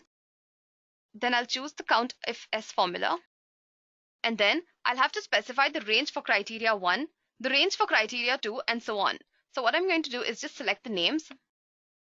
And the name that I want to select from here is Ivan. After this, I'll give criteria 2 range. And I'll specify the quantity as 24. Now I'll hit enter. So as you can see over here, within the given range, there's just one cell that has Ivan and has the quantity of 24 present in it. So I hope you guys are clear with this. Okay, so now let's move on towards the next question, which is how do you calculate the percentage in Excel? Percentages, as we all know, are the ratios that are calculated as a fraction of 100. Mathematically, percentage will be equal to the part by whole multiplied by 100. In Excel, percentage can be calculated similarly. So now, to calculate the percentage of marks obtained by each of these students, what I'm going to do is just select the cell where I want to calculate the percentage. I'll type in an equal to sign, and then it is part by whole, so it will be B2 divided by C2. Then I'll hit enter. And once I've obtained the result, I'll click on Home tab, and from here, I'll click on the percentage symbol. Similarly, I'll just copy this formula to the next cell. So as you can see, Ivan has scored 96% and Sergio has scored 78%. So now moving on towards the next question, which is explain how to calculate compound interest in Excel. To calculate compound interest in Excel, you can make use of the FV function. The FV function returns the future value of an investment based on periodic constant investment rates and payments. So let me get back to Excel. So as you can see over here, I've already created a table. The investment amount that I have over here is 500 at the rate of 10% for 5 years, and the compounding periods are 12. So now, to show the syntax of this function to you guys, what I'm going to do is just type in an equal to sign followed by FV. So as you can see over here, Excel provides a description saying this returns the future value of an investment based on periodic constant payments and constant interest rate. So now to find the rate, I'll divide the annual rate by periods, and to find N per, I'll be multiplying the number of years with the periods. PMT over here can be any value including 0. First, I should type in the rate. To calculate the rate, like I've already told y'all, I'll have to divide annual rate by periods. So that will be B2 divided by B4. After this, I'll have to specify number of periods. That will be obtained by multiplying B3 and B4. The periodic payments value I'll specify as 0, and then I'll specify minus of B1 as the investment rate. Now this is because the money has been taken from my end. So as you can see over here, the future value for an investment of 500 at the rate of 10% for 5 years and the compounding periods being 12 is $822.65. So the future value for an investment of $500 at the rate of 10% for 5 years and 12 compounding periods is $822.65. So I hope you guys are clear with this. So now moving on towards the next question, which is how do you find averages in MS Excel? In order to find the averages, you can make use of the average function. So as you can see over here, this function returns the average or the arithmetic mean of its arguments, which can be numbers, names, arrays, or references that contain numbers. So now, in order to find the average obtained by each of these students over here, what I have to do is just select the range, and then I'll click enter. So as you can see over here, the average of Dave is 83.4.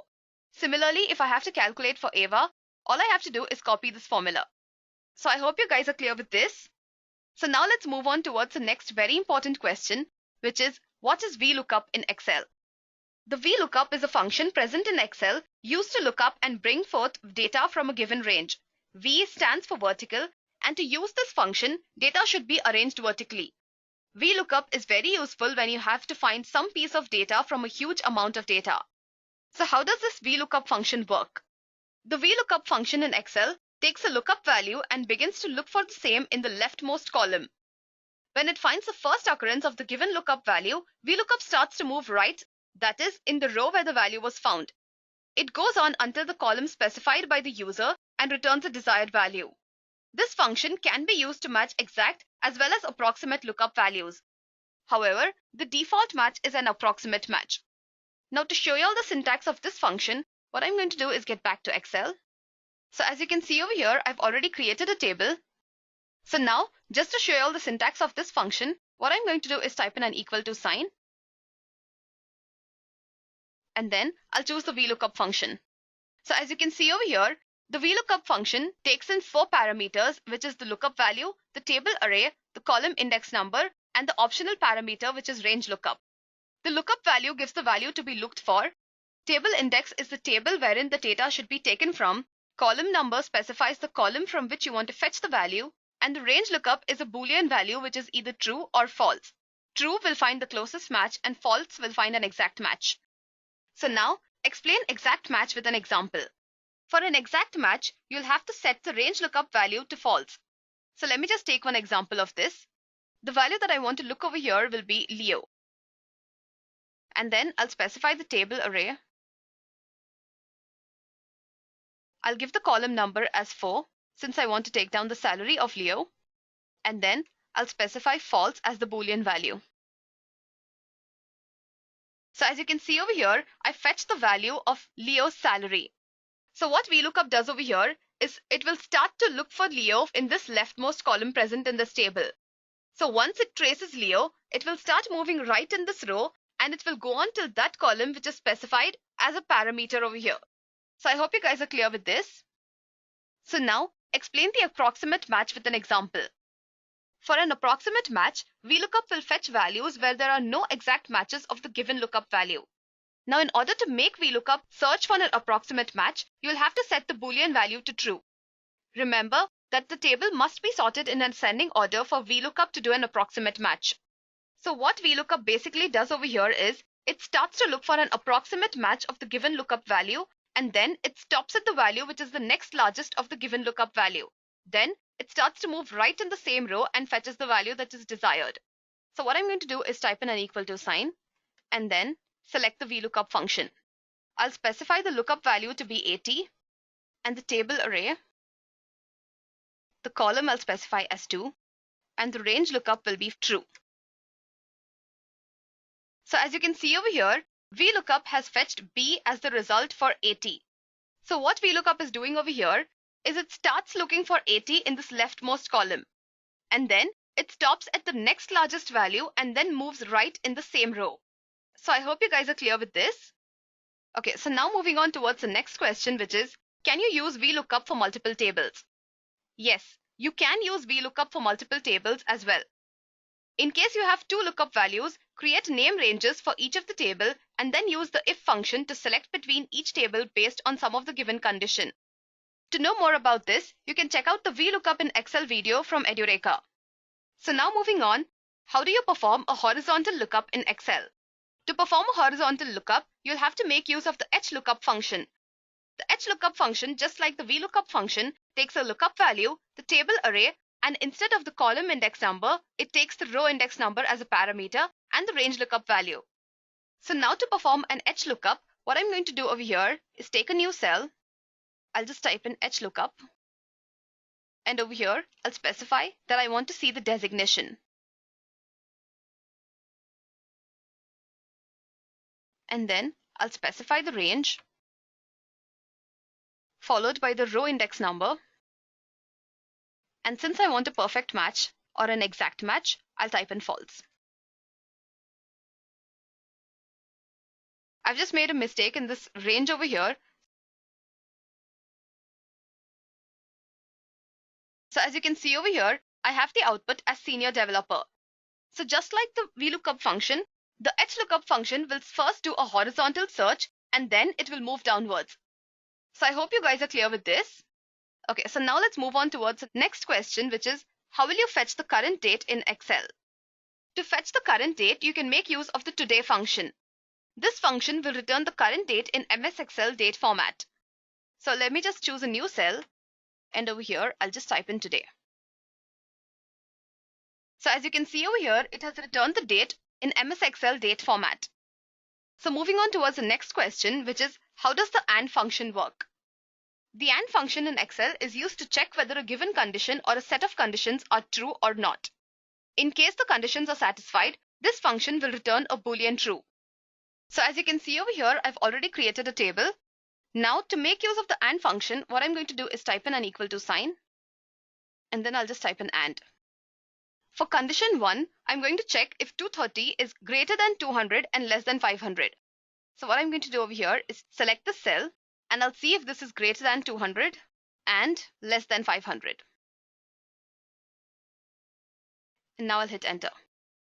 So as you can see, 230 is greater than 200 and less than 500.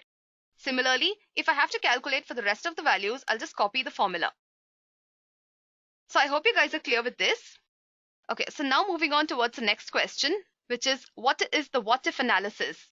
What if analysis is the technique of performing changes to one or more formulas present in a cell in order to see how it affects the result of those formulas in the worksheet.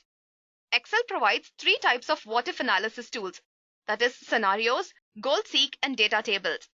Scenarios and data tables take a set of inputs to check for the potential results. Scenarios can work with many variables, but input values can be at the max 32. Data tables, on the other hand, work with just one or two variables, but can accept many distinct values for each of those variables. Goal seek, in contrast to scenarios and data tables, takes the outputs and determines the possible inputs for the same. So can you create shortcuts for most frequently used formulas? Yes, you can do it by customizing the quick access toolbar. Right-click anywhere on this quick access toolbar and then choose Customize Quick Access Toolbar option. From here, you can add any function of your choice to this quick access toolbar. So what is the difference between formulas and functions in Excel? Formulas are defined by the user that is used to calculate some results. Formulas can either be simple or complex, and they can consist of values, functions, defined names, etc. A function, on the other hand, is a built-in piece of code that is used to perform some particular action. Excel provides a huge number of built-in functions such as the sum function, product, if, sumif, count, etc.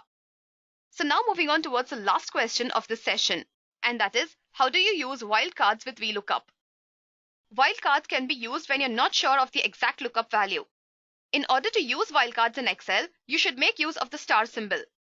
So for example, in this table over here, in case I do not know the complete name of Sergio, what I'm going to do is just type in ERG over here, and then I'll make use of the VLOOKUP function.